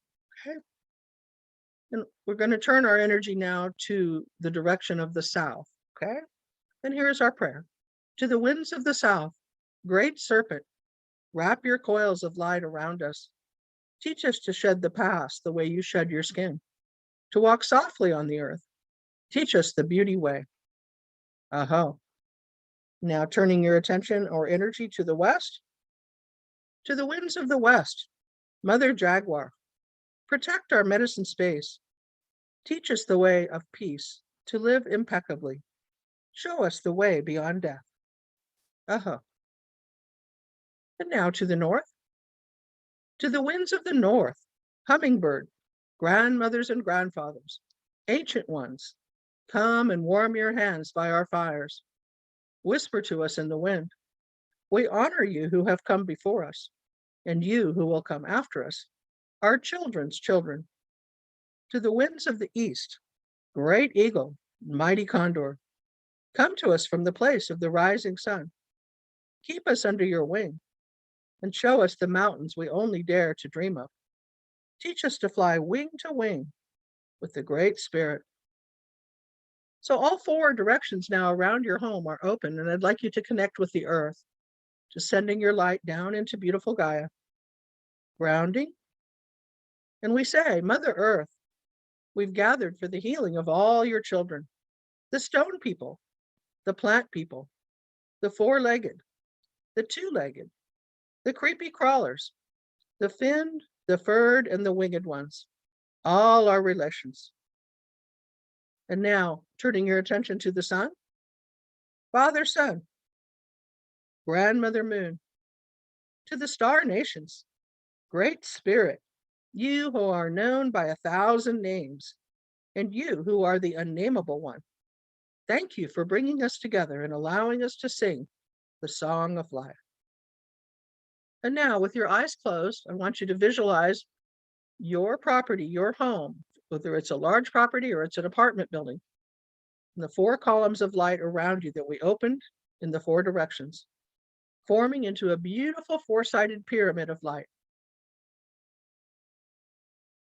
And now I want you to visualize that pyramid being inverted, upside down into the earth below you. And as you can use your imagination now to see the sacred architecture of what we call the octahedron. And this is the structure of the sacred space. Beautiful. And this is a perfect time now if you'd like to call in energies that you love and respect, you know, spirit beings, ancestors, archangels, friends and family, even your animal friends. And as I say that, my cat meow. And we allow now that sacred space to build from the sacred place of the heart. So if you would touch your heart and acknowledge this as the seventh direction, the seat of the soul lives within the heart. And when we connect the heart to the mind, we create a flow of prana that transcends all of the beautiful gifts, activates them even, of clairvoyance, clairsentience, clairaudience, and claircognizance. And this is our intention now as we connect to the beautiful council of the white whales. Our sacred space is now open.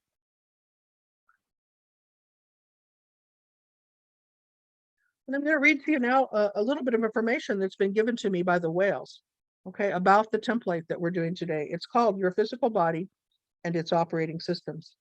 Your body knows at any given time what it needs. It knows it is unique and that it is always connected to the soul and the original divine life blueprint that you were created from. It knows that it may have different requirements than others to function at optimal levels. Examples are the nutrients that best serve you, the amount and type of food that best serves you, the amount of sleep your body is asking for each day, the exercise program that best serves you while bringing you joy and a sense of nurturing as it is exercising. Also, your body is now asking you to diversify your program of nurturing it, okay? The schedule, if you will. The body knows how to deal with the solar flares, the eclipses, the moon and the ocean cycles that affect your energy. The whales ask you to really listen to your body and allow for the changes in your schedule each day to honor the rhythms and flows of energy changes. The whales ask that you prioritize quiet time for your body each day in the morning before your daily activities begin. Your body will speak to you and communicate on how to create optimal health. We will now begin the process of programming your physical body and all of its inner workings and systems. Please note that once you begin acquainted with this project and this process, you will be able to perform this process 3 or more times a week to continue to upgrade and integrate the new energies and operating systems. And I should say that in most cases, the templates, once it's activated, will continue to evolve and change and accelerate for about 2 weeks. And that's up to you. And if you allow for it, you stay in contact with it and you keep your vibration high. So right now I'm going to share the screen and we're going to start out with a PowerPoint, which is filled with wisdom. And today we're going to connect for the first time to what I call the Great White Whale Council. Okay. So here we go.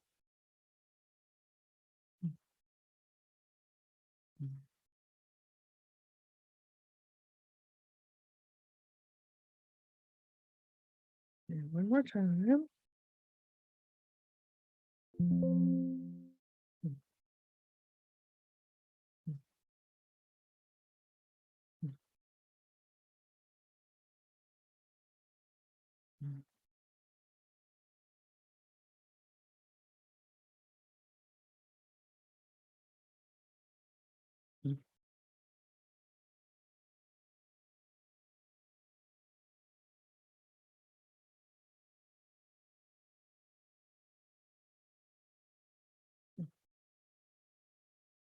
Okay, we got it this time. There we go. So here.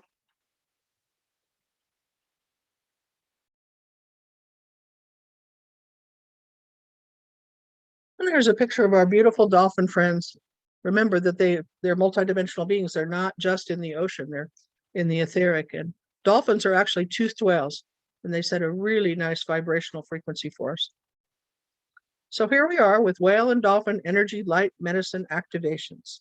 And I'm Laurie Reyon, and of course it wouldn't be appropriate without acknowledging my partner who has been a big part of this, Master Cat Puddah, and the overlighting presence of the white whales and the celestial star councils of light. There's a picture of my partner and I. And now we begin with a disclaimer. The materials in this session are presented with the highest and best intentions, and these are the words of the whales. Everything presented is designed to harmonize with all other belief systems, particularly those of the light. We have witnessed amazing healing results with whale and dolphin energy light medicine.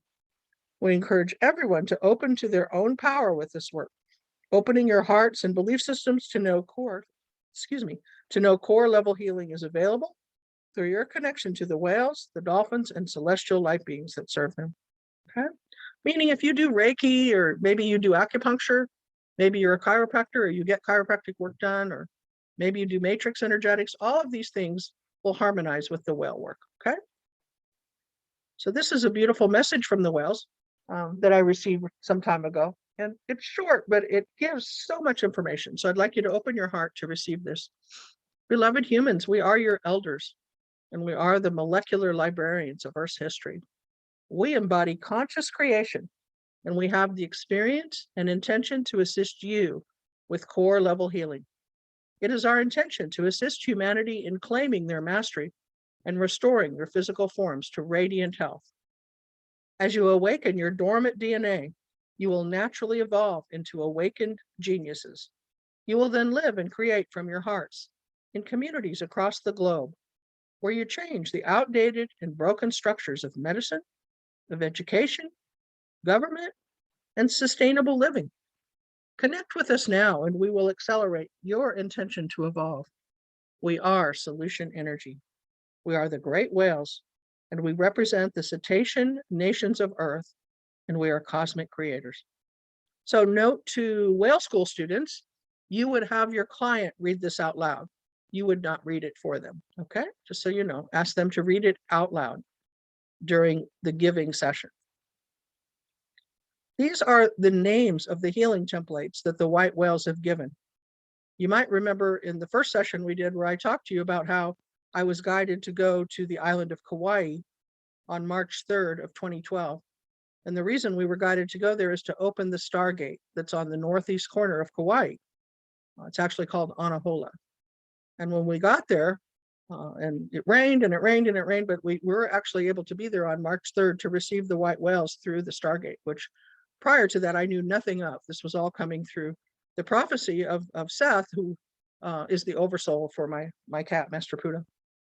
So once the white whales came back, more of this particular information became more clear to me. I started to receive it and write it down. I didn't completely understand it, but I began the communication with the white whales. And if you might remember, I explained that in November of 2011, I went to speak at the Star Knowledge Conference in Cahokia, Illinois. And at that point, one of our mentors, Grandma Chandra and Judith Moore, together brought forth the first message, as far as I'm aware of, that came through on our planet from the white whales. And in that, they introduced themselves by name. And in doing so, they gave us the Lakota names, which we're going to talk about today. They used an indigenous language to first speak to us, which is just fascinating. But anyway, I want to give you a minute to see this. And also know if you want to know more about these particular templates, you can go to our website and you can read the healing page where we put this information in. Now, you might think you just want to do one of these templates one time and that you're going to have everything you need. That is not true. It's sort of like saying if you take one shower in your life, you'll always be clean. It's not quite like that. But I do like to encourage my clients to consider doing all 12 of them at some point, which of course is an extended study of this work. Also know that after the first template is done, your physical body and operating systems, at that point, should you continue to work with me, they're not necessarily done in order, okay? They work with the physical body first, but after that, either you have a suggestion or we'll muscle test and speak directly to the whales as to what they're suggesting for you. And at that point, you can make a decision. Now, they won't force you. Like they might say, next session, Susie, let's do creativity, the passion of your soul. And you might say, no, I really want to do 11. I want to work on my dream recall.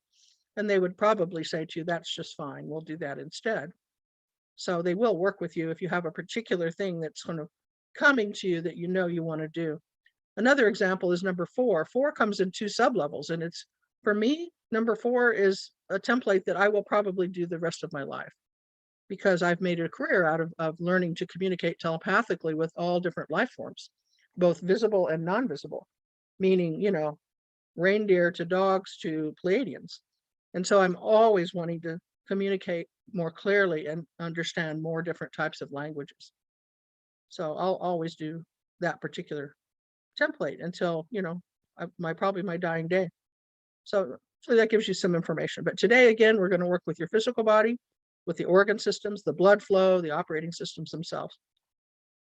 And here are some pictures of the whales that allowed themselves to be photographed as they first appeared when they came into physical form on the planet. So here is a beautiful statement that comes directly from the white whales. The dolphin and whale energy medicine creates a crystalline matrix in the human form, activating dormant DNA and allowing the human to carry more light, thus preparing you for ascension. You may experience an accelerated change or growth and a deeper connection to your soul. The processes will assist you in moving into higher states of consciousness and in raising your vibration. And remember, the soul itself is the eternal part of you. This is what's sometimes called the I am presence. This is the part of you that never dies. It just transitions from one human form or other form to another. Okay, so it's very important that we connect to the soul. So welcome to Life Body Programming.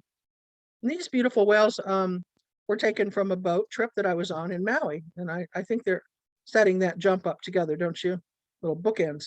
It's gorgeous how they coordinated that.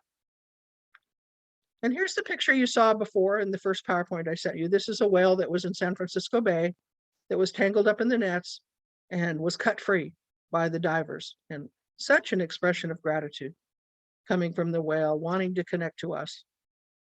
Beautiful. I love it. Another one, a beautiful breacher. It's amazing how they can throw their mini-ton body out of the water. So strong. So as we spoke of before, when we first worked together, nothing can be done by the whales, or by God for that matter, without your permission, because you have been given free will. And they will never override that. Whatever your free will is, when it's in alignment with your soul, amazing things can happen. So that's the intention today, is to align for your highest and best good. And the information, of course, that the soul speaks directly to the white whale about will be given today. And it's our intention to help you align with that. So this is where you are in your house right now. And I'm speaking to whale school students. You will read this out loud, but keep your room muted. Okay? So together on this most auspicious day, we have gathered as a force of light. We have answered the call of our hearts to come and join together now from my heart and my soul. Permission is given. And this is a picture to help remind you to stay connected to your soul energy, to that eternal, immortal part of you, the higher self. So important. So, and again, we read this out loud. In this divine activity of light, we connect to and access the stargate of light that is open for us. This stargate portal is open throughout the multiverse and now opens through this quadrant of our galaxy, this solar system, and onto Earth. And again, for whale school students, please make a note that your client, the receiver, will read this out loud. You will not read it out loud. They will read it out loud. And the reason I'm reading it out loud is because we're teaching a class here and I can't have all of you reading. But it's important that they read it because they're the one giving permission. And a nice picture of what that portal might feel like or look like as we access it. This portal now illuminates all life in gold and pearlescent light through the threefold flame of divinity. So at this point, whale school students, I would ask them if they remember what the threefold flame of divinity is. They remember the power of what they learned from the whales last session is the word triangulation, that we step out of duality into a 5D 0-point energy. How do we do that? By triangulating. So the threefold flame of divinity means we're grounded and connected to Mother Earth. We're also connected to Father Son as the portal to Prime Creator. And those two energies are flooding us from above and below. And the third flame of divinity comes from the heart, which again is the seat of the soul. So the earth, the sun, and your soul connected to your heart is the threefold flame of divinity. Really important that you know that and that you use that information every day, because now you're going to have the opportunity to live your life outside of duality, outside of judgment, outside of negativity. Yay, huh? And a nice picture. This is a Photoshop picture, but what it might look like to come to that stargate. to the portal of transformation, which again is located on the northeast corner of Kauai. The Dalai Lama himself said, this is the portal where all souls enter the planet. And of course, this is the portal the white whales use when they return to the earth, when they're summoned for a session like this. For most of the time, they're in a cosmic state. They would be in sort of an orbit, I guess you would say, frequency around the earth, working with the earth and with Gaia. So this is for you to read out loud. In this divine activity of light, I now allow the great whales, dolphins, and celestial light beings access to my energy and records. Again, this you must give permission, or nothing will happen. This is a beautiful opportunity now to connect to the consciousness through the eye of the whale.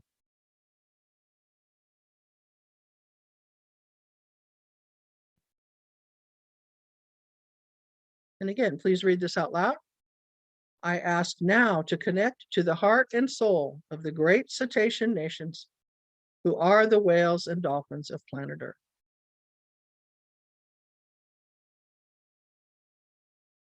Beautiful humpback whale.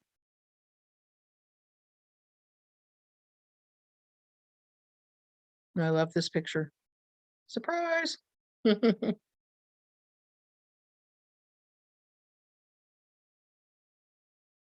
Was our beautiful dolphin friend. This dolphin lives up in Dana Point, and we visit him as often as we can, or he visits us. I'm not sure which. Beautiful soul. And here's an example of the consciousness that is taught through the whales and dolphins, which is the pod mind. They live their whole lives connected to their family. And this is, again, is the teaching of the good of the many, of the support that comes from living that way in a very evolved society. That no one is ever left alone. No one is ever shunned or pushed out or told they're bad. They're all loved and supported their whole lives. Again, another affirmation for you to read. I call upon the overlighting presence of Mother, Father, God, my I am presence, and all beings of light from on high that serve the light of our Creator. Powerful words. This is a beautiful picture that I use sometimes to demonstrate the power of spirit. It's a beautiful story. A few years back, I went to a concert. It was a metaphysical concert where they play the crystal bowls and, had beautiful flutes and metaphysical type instruments. And I went with my friend Shelley, and she brought a friend that I had yet to meet. We all three sat together with Puddah. Puddah likes to go to that type of thing, and she had her own chair. And she's sitting next to Shelley's friend. Her name was Johanna.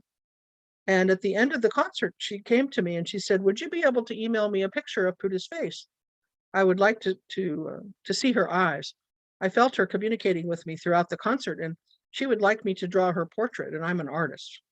And I thought, oh, wow, okay, sure. So I sent her a picture of Puddah, and this is what she sent back. She said, this is the portrait of Puddah that she wants you to have. Amazing, huh? It's really beautiful. Okay, we're back to affirmations for you to read.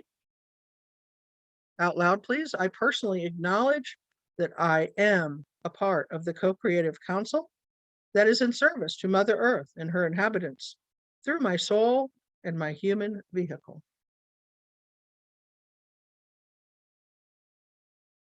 And a beautiful picture of the oneness that we all share, our deep connection together. Here's our pod mind. If you could read this out loud, please. I willingly ask for the appropriate memories to be activated and revealed that take me into the memories of my own self-mastery. Yes, please. So I'm asking you now, you don't have to answer out loud, but go within for a moment and ask, have I had lifetimes of mastery? Is it already within me? Then I'm sure you're going to get the answer, yes, that you have achieved that in some particular lifetime, a lifetime of illumination. So let's bring that forth. Now, this information comes from a picture of what it might look like to go into the Akashic records, which is the recorded journey of your soul over every lifetime, and to work with those Akashic librarians in the higher realms, and also connecting to the whales who access your Akashic records. As we have learned, once you give them permission, they're starting already to scan you and to decide how they're going to work with you. And when the whales arrive, they bring in light. Okay, that's part of their technique, is sound and light healers. And the first thing we usually see is the green light, similar to what happens when you call for Archangel Raphael or Mother Mary or another great healer, Kuan Yin. And then comes the violet flame, which is the royal purple light of transformation. Mhm. Okay, and I actually need to change this. I'll do that right now.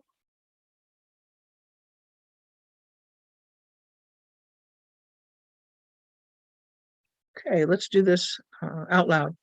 I now embrace and integrate my pure potentiality as a human incarnated upon planet Earth on this day of January 30th, 2022 in Oceanside, California. That brings it to the here and now. And remember, this is all in the DNA. We talked a little bit about you having 12 strands of DNA and how the exploration of working with the dolphins and whales brings forth a recalibration, if you will, of mastery and of release of old toxic memories. Both happen. The release of the old and the activation of that which has been dormant, which is your true mastery. So through the light of my divine creator source energy and the threefold flame again of our mighty cosmic source, remember the threefold flame, I now allow the whales, the dolphins, and celestial beings of light to align and restore my divine life blueprint.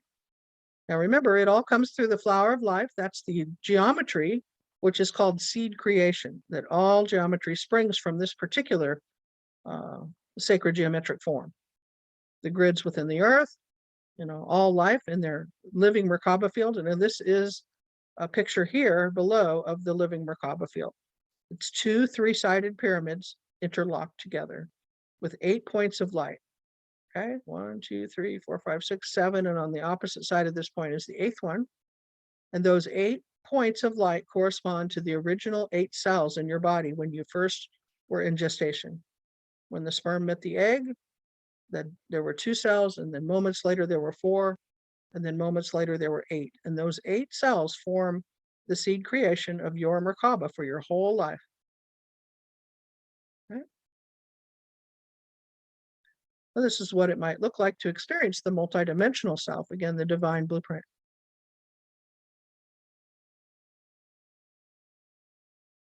Okay, the pictures that follow are humpback whale sounds put into a computer. And this was done by someone you may know of. Her name is Patricia Corey. She's particularly famous in Europe. She lives in Rome, and she is an animal communicator. She also communicates a lot through crop circles, which is very interesting, and how she sees, the different messages that come from the crop circles. So what we're going to do now is I'm going to play some humpback whale sounds, and we're going to go through the slides. And I'm not going to speak during the time I'm going through the slides. I'm going to allow you to look at them. Example is this one. These are humpback whale sounds put into the computer. And most of them are going to be in a portal. This one's a little bit different. Okay, so give me a minute to bring in the sounds. No, this is tricky. I have to go usually out. Yeah, there we go. To get the sounds to come in.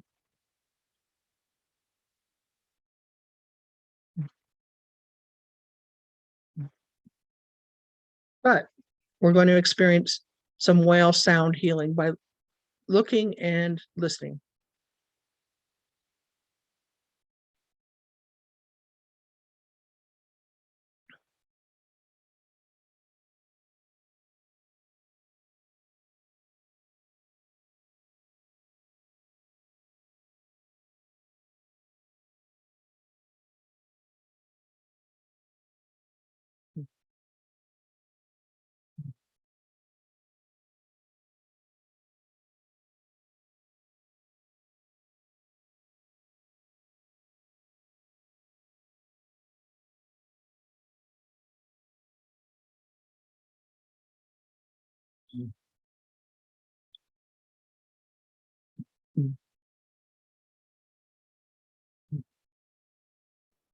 So Laurie, we still only see the gallery, right?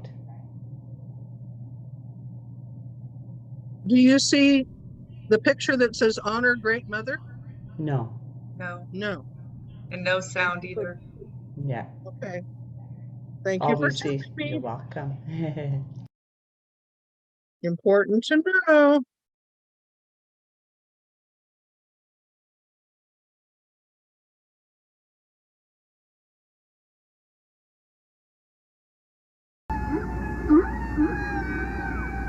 Now do you see it?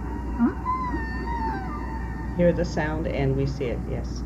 Yay! Thank you for telling me. Really important.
So interestingly enough, that Patricia Corey, when she looked at this slide and she received the message that the name of the mother whale was Watakiti, or Wataki. I'm not sure how she would pronounce this, but it's very similar to what I received when I first spoke with the mother whale, and she told me it was Watakiti was her name.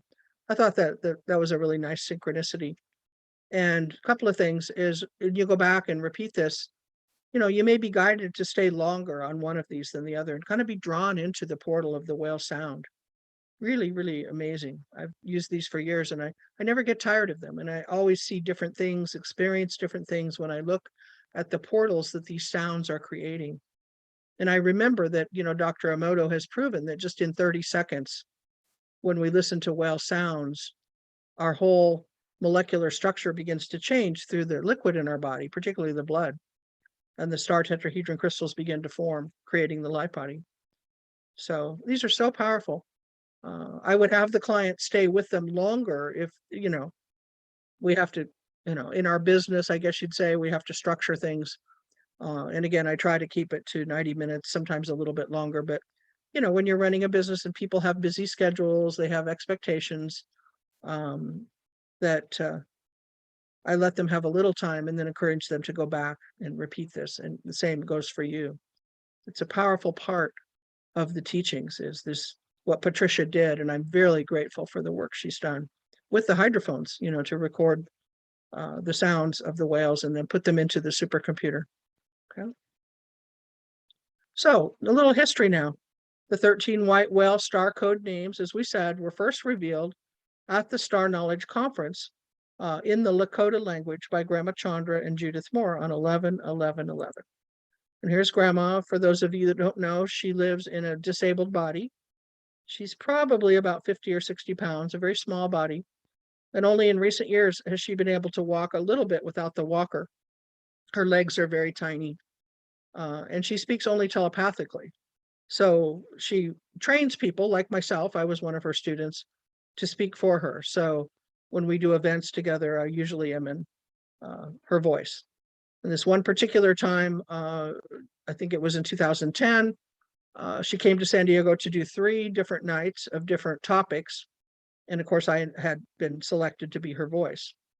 And the morning of the 3rd day, her mom calls me on the phone and I'm driving and she says, Judith Moore is here in San Diego. And it's very exciting. I want you to meet Judith. And she explained to me that Judith had been the premier channel for Grandma over the years, even in their European travels. And so that Judith had volunteered to do the channeling for for Grandma that night at the event. And I was like, okay, wow, And so we became instant friends. We obviously sisters in other lives. And, she's been a mentor for so many of us. Somebody I highly recommend too in this lifetime that you contact, if you're willing, and to do a personal session with. She was sort of born in the Akashic records. She's a natural and a liaison for me with the whale energy. She's one of the people in the world that respects the channeling that I do through Seth, through Puddah. I've been at events with her where Puddah and her just took over, and because she can hear Puddah, and they just literally took over with brand new channeling, all kinds of new things coming through. She's absolutely amazing. And she did the channeling that night, the 3rd day, back in 2010. And that was the first time a message came through from the white whales, which was setting us up for the Star Knowledge Conference in 2011, and then setting us up to go to Kauai in 2012. Both of them were with me then when we went to the Stargate and received the white whales. And Judith has authored quite a few books. This is my favorite one, A New Formula for Creation. It'll rock your boat. Really, really great. And I just love them both. I want to give them a big hug here in front of you. So the white whale in the earth plane is Migaloo, lives in Australia, but in my world carries Watakiti's energy, at least some of it. So when I see this whale, I have a very strong connection again to what is considered the mother whale. And I'm not sure why, because it's a male body, but that's just how it goes. Just like Puddah's in a female, but in a male energy in a female body. So the white whale codes. The white whale codes are for peace and are given from the belly of the great whales.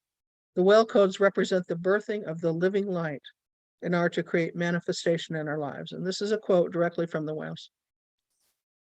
So when I said they came in the Lakota language, fortunately, there was Lakota Native Americans there at the conference that were able to correct the spelling, because Judith is channeling Grandma, and Grandma and Judith, neither one of them speak Lakota. So helped us fine tune the language and the pronunciation. And over the next 8 years, I was able to find and receive pictures of the whales as they came in different parts of the world. Now, to my knowledge, and to what I've been told, there are only 12 of them on the planet. And that took 8 years to get that to happen. So they were here energetically, of course, but to have them walk into a body was quite another story. So I want you to see yourself now standing in the middle of a circle. And as we call in the council of these 12 white whales, they're going to form a circle around you. And we're going to start at the top, like 12 o'clock, then 1 o'clock, 2 o'clock, 3 o'clock, and they're going to form a clockwise circle around you, and they'll be standing upright, radiating their light right into your body, around your house. Now, they're bigger than your house, so they're usually about 15 feet tall. So they can't fit in the room in your house. So you kind of see them forming a circle around your house, okay? Or apartment building. Wachiko, please welcome Wachiko. And it's up to you if you want to say their names, because they're coming for you. Please welcome Wicha. Now, Wicha has had a baby, as you can see, that is not white. It's very interesting.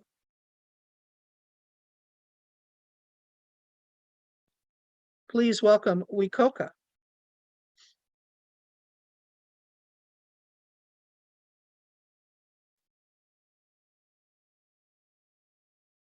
Please welcome Pukara. Beautiful. Please welcome Nani Niocha.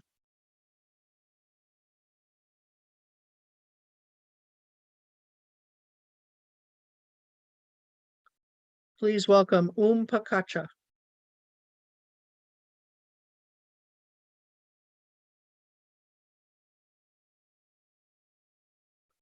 Please welcome Chio Chankasha.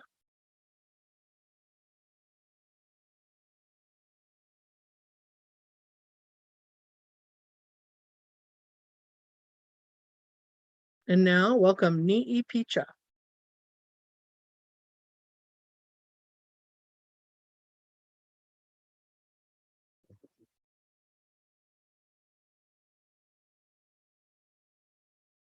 Welcome Pancha Wichi Wi.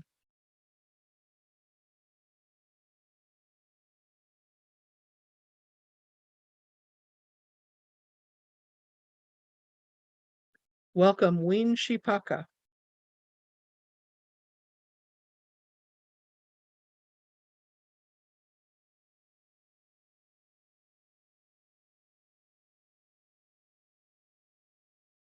Welcome Chisha Ni'iwa.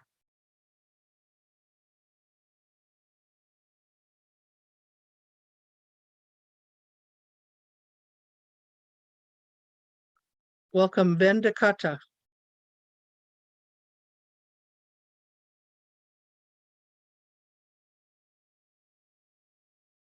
And now, again, Watakiti, the mother white whale, which again does not have a physical body here on the planet. She's explained to us multiple times that her energy field is too large to come to the Earth. It would actually hurt the Earth because her energy field is larger than Jupiter.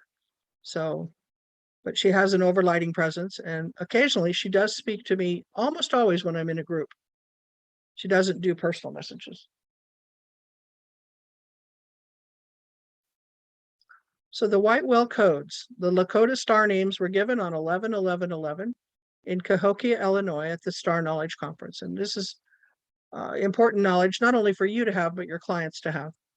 At that time, Master Puddah told us that the 13 white whale creator gods would return to Earth on March 3rd, 2012 through the Stargate in Kauai. All 12 white whales did return in the physical and exist here now on Earth to assist you in creating your life in peace, harmony, and love. Good news. So, as we now know, that the soul is in charge, but you're connected to your soul. And in your free will zone of your physical form, we want to know what your intentions are. I should say the whales want to know, particularly directed towards this particular light body activation. So whale school students, you will give your client, I would say, a minimum of 3 to 5 minutes to state their intentions. Encourage them to speak out loud, but make sure they understand everything they say is confidential, that you're not going to repeat it or to discuss it with anyone else. Sometimes people will write them out ahead of time, so they've had time to really ponder and think, and then they read them. And you will have a few people who do not feel comfortable with either, and they'll want to speak only telepathically, and that's okay too. It's okay. So right now, in your home, wherever you are, in the next 3 minutes, I'm going to ask you to telepathically communicate now to the white whales. Your intention, stating your desires. We're focusing on your physical body and your operating systems, but you can ask for anything. Speak from your heart. Stephanie, you can ask a question.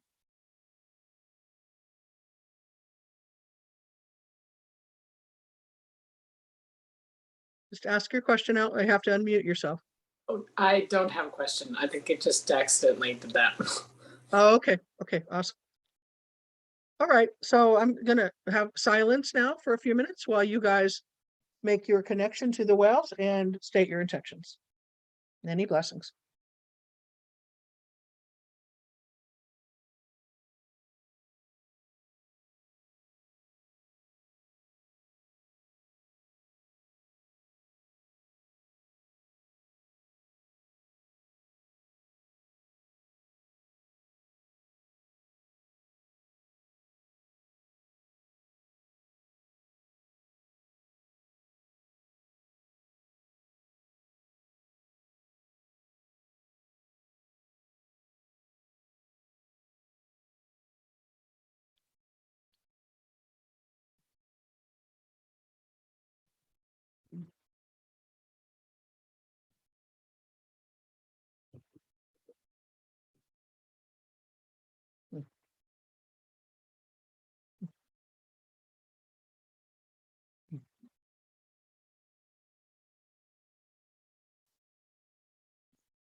Okay. I hope you've enjoyed this opportunity to commune directly with the great white whales. I'm going to move on, and here's one of my favorite slides. We know the dolphins are so happy that we're waking. They're finally able to do their jobs more effectively.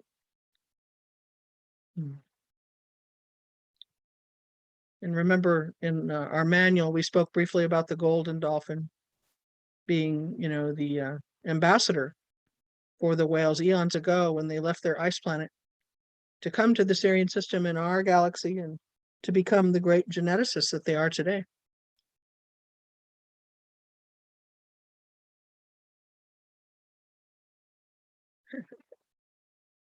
Something special about cats and dolphins, certainly in my world.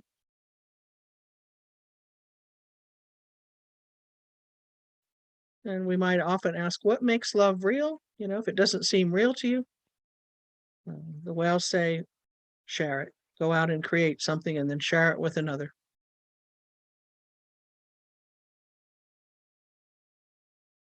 Together, joined in love, we really do make a difference. And I think I've shared before, I've worked with some boat captains pretty much all over the world, and I've had more than one boat captain tell me that they've seen dolphins way out in the ocean coming up in circles or semicircles, you know, like groups like this, and staying with their heads up for extended times, particularly orcas too, having a council meeting. So there they are. So this is information now that's coming from the whales. We're going to begin the healing and the clearing session now with the white whales. It's suggested that you relax and join in the water blessing prayer. You may want to use blessed water to anoint yourself as well, particularly on your crown chakra, your third eye, your feet. The important thing is that we're going to declare the water holy and sacred. So if you don't already have a bottle or a glass of water, please grab one now. And we're going to do a water blessing, okay? When we bless the water in our bodies, we change the crystalline structure of the water molecules in our own body, preparing us for the healing with the whales. So the suggested blessing is, please speak to your water. Water, we bless you. Water, we love you. Water, we honor you. Please forgive us for polluting you or harming you in any way. And again, I'm reminding you as whale school students, you would not be reading this, your client would be reading this. And so we ask the client now to say the Ho'opono prayer 3 times. I'm sorry. Please forgive me. Thank you. And I love you. I'm sorry. Please forgive me. Thank you. And I love you. Water, I'm sorry. Please forgive me. Thank you. And I love you. And if you know anything about the research done with Ho'oponopono, those 4 short sentences can be said in any order. They don't have to be said in this particular order to be effective, okay? But there's been a lot of work done, including Dr. Emoto, to prove how important and powerful these words are. Through the power of our divine essence, we raise the vibration of this water and the water in our bodies to the highest possible vibration right now. Again, here are some of the pictures that Dr. Emoto took as he proved beyond a shadow of a doubt that water is alive, that it has memory, it's sentient, and responds to emotions, to music, to thought, to words, and how important it is to track the consciousness of the water and the blood in your own body. What does the bloodstream look like now in your body? What do the crystals look like? The more you fill yourself with joy and happiness, the more powerful the vibration of the crystals themselves will be. Okay? Toxins and old memories can be removed that are embedded in your DNA that are potentially blocking you from living daily in joy and happiness, success, love, and self-empowerment. So this slide, you would be the one to read it and explain it, okay? So one of the things you might want to get in your toolkit is an actual symbol of an ankh. You can buy several varieties of these. They don't have to be big on Amazon. It's called the ankh. It's a restorative tool from ancient times. So you tell your client at the end of this light body activation, you will visualize the symbol of the ankh on top of your crown chakra. And then you will exhale when we guide you to do this with the power breath. And I'll do one for you now. Where I blow all the air out with force from my lungs through my lips. And I recirculate then the energy up through the ankh, through the loop, and back down into my body through the crown chakra, into my body. And we'll do that in a process that's virtual at the end of the session. So when I say the symbol of the ankh, you'll know what I'm talking about. Okay, and again, we all know that affirmations are powerful. We're going to say these affirmations 3 times. And remember from our first session what we learned about triangulation. The first time we say, I am that I am, we're going to ground down into the earth. The second time we say, I am that I am, We're going to reach up and touch the sun as the portal of light to creator. The third time we say, I am that I am, we're going to touch our hearts. And we will have triangulated and made this so much more powerful. Okay, so if you would do this with me now. I am that I am, grounding. I am that I am. Think of the sun. I am that I am. Move into your heart. And the same with the others now. I am love. I am love. I am love. I am power. I am power. I am power. I am wisdom. I am wisdom. I am wisdom. I am the light of our Mother, Father, God. I am the light of our Mother, Father, God. I am the light of our Mother, Father, God.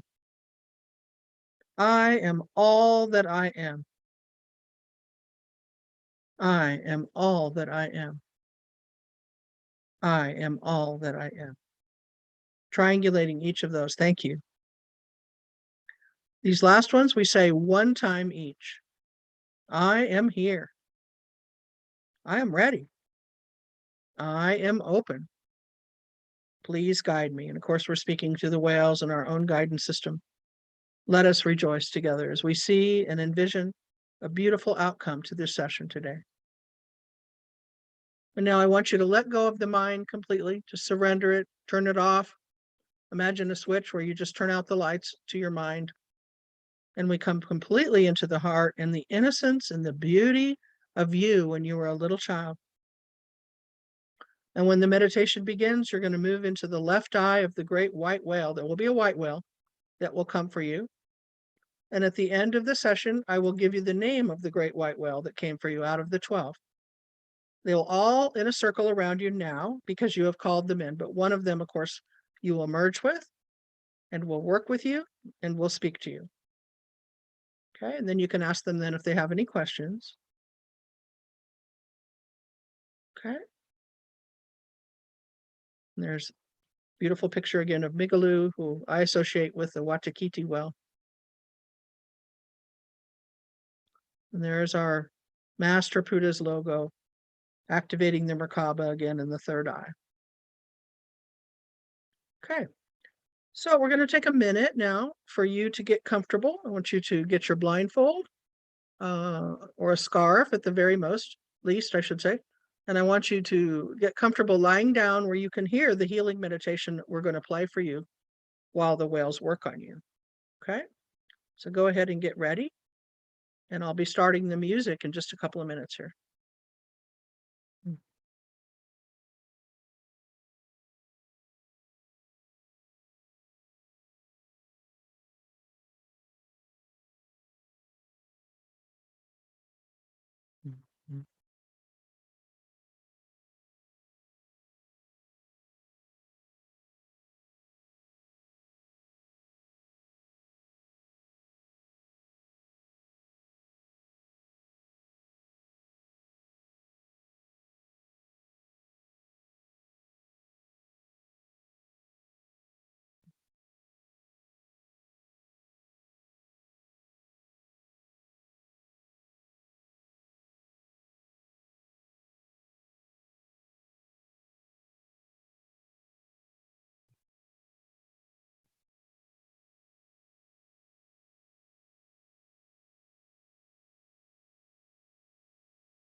Okay, we're going to begin the healing meditation now. So as before, you may or may not stay awake during the music we're going to play. It's important that you relax and let nature take its course as you merge with the beautiful white whale.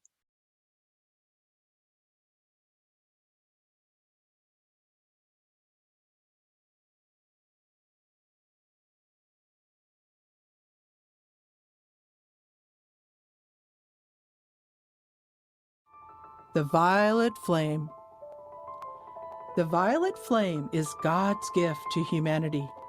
It is the most powerful tool humanity has for transmutation and transformation. It is time for humanity to reclaim our divine destiny. It is time for us to remember that we are all the beloved sons and daughters of Creator. The angels and the beings that make up the heavenly hosts have come through the veil to meet us, and they brought with them the sacred knowledge of how to utilize the violet flame. The violet flame is a powerful and magical gift that can be used to transmute any and all pain and negative thoughts or suffering that you may be experiencing. When most of us were born on this planet, we willingly allowed ourselves to create a state of amnesia for ourselves, not remembering who we really are. We have willingly incarnated onto planet Earth, choosing to live in the third dimension where duality or polarity is the current state of existence. If you have been going about your life and have not been conscious of the power of your thoughts, words, and deeds, you have probably misused your energy at times. You may have forgotten that you are a very powerful creator and that you are a son or daughter of God. Because of the misuse of our creative energy through negative and painful thoughts, words, and deeds, this great gift of the violet flame is perhaps the most important and powerful tool you can claim and begin to use daily. The violet flame truly is the greatest gift humanity has to clear lower or negative energies from their lives.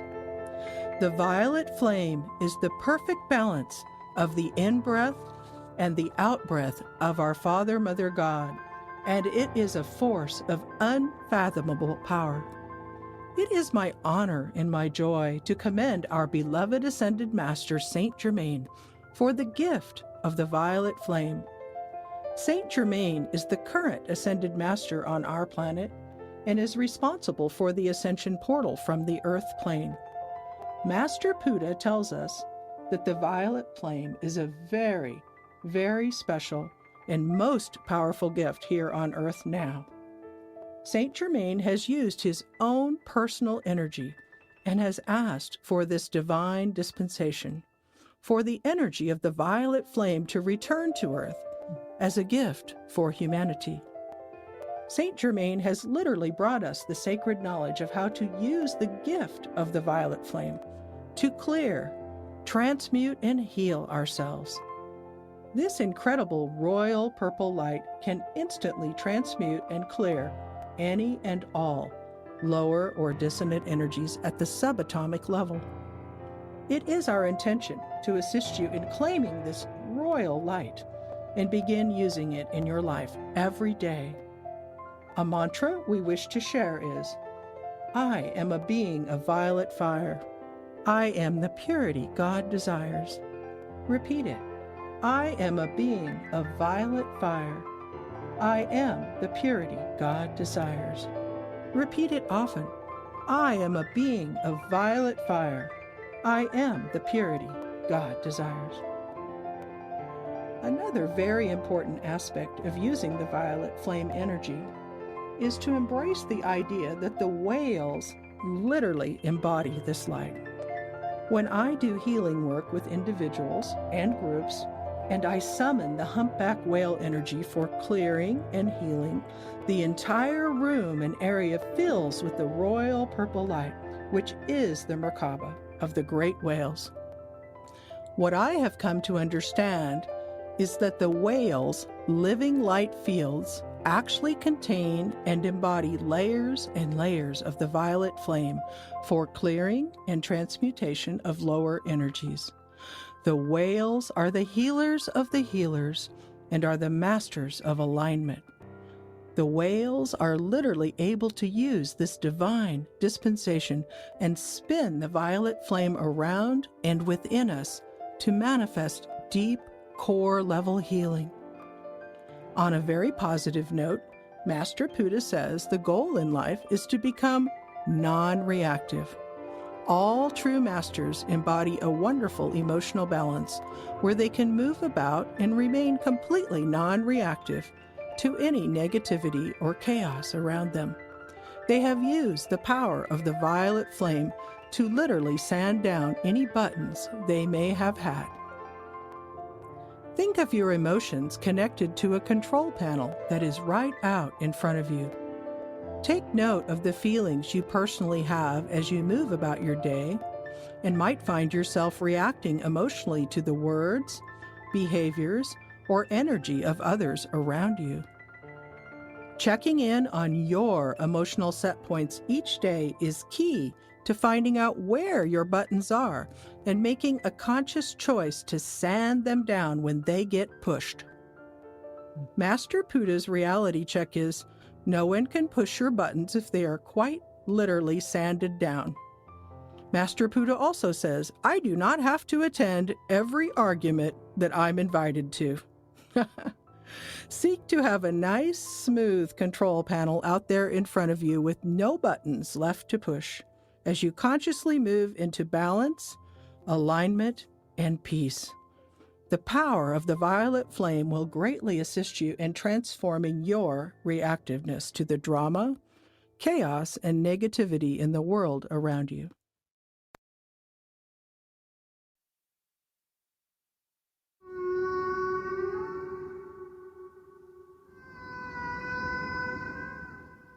This is a whale guided meditation. We, the great whales of your beautiful blue oceans, invite you now to come with us on a journey into the cosmic heart. We are the ancient of the ancients, and we are the soul of the souls. We are your past, and we are your memories.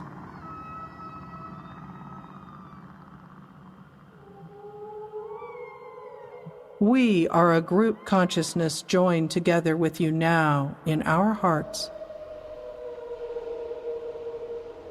We link with you now to create the future for healing and ascension of Mother Gaia. Let us go deep into the womb of our Mother Gaia and see that all that truly exists is deep and all-encompassing love.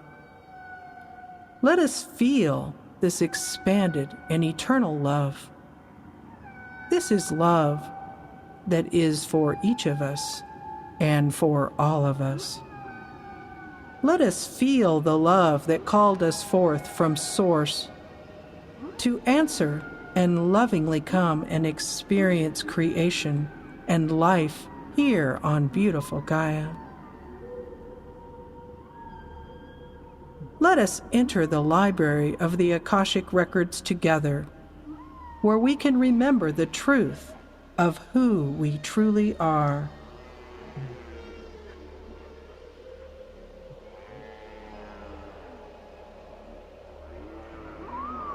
Each of us is a great and powerful spiritual being who is deeply connected to our Creator.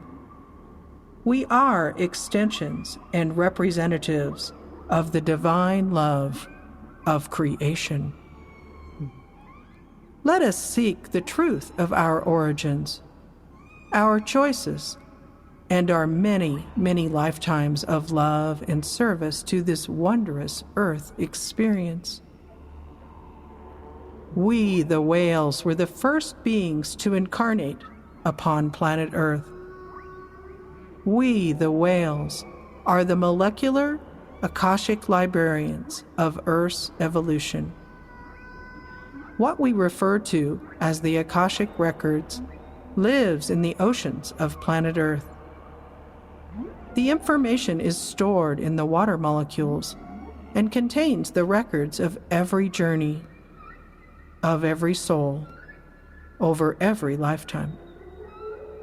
Because water is never destroyed, only recycled, Earth's entire history remains safe in our ocean archives. Let us enter the library of the Akashic Records together, where we can remember the truth of who we truly are. Each of us is a great and powerful spiritual being who is deeply connected to our Creator. Each of us is greatly honored and loved for making the decision to come to this beautiful blue planet. Each of us is loved for making the choice to consciously forget who we truly are when we were born in this lifetime. Each of us is now encouraged to connect with the whales as we make the conscious choice to remember who we truly are. Remembering who we really are is an important choice for each of us at this time in Earth's evolution. We, the whales, are here now to communicate with you and assist you in seeking the truth of your being. It is important to now reach for the knowledge that is held in the Akasha. Once there was a time to consciously forget who you truly are, in that you would participate and create from that place. But now, by divine design, it is time to remember. Source energy has asked us, the whales, to assist you, the humans, in remembering who you are. Now is the time to begin to create from a place of consciousness and to experience the truth of why you chose to be here today. In this quest for self-awareness, we can together identify ourselves as beings who value love above all else. We are coming to know ourselves as vibrations of love, and in doing so, confirm our belief in peace. We are also remembering our world and our beautiful Mother Gaia in a new light. Let us choose to gather with like-minded people and begin to take back the conscious control of our environment. Let us remember the power of our thoughts and feelings, as we are powerful creators, and together we will co-create a new world in which to live. Let us join together and use the power of intentional evolution to remember. And together, joined in love, let us now create in peace, harmony, and unity consciousness with every feeling, every desire, every thought, every word, and every action. The universe is one living, breathing, conscious being, and we are interconnected to our universe, to our planet, and to each other through the vibration of that which we call love. We, the whales, anchor the vibration of love that is beamed to Earth from distant sources. We now, in this meditation, join with you to anchor this love vibration together. We now align and synchronize our heartbeats with your heartbeat. Feel your heartbeat now, and consciously join your rhythm with ours. Now imagine and sense your living light field merging with the light fields of we the whales. Now imagine and sense us joining our pulse and rhythm with that of Gaia, our beautiful Mother Earth. Here, we find harmony in our joined rhythms and living fields of color and sacred geometry. Here, we find an all-encompassing feeling of peace, and we find our own personal sense of purpose. Now come with me as we journey back through the cosmic heart to the heart of our Creator. Let us visit our beloved Creator and remember the love that is the origin of our source. Let us claim the true dreaming state of the living heart of the cosmos. We awaken to our true creatorship and to the truth of our soul's journey. We now claim our heritage as children of Creator Source. We are holy. We are sacred. We are divinity embodied. We are love, and we are light. We are truly one heart and one love. And so it is.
So beloveds, merged with the beautiful white whale that is there for you.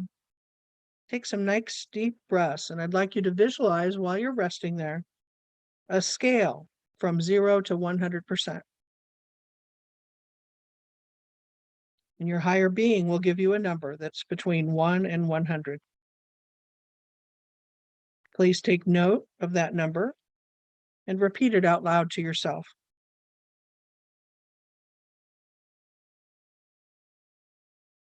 Now I'd like you to visualize your Socratic system as 12 spinning wheels or discs within your Socratic system that are aligned vertically in your body. With your permission now, one of them is going to pop out or eject.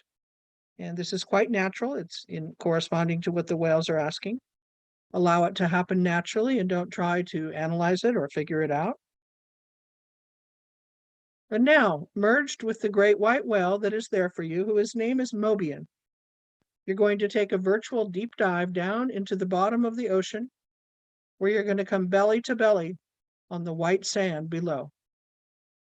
As Mobian rests there on the white sand, the codes of creation that the earth holds for you are being exchanged between the whale and you, merged into the womb of the great white whale. And just relax again and surrender and allow this to happen quite naturally.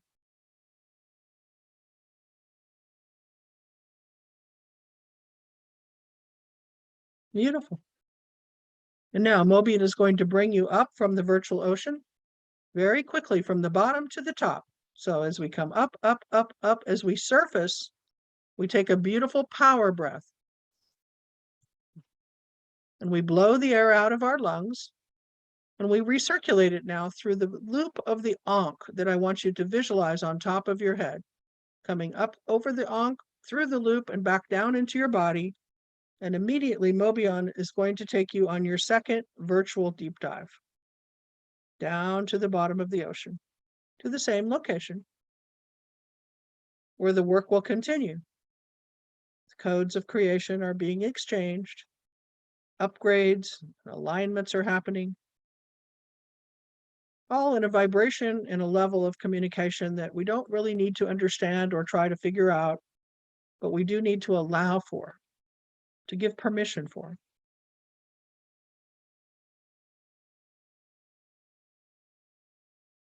Beautiful.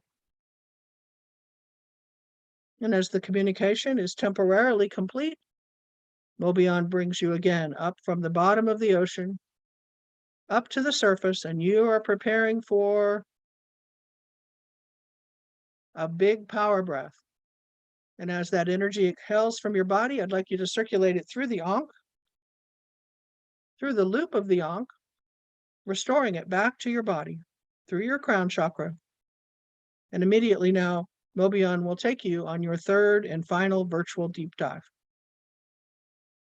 Back to the same location, where you're communicating directly with Mother Earth herself and the elementals. Your higher self is there, and the appropriate changes are being made.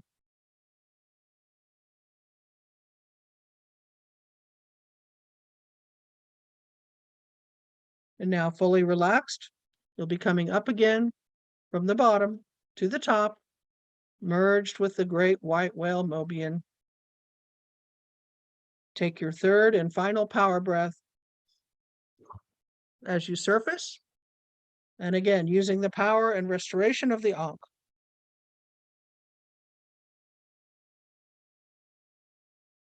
This breath is now purified and recirculated back into your body. Now, as you lay there and relax, the chakra button that popped out earlier is going to pop right back into your body now, fully uploaded and charged with the new programming. Do not try to guide it or change it or figure it out. Just allow it to integrate into its pure potential. And we'll take a moment now to allow the energy to rise and upgrade as the spinning chakra completely reintegrates and magnifies back into your body. Now, earlier when we did this, you were asked to receive a number between 0 and 100%. And that represented where you were before we did this particular activation with the physical body operating systems. And now we have an affirmation for you. And if you'd like to say it out loud, it is, I am now downloaded, upgraded, assembled, and activated. Once more, I am now downloaded, upgraded, assembled, and activated. My physical body template is now operating at 100% capacity.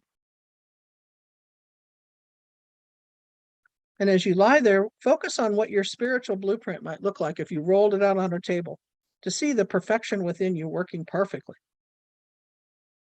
In this moment, you know that your soul is your own best healer. And today you have combined your energy, your free will with one of the great healers of the healers, who is Mobian. Trust this template and your ability to be a conscious creator. Trust the elegance of your higher being and the integration of that which has been given to you now with great love. Now it's time to start to remove your energy from this great white whale, coming out of the right eye and gently moving your consciousness back through the crown chakra into your body. All the while feeling the power of gratitude and allowing the whales that are still standing in a circle and all around your home are weaving their golden light into you, forming a golden seal. As you're fully integrated and sealed in this perfect, pristine golden egg of light, you are situated and protected in this perfect place where Mobian has now given me a message, which is for the group. The most important element now to focus on as students of the Great White Whale Academy, so to speak, is self-forgiveness. We'd like to see you work with deep, deep levels of forgiving yourself and integrating more self-love into your life.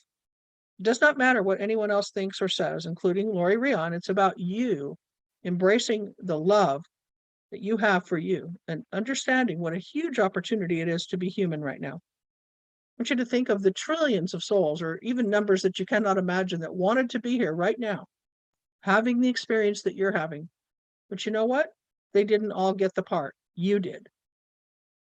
And they didn't all get the opportunity to work with us. You did. So I want you to work with music every day. I want you to work with whale sounds every day. And I want you to move into a new level of what I call manifesting on the earth plane. Because you can. You are the creators of your own reality, and now you have the best partners possible. Embrace your ability to become an alchemist. And that's the ability to change something from one vibration into a higher vibration. The old adage was churning lead into gold. Alchemy is many, many things. It's the creative energy of emotion.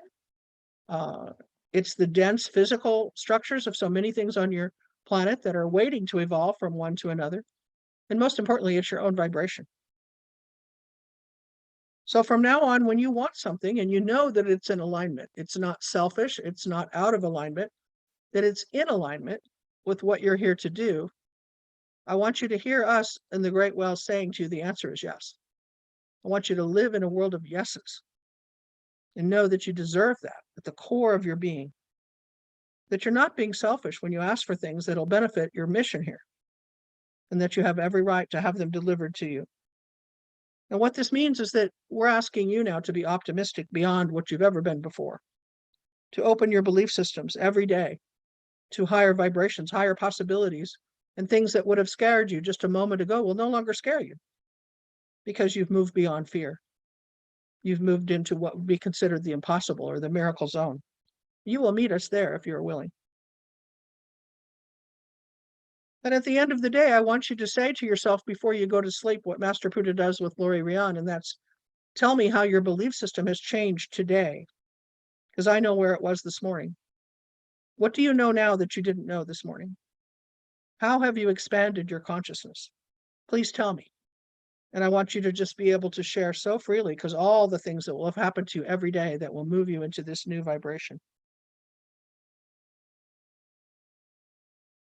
Continuing to connect to triangulation, continuing to stay in this higher vibration that moves you out of duality. Continuing to live in that which we call triangulation outside of the vibration of duality. And we have a closing message, beloved ones.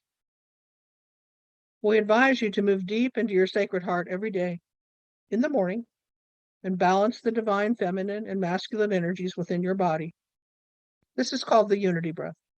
As you connect with Mother Earth and Father Sun, you are accessing the highest potential of balanced energy available to you as a human as you bring your consciousness into your heart. Tuning to the crystalline transmissions now that are emanating from the Earth's grid systems. Visualize the Earth Star Ascension portal, where you now know is located in Kauai. Connect your energy to this pathway and stay on the ascension pathway in every possible way, asking to release any fear or trauma, pain, or unresolved anger from your body and mind. It's no longer appropriate if you take this path to feel that, because you now know the way through that. The whales and dolphins are anxious to assist you in clearing all realms. You are becoming a light being, and this is the lifetime that you have waited for.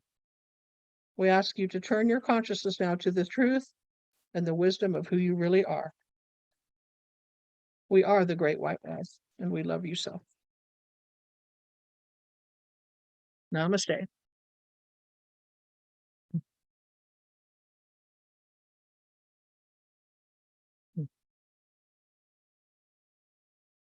Nice. So please come back. I'm going to give you 10 minutes now to take a short break, get up and move around, drink some water. And we're going to do the second modality today in light body activation, which is, if you look at your manuals, is manifestation.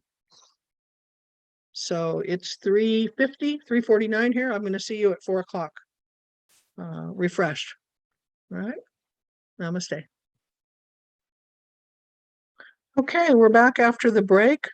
We're in the class of January 30th, 2022. And we just completed her first light body activation, which is the physical body. And now we're moving into our second light body activation, which is template number 8, and it's called manifestation. If you want to follow in your manual, it's on page 51. But before we begin in doing this particular template, I just want to see if there was any problems or any main questions that you had during the first one we just completed. How are you feeling? Thumbs up. I had a question about the Ankh. I remember like putting the Ankh on and then breathing and then out like that.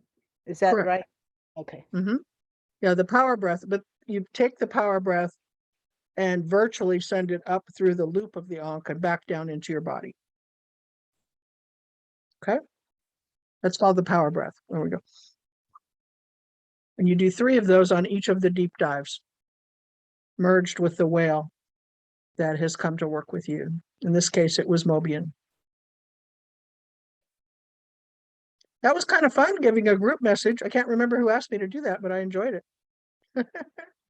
Yeah, hadn't done that before. Did you already gave it? I'm sorry? Did you already give the group message? I did. You didn't hear it? I guess Well, not. I was out. It was a nice one. Kind of long too, but it was good. You'll have to listen to the replay. Now, Laurie, Yeah. if at the time when we're giving a session, the client is not coming back to when they're supposed to be doing their breaths, do we do the breaths for them, or do we just let? No, Okay. you have to wait. You have to ask them to come back. Sometimes it takes a minute. I think I Okay. told my horror story last class, which is Yes. once yeah. I had a client in the physical and they didn't come back for like 30 minutes. It was like, that was the worst thing that ever happened. Turns out she was a nurse and she was so exhausted. But the whales told me to go take a walk so I could get out of the room and, stop freaking out. Did she die? I was like really worried she didn't come back. Yeah. And there's Laurie? been a few times when I'm doing sessions with on the phone, which I like. I love the phone. And they don't come back. And you're saying, you know, Sally, wake up, Sally, wake up, playing the music really loud, and they don't come back. So in that case, I would close the sacred space and hang up. And either they'll call you back when they do wake up, or, you know, the next day you can make another appointment, you know, because usually it's somebody that's worked with you before that's feels comfortable enough to let themselves go like that. It's really, but that doesn't happen very often. But, you know, you can't really hang on the phone for the next hour. You just gotta close the space and be respectful. They're probably out for the night at that point. Okay, somebody had a question. Yeah, it's me, Laurie. With the power breath, when we let it go, does it come through the top of the ankh and come down, or? No, I visualize it coming out of the crown chakra, going up through the loop and back down in. Oh, I was going to the top and then coming into the No, crown. it's through the crown, through the So crown. it goes up, circles around, and comes back down again. Correct. Okay. Even though you're doing the breath through your mouth, you're also doing it through the crown. Okay. Okay, good question. The whales use the word restorative. It's restorative energy. So you're bringing back energy to them that they need or want, or both. Yeah. Anybody else? Yeah. So is there instructions for that, what you just did, or a cheat sheet, or we just? Yes, it's on page.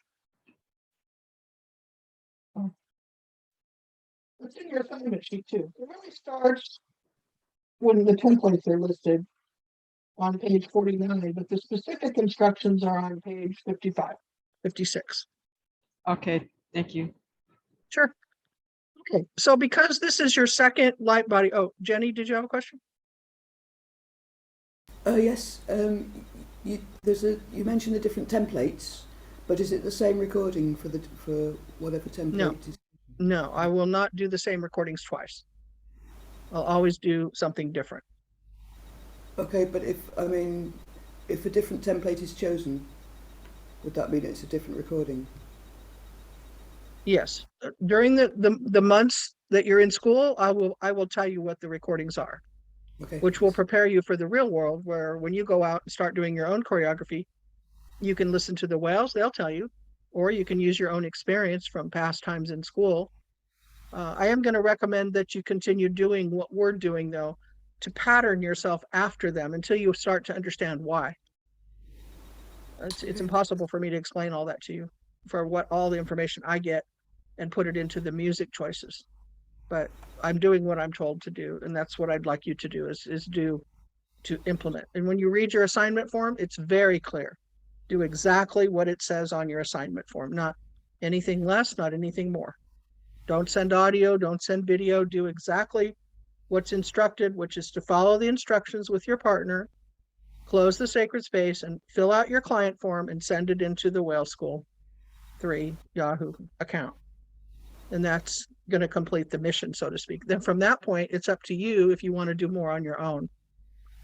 But you're going to have 3 assignments this time for the next 2 weeks, and we'll get to that. Okay, but first we have to do it. Okay, thanks. Okay, Jay. What's Mobian's Lakota name? It's on page 54. Okay, thank you. Wachiko. Okay, so we're going to do now template number 8, but we're going to cheat because of time. You can never, ever, ever do this on your own. Okay, it's only because you're in school that this is the only way we can complete the assignments within the time frame that's given. You can never, ever do this on your own. You must always do it from start to finish, meaning open sacred space, do what's necessary in the manual, do the water blessing, do the PowerPoint, and you'll do the PowerPoint until we tell you to stop doing the PowerPoints. And that'll be when we feel you've memorized them and your client is further along down the road and you won't have to repeat everything every time in exactly that way. From that point, you'll start working on with a script. Okay, and we're not there yet. But because it's school, we're going to assume now that you've come to the session with me and you're my client, and we've already opened the sacred space. And we're going to assume now that we've done PowerPoint number 2. We've completed that from the start to the finish, because we have. Okay. But when you work with your client, you're not going to be able to cheat. You're going to do the whole thing. And also don't do them on the same day. Okay. Don't do 2 templates on one day. That's crazy if you really want to receive the fullness of it, because we're already pushing so much at you. We want you to take time in the next 2 weeks to do your templates on different days. Okay. All right. So for now, we've opened the space. You've watched PowerPoint number 2, and this is what I'm going to say. So at this point, I'm going to call you Susie. I want to read you what I'm about to do with the whales, and this is per their suggestion for you after And what scanning. page is this on, Laurie? Sorry, what page? It's on page 51. Thank you, thank you. And then at that point, you can tell me if that doesn't feel right to you. And this is what you will always say to your client after the first session. You always give them the option to speak what they want to say. So without you really knowing why, but this is what they've chosen for you. It's the template called manifestation. And by the way, you're never allowed to share these pages with your clients once you get out into the world. This is copyrighted material. They're not to have it. Okay. This is for you to read to them, not for them to have a copy of. Okay. This program is very simple and assists you in understanding the nature and flow of energy and how it relates to the material world. Manifestation in the 3rd dimensional world is all governed through the law of attraction. And this template assists you in using this law to your benefit. The mantra is, as we know, what I think and what I feel, I bring into form. You have access as a divine being to unlimited sources of energy that will assist you in manifestation. However, while here in human form, many have karmic overlays, including fear-based limiting thoughts that effectively keep you from manifesting that which you desire. This program will assist you in your focus and parenting your thought forms to tell the universe what you want as opposed to what you don't want. You have the ability to access an unlimited bank account of energy that will assist you in manifesting all that you dream and desire for a variety of purposes. Trust it, keyword, trust it, and use the law of attraction wisely to manifest. Okay, so how does that feel, Susie? Does that feel good? Is that something you'd like to do? Work on? I think we can all agree that manifestation can only improve, right? It can just get better and better. Excellent. Okay. So with that in mind, we're going to do a water blessing.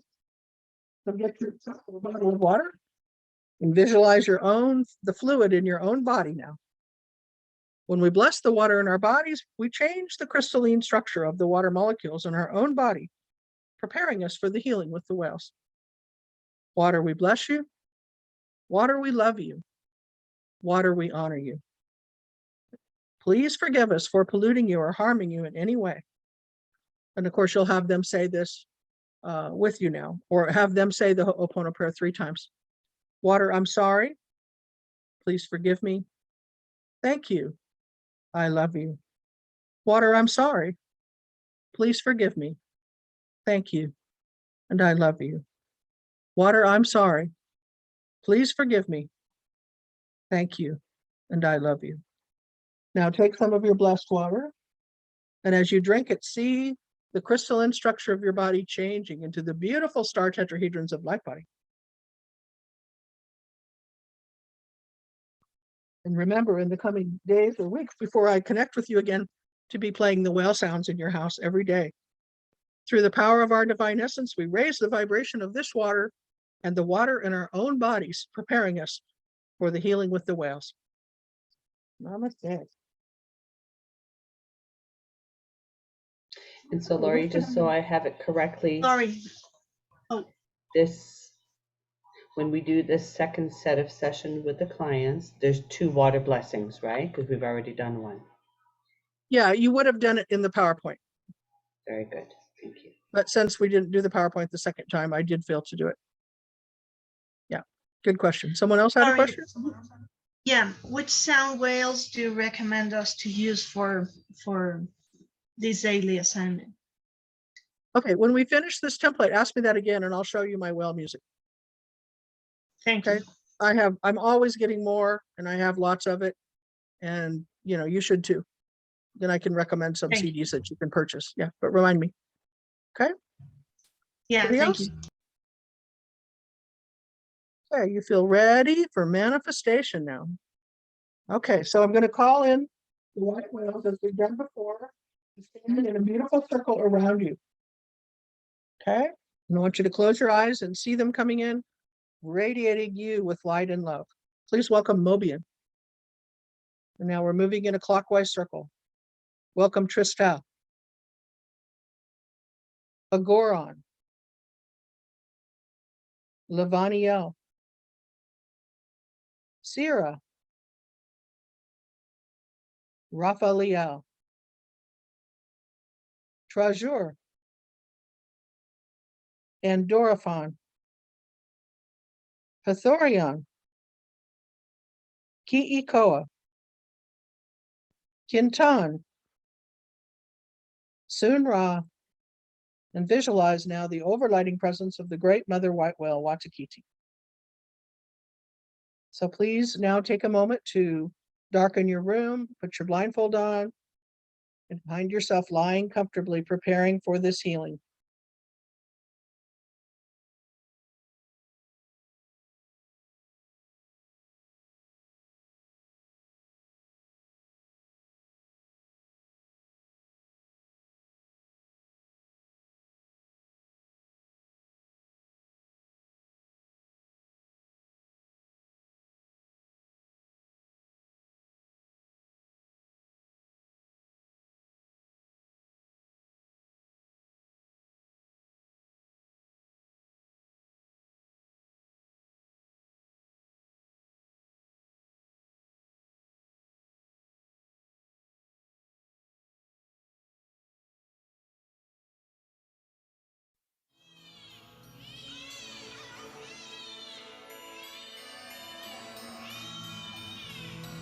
This is a message from the whales and dolphins for humanity.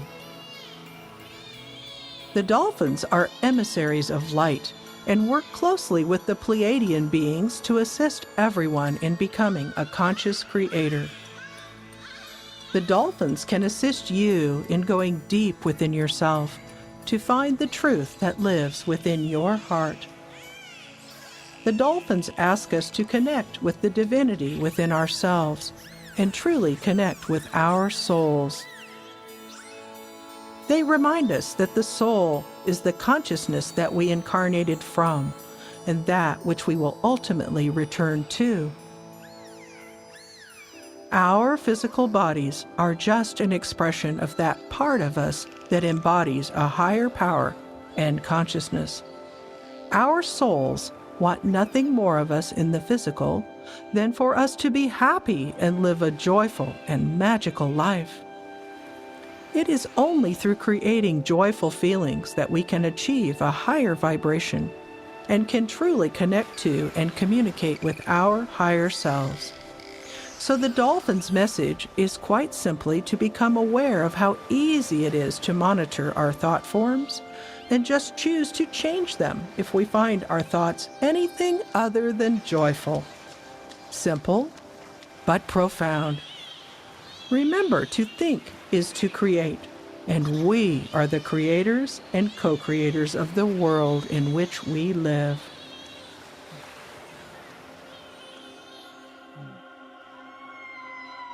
The universe is one living, breathing, conscious being, demonstrating interconnectedness and oneness. The incarnated whales are an example of the all-loving, all-knowing consciousness that came to planet Earth to be a steward for Gaia and for humanity. As a species, the whales and dolphins are the most spiritually and intellectually evolved souls in our world, and they anchor the light beamed to Earth from distant sources. Using their living light fields, known as the Merkaba, they align with the frequency and resonance of Gaia, or Mother Earth. The whales have held the highest incarnated vibration on the planet for eons, and also hold the resonance or frequency that is the heartbeat for Gaia. We would not have survived these many years if the whales had not chosen to use their vibration to balance and steady our beautiful planet. The end of polarity or duality is nearing. The responsibilities the whales have held for humanity is now being shared with many humans as we awaken to our true selves and choose to take our power as children of Creator Source. We are reclaiming the true dreaming state of the living heart. This is true creatorship. What this means is that through exercising intentional evolution, we are entering into a time when thoughts will manifest very quickly into our dimensional realities. Because many of us have chosen to awaken to the truth of our soul's journey and become conscious creators, we are now able to connect with the super sentient, ancient cetaceans we call the whales. The whales are the ancients, the elders, and are the greatest healers we will know throughout our many journeys and lifetimes upon this planet we call Earth. The whales ask you to call upon them often to realign your auric fields and your organ systems. They remind you of the phrase, "Ask, and you will receive." It is their honor to assist us, and they come in joy and in a state of bliss that can best be described as living in oneness with all that is. The dolphins and whales intend that you will find great love and joy in your heart each day and find a way to share it with another.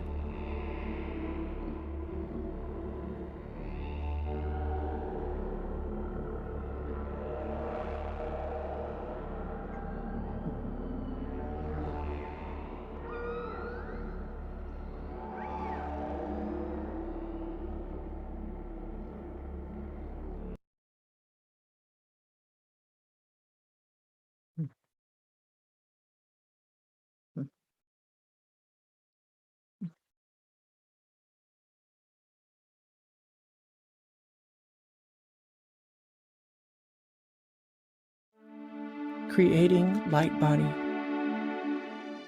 In preparing for ascension, it is important to understand that you are a multidimensional being. It is important to understand that you are capable of conscious time travel. In our meditation, we are going to suggest that you visualize now the eye of the great whale. Now, together, we will gently travel to and enter the eye of this great whale. The eye is a portal or a stargate. This portal to a different star system feels familiar, and it is perfect and right for you. And now, accompanied by your angels and guides, we enter into this multidimensional gateway with ease and grace. Within this vortex of great energy are the memories of how to return to wave form and become a light being. It is important to understand that the water-based body you currently inhabit is now being restructured and transformed into a crystalline body of light. You have the power within you to change your water body into a light body. In our multidimensional travel, we see ourselves now gently changing the molecular and atomic structure of our body into that of pure, crystalline, rainbow form. We experience an immense sense of gratitude for this experience as we remember our point of origin and experience ourselves once again that of pure light. We see our divine life blueprint and the patterns of perfection within ourselves.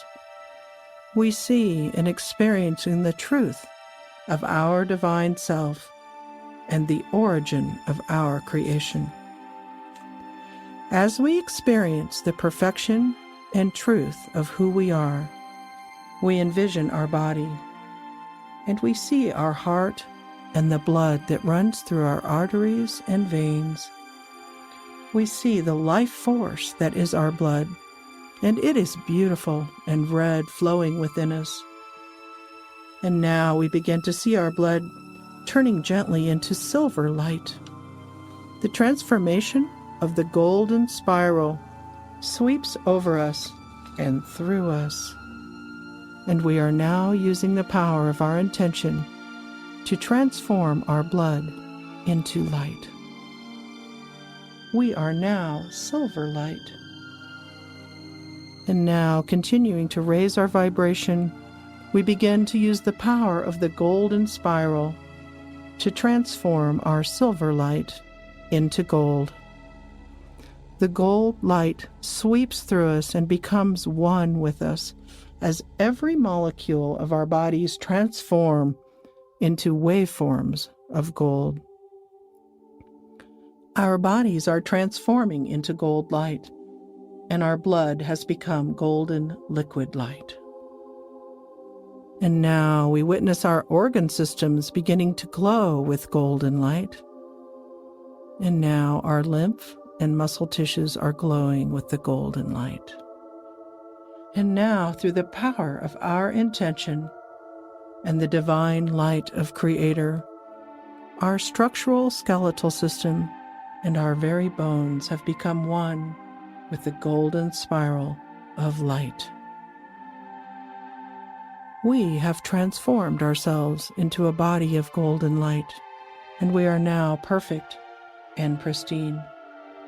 We are now literal patterns of perfection, ascended and free, embodying our ascended form of light. We are now expanded and conscious of our multidimensional selves. And now, gently, it is time to return back to our third dimensional bodies. Return gracefully and easily through the portal that is the eye of the great whale. Return now to your third dimensional awareness, body, and existence. We are bringing with us upgraded patterns of light and DNA. We have transformed our genetic structure and intelligence through the power of intention and our connection to the truth of our divine origins. We have brought the purity and expanded vision of this healing and meditation to our bodies on this day. We are one with all life everywhere. Join with me now and say, I am that I am. I am that I am. I remember I am. I remember I am. I am holy. I am holy. I am sacred. I am sacred. I am light, and I am love. I am light, and I am love. I am divinity embodied. I am divinity embodied. Master Puddah says, "Blessed be my Creator friends. Let us rejoice." And so it is.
Okay. So, beloved, you are merged with the beautiful white whale treasure. So take some deep breaths and ask yourself the question we asked before. On a scale of 0 to 100%, your higher self is going to give you a number. You should trust that number and just take note of it. From 0 to 100, or 1 to 100, actually. And now I'd like you to visualize the 12 Socratic wheels of light aligned perfectly in your body.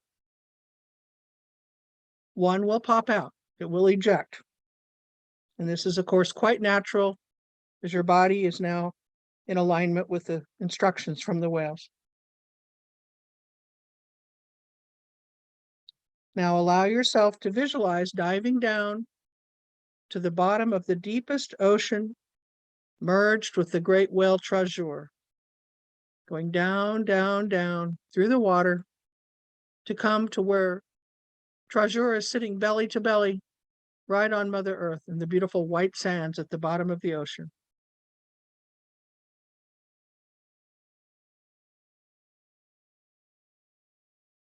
And simply allowing now for these codes of creation to be exchanged, aligned, and updated as we're working deeply with the divine feminine energy. And again, the codes of creation.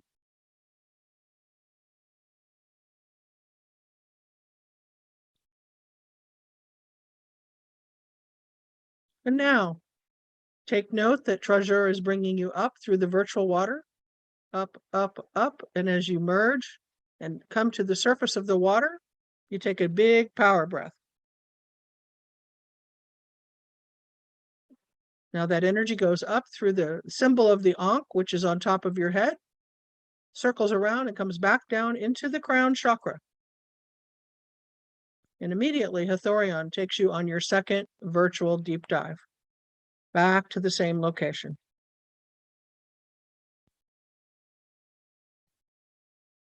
Allowing yourself to feel deeply what Mother Earth is giving you, what the whale is giving to Mother Earth, and how they're both working to unify this energy in your body to a usable way, practical way.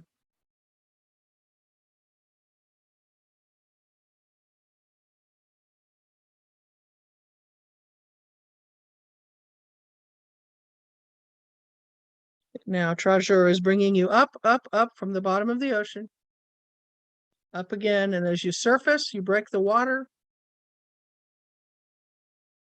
Big power breath. And allowing the energy virtually to go up through the crown, circle around in the symbol of the Ankh, which is restorative, and come back down into your body. And now treasure is taking you on your third and final deep dive into the virtual ocean. Down, down, down. Where you find yourself on that beautiful white sand again, connecting to Gaia, to the elementals, to your own body elemental, to the sea creatures. So all are welcoming you.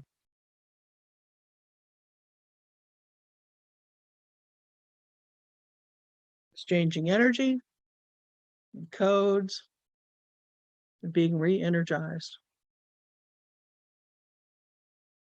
And now coming up, very quickly swimming up, up, up, up with treasure. And as you break the surface of the water, big power breath, and allow the energy to come up through that beautiful Ankh symbol that's on top of your head. And of course, the whale is doing the same with the blowhole. And take a deep breath. Immediately, the chakra button that popped out earlier is returning to your body, fully energized and charged with the new programming from this template of manifestation. Don't try to guide it, just allow it to integrate.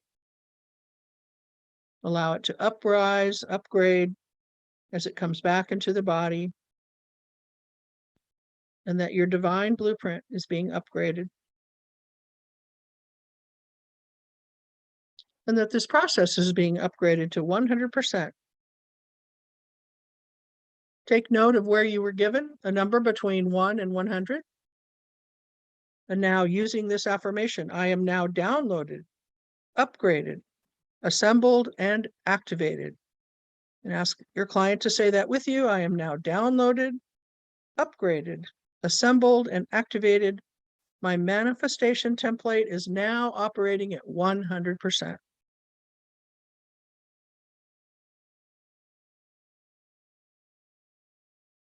Visualize now your divine life blueprint and how you designed it before you were ever born.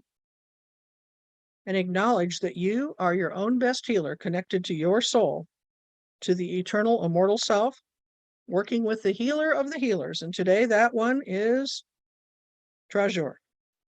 Trust this template and your ability to be a conscious creator in combination with the whales and your higher being. So it's appropriate now to allow your energy to come back into your own body, returning from the eye of the whale. Usually we come out of the right eye and come back into the crown chakra.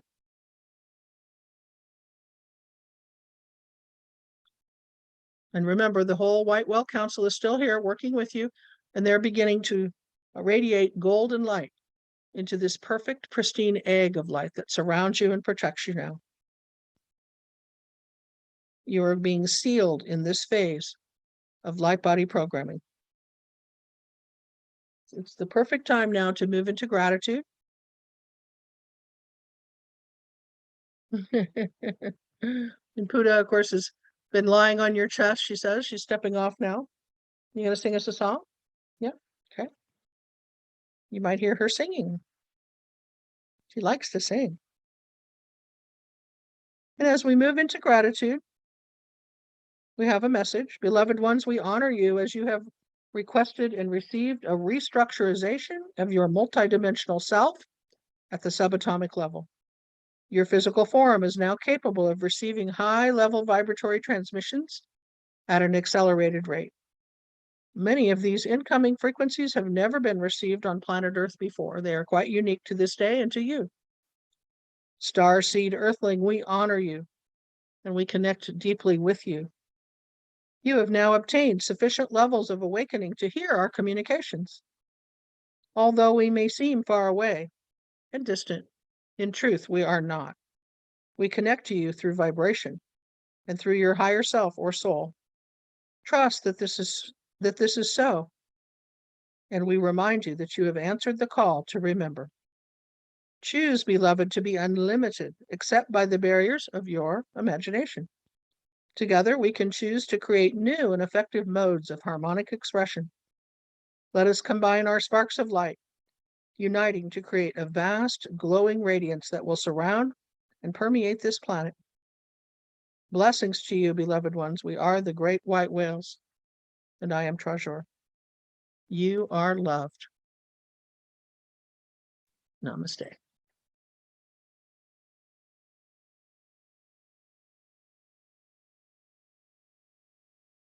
So as you're ready, I'm going to have you come back. Come back into your body. Feeling loved and supported. I'm going to share the screen. The information that's for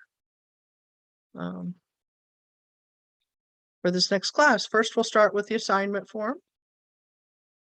Again, you'll be getting a copy of an email right after we close out and close the sacred space. The email will include the assignment form, which is right now on your screen. It will include the new partner list, which we'll move into, the new updated roster Excel sheet, PowerPoint number 2, and I'm also sending you PowerPoint number 2 as a PDF, a copy of Opening Sacred Space from the Munich perspective that we did today, and a water blessing that's in a cheat sheet. Then through Hightail, you'll be receiving the Unity Breath meditation we did this morning and Amazing Grace that we've used twice now, which will be a part of your homework. So all of that will be coming to you, so you'll want to make sure that you take good care of it, and archive it. Okay, so let's start up here. The assignment is to complete the whale healing and clearing session and turn in the form. The deadline for completed forms to be emailed to me is the end of the day on Friday, February 11th. 2022. And again, this information is for the people seeking certification. Forms are to be emailed to whaleschool3yahoo.com. If you choose not to complete and return this form, you are welcome to continue taking classes, but will not be accepted as an intern at the completion of Module 1 and 2, and there are no exceptions to that. No late forms are accepted. Thank you for your commitment. So again, you're choosing one path or the other. Both are equally powerful and you are loved. There's no pressure to perform, only encouragement for those that want that. January 31st to February 11, you are to contact your partner immediately. And again, this is for the people that are choosing to partner. In just a moment, I'm going to show you the names of the people that have chosen not to partner. And if you choose to join that list, you can let me know right now. Okay, but if you are partnering, within 48 hours, you contact your partner to set the appointments up. You will need to make an appointment to give the healing sessions and an appointment to receive the healing sessions. Each session is 90 minutes. Okay. New email, see partner list, which is coming to you, assignment form for January 30th, new Excel sheet, updated class roster, PowerPoint number 2, also sent as a PDF. Email will be sent the night of January 31st. Actually, it's tonight. Sorry, let me change that. There we go. On the class roster, there's an email for every student, and some have phone numbers that you've shared, and other people that want to add their phone numbers, you can certainly do that. Just send me the email. You'll be working with a new partner every 2 weeks from a different part of the world and probably a different time zone than yours. So remember to be flexible. Okay, so you'll be giving a family or a friend, family member or a friend, a whale healing and clearing session, which is exactly what we did last week. It is to be 90 minutes using PowerPoint number 1, using the meditation, the Mother White Whale Healing Journey, same as you've done.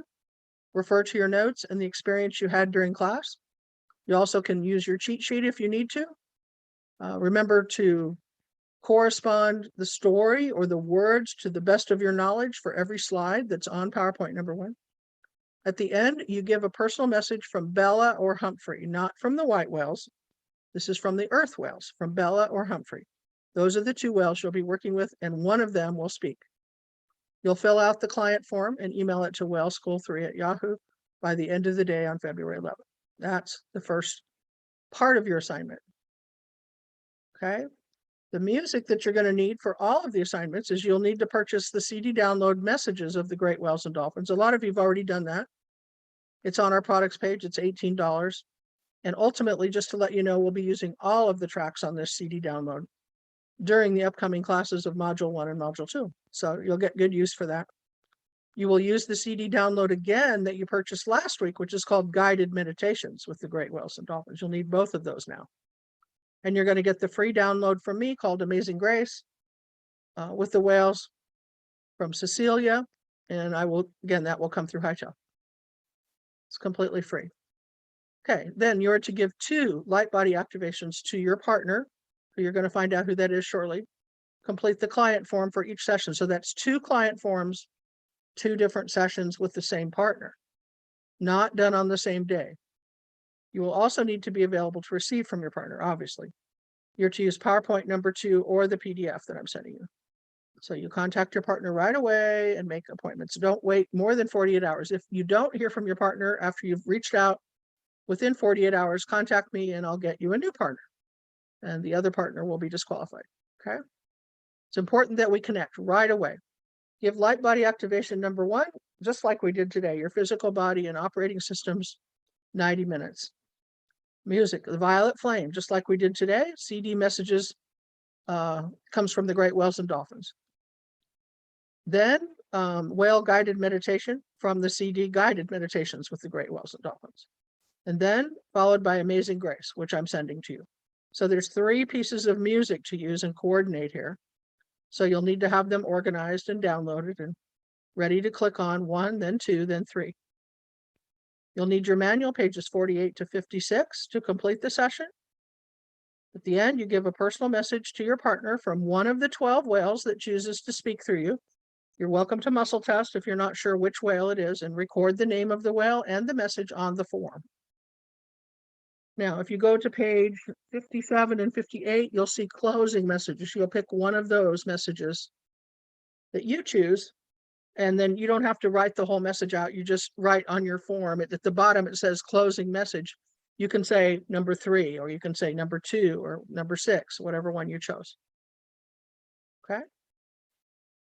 The second one you'll do is called manifestation, the one we just completed. And you will do the whole 90-minute session on a different day than the one you did light body activation for with the physical body. The music is play messages from the whales and dolphins from the CD Messages of the Great Whales and Dolphins. That's easy. It's cut number 1. Followed by creating light body from CD Guided Meditations, which you bought last week as the Mother Whale Journey on it. And then play Amazing Grace. So there are 3 pieces of music: Messages from the Whales and Dolphins, Creating Light Body, and Amazing Grace. And you'll play them all bump, bump, bump, like I did in a row. Same thing, you'll need your manual. You give there'll be one of the whales will step in and give a personal message, and will tell you that they are the one that merges with the client, who is your partner.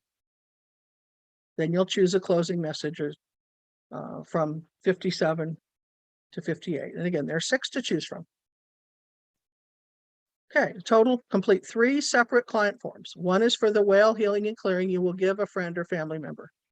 You will not receive except what you give to yourself. If you give to yourself, you do not have to fill out a form and send it. Okay, 2 of the 3 forms are for the 2 light body activations. Forms are to be filled out by the giver, not the receiver, and then sent to Whale School 3 before the end of the day on February 11th. Make copies of the form for your records. Keep a blank form on your computer. If you have a Xerox or copy, you make copies of the form that you can scan or you can photograph before you send them in.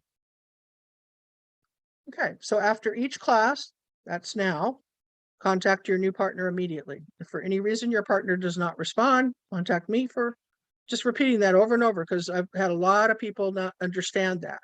There's a lot of confusion because I don't know what it is, but if you don't understand, it's because you didn't read this properly.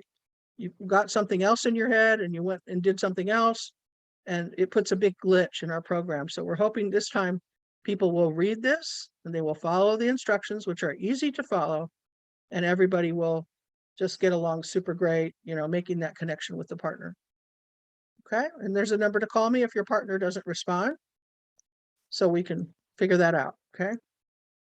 I want to repeat the importance of following each step that is given if you plan to seek certification as a professional whale and dolphin energy light medicine practitioner.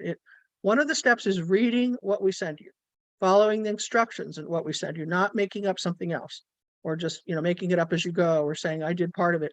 And as a partner with your clients, it's up to you to hold them to that.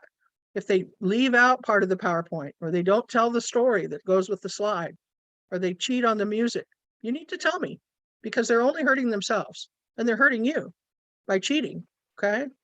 So it's up to, we got to hold each other accountable to what the whales are asking us to do here, and do each step as to the best of your ability, being totally and physically and mentally present. Read the details of everything you receive. If you fail to complete the assignment with your assigned partner by the given date, we already know you're going to be disqualified. So I don't want to do that. I mean, unless that's what you want. I want to support you, but I can't support you if you won't read what we send you. Okay. Whales are really clear, and know this is coming from the Whale Council. I'm not making it up. Go into your heart and find out that that's true. They are very strict, but they're also very clear and loving and supportive. They're clear in their expectations of the students that attend, as they have so much wisdom to give you in just these few weeks. And if any of you have ever taken like pre-med or any medical or healing type programs, you know how strict they are. I mean, they really want you to get it. So you have to pay attention and you have to follow instructions. Okay, so on a very positive note, no matter what happens, you're always welcome here. You're always welcome to continue taking the classes. You're not required to listen to everything, fill out everything. You can take pieces of it and parts of it as you go along. It's up to you which path you will choose. I've had people graduate that were never able to be in the live classes. They only did the replays because of their work, or because they were in a different time zone, including Australia. So it's up to you to be professional or personal. No pressure to do either. Just it's important though that you do make that decision soon, so we can support you there. Okay. Okay, so I'm going to close that out. And we're going to look at the partner list. And this is a good time for you to tell me if you don't want to partner with someone, that you just want to do the personal path. Okay. Okay, this is not right. Hold on.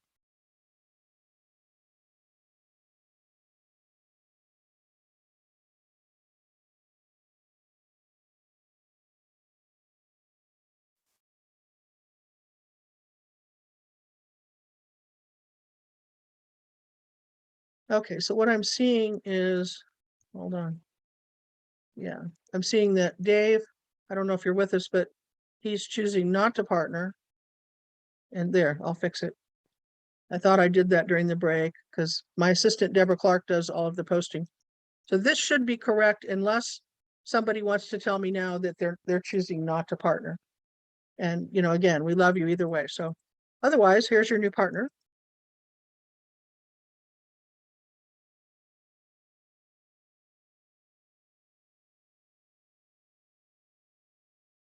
And for the people that are be watching the replay, you have to give them till tomorrow to contact you because some of them are working today, some of them are traveling. It's nice of people to let me know if they can't be here in the physical. I totally appreciate that. Hi, hey, Laurie, this is Heidi, and I don't see my name on here for I don't have a partner. Still going. Okay, sorry.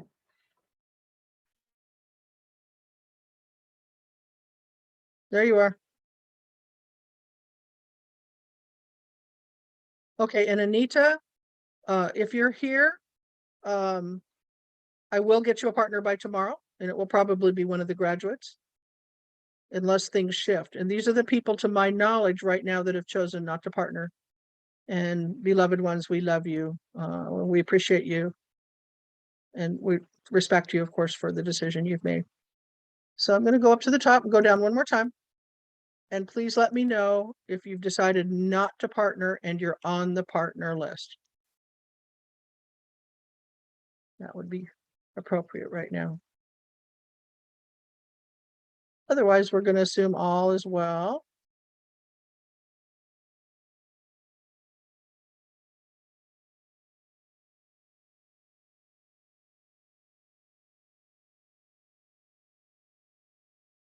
And there we are. Okay. You're going to get a copy of this just within the hour in your email. Okay. So And Laurie, you're going their email is on the router, right? you're going to be getting the roster, which is this. I have some phone numbers and I have everybody's email. Thank you. So you'll have a way to contact your partner. Okay.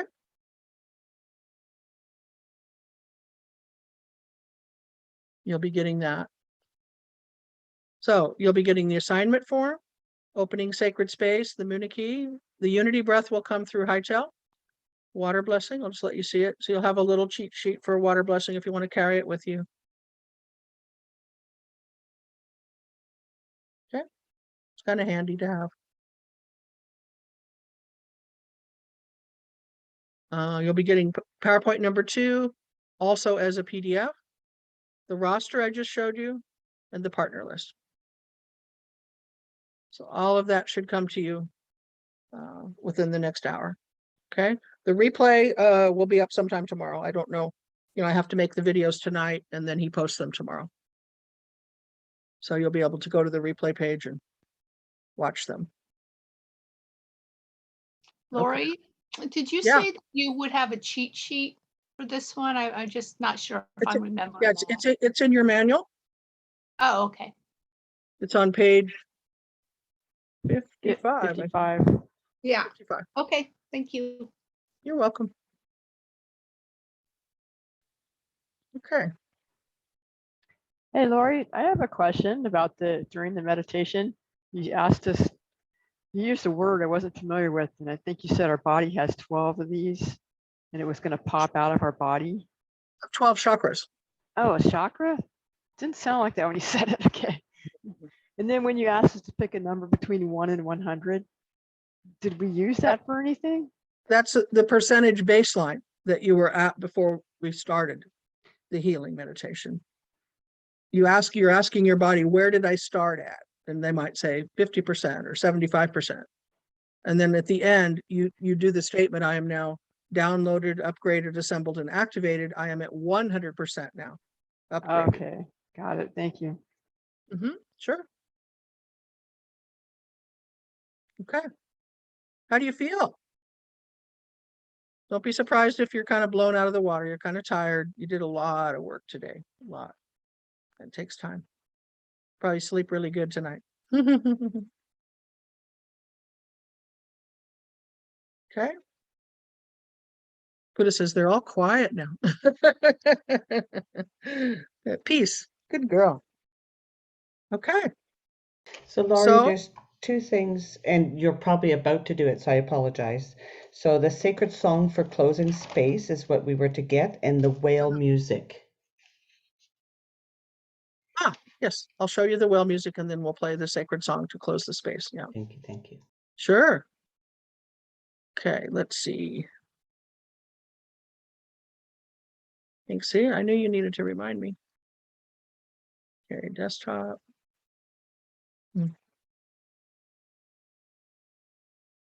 Should be here.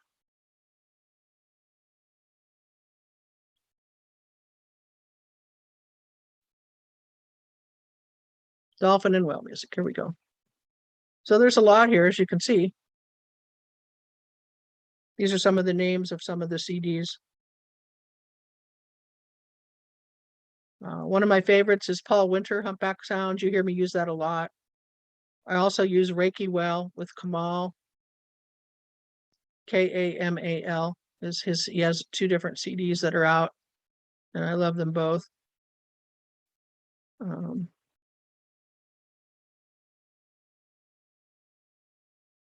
Another nice one to play. When you look at your cheat sheet, it'll tell you to play soft whales in the background. I don't do that when I'm on Zoom because people say it's too loud. They can't hear me talking, and I haven't figured out how to adjust the sound down. It seems to come across in one volume. And at this point, I'm grateful that I can do sound on Zoom. It used to be a real problem, and now at least it's worked out so where you can hear the sound. But I'd like to be able to play whale sounds in the background when I'm doing the PowerPoint. And when, we're in this time, like right now, we're in the closing stages, I'd like to be able to play something that's remastered, like Into the Deep, for example. But it's going to be too loud. So if you were working with me on the phone or in person, I would do that. I would play the soft sounds in the background and have whale sounds pretty much on the whole 90 minutes at some point. See how nice that is? This is from the Monroe Institute, and it's humpback whale sounds that they call remastered.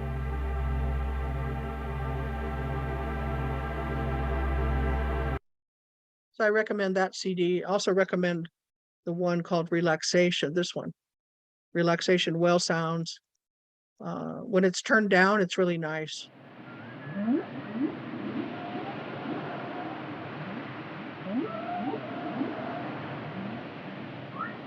Nice to sleep to, it says.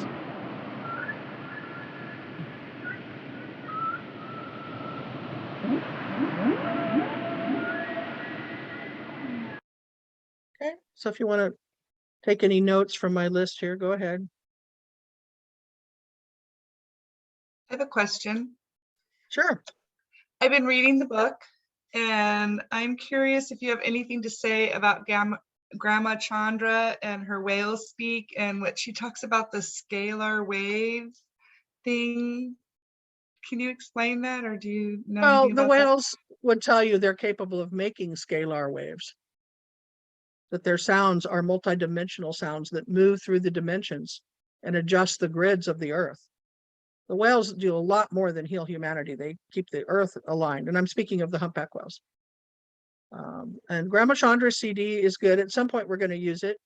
What you see it here somewhere. Where is it? Yeah, I saw it. That's what made me It's called remember. Whales Speak. Yeah. Yeah, I Whale have it. Speak. Yeah. So at some point, you'll probably use, I will give you the opportunity to hear a lot of this. And also in module 2, when we work with the dolphins, I have quite a bit of dolphin music, which is really cool. Did that answer your question?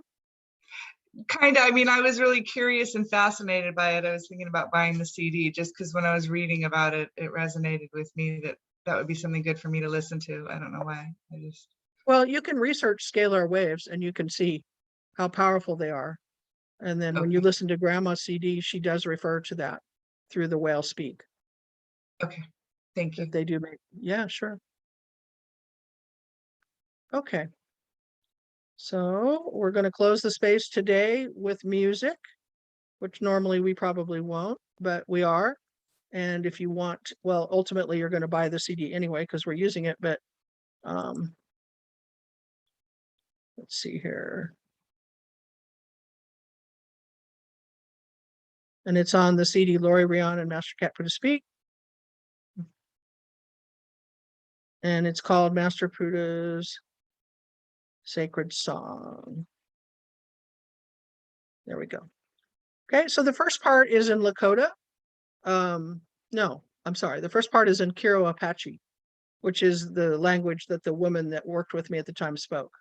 And then the last part, it goes into the Munaki prayer, basically. And we're instead of opening the space, we're going to be closing the space today.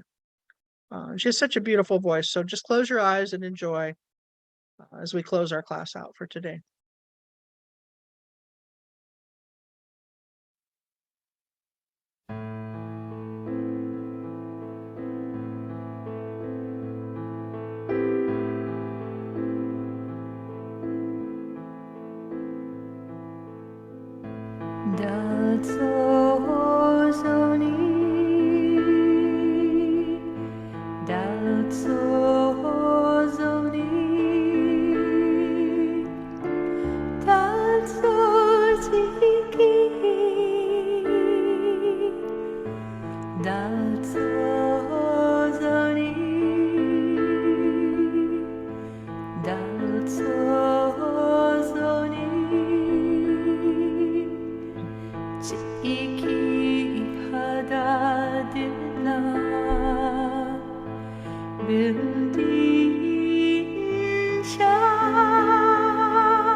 With the breath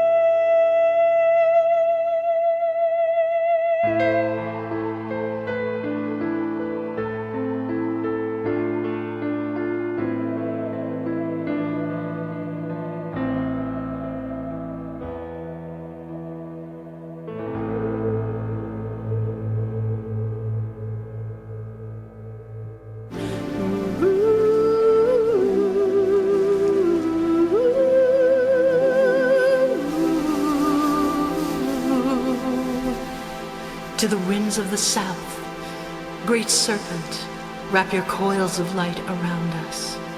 Teach us to shed the past as you shed your skin, to walk softly on earth. Teach us the beauty way. To the winds of the west, beautiful jaguar, Itoto, brother bear, protect our medicine space. Teach us the way of peace, to live impeccably. Show us the way beyond death.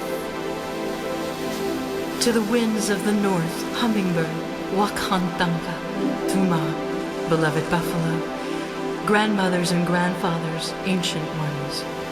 Come and warm your hands by our fires. Whisper to us in the wind. We honor you who have come before us, and you who will come after us, our children's children. To the winds of the east, great eagle and mighty condor, come to us from the place of the rising sun. Keep us under your wing. Show us the mountains we only dare dream of. Teach us to fly wing to wing with the Great Spirit. Mother Earth, we have gathered for the healing of all your children.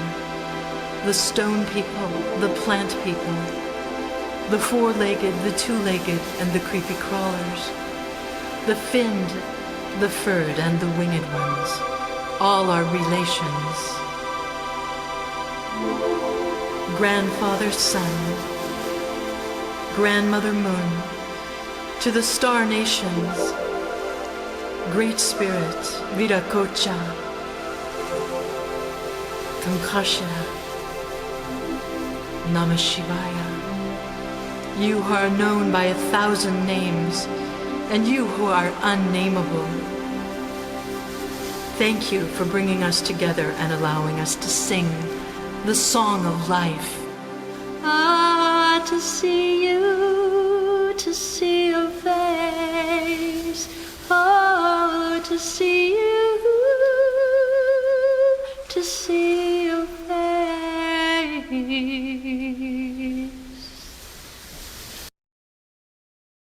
Beautiful. So our sacred space is closed for the January 30th, 2022 Whale and Dolphin Energy Light Medicine class. We do so with reverence and honor and humility and so much gratitude for each of you. We love you. Have a beautiful 2 weeks with your new partners and enjoying yourself and having these new experiences. And we're going to see everybody in 2 weeks. Okay. Much love. Bye, everyone. Bye. Bye. Bye. Bye. Bye, everyone.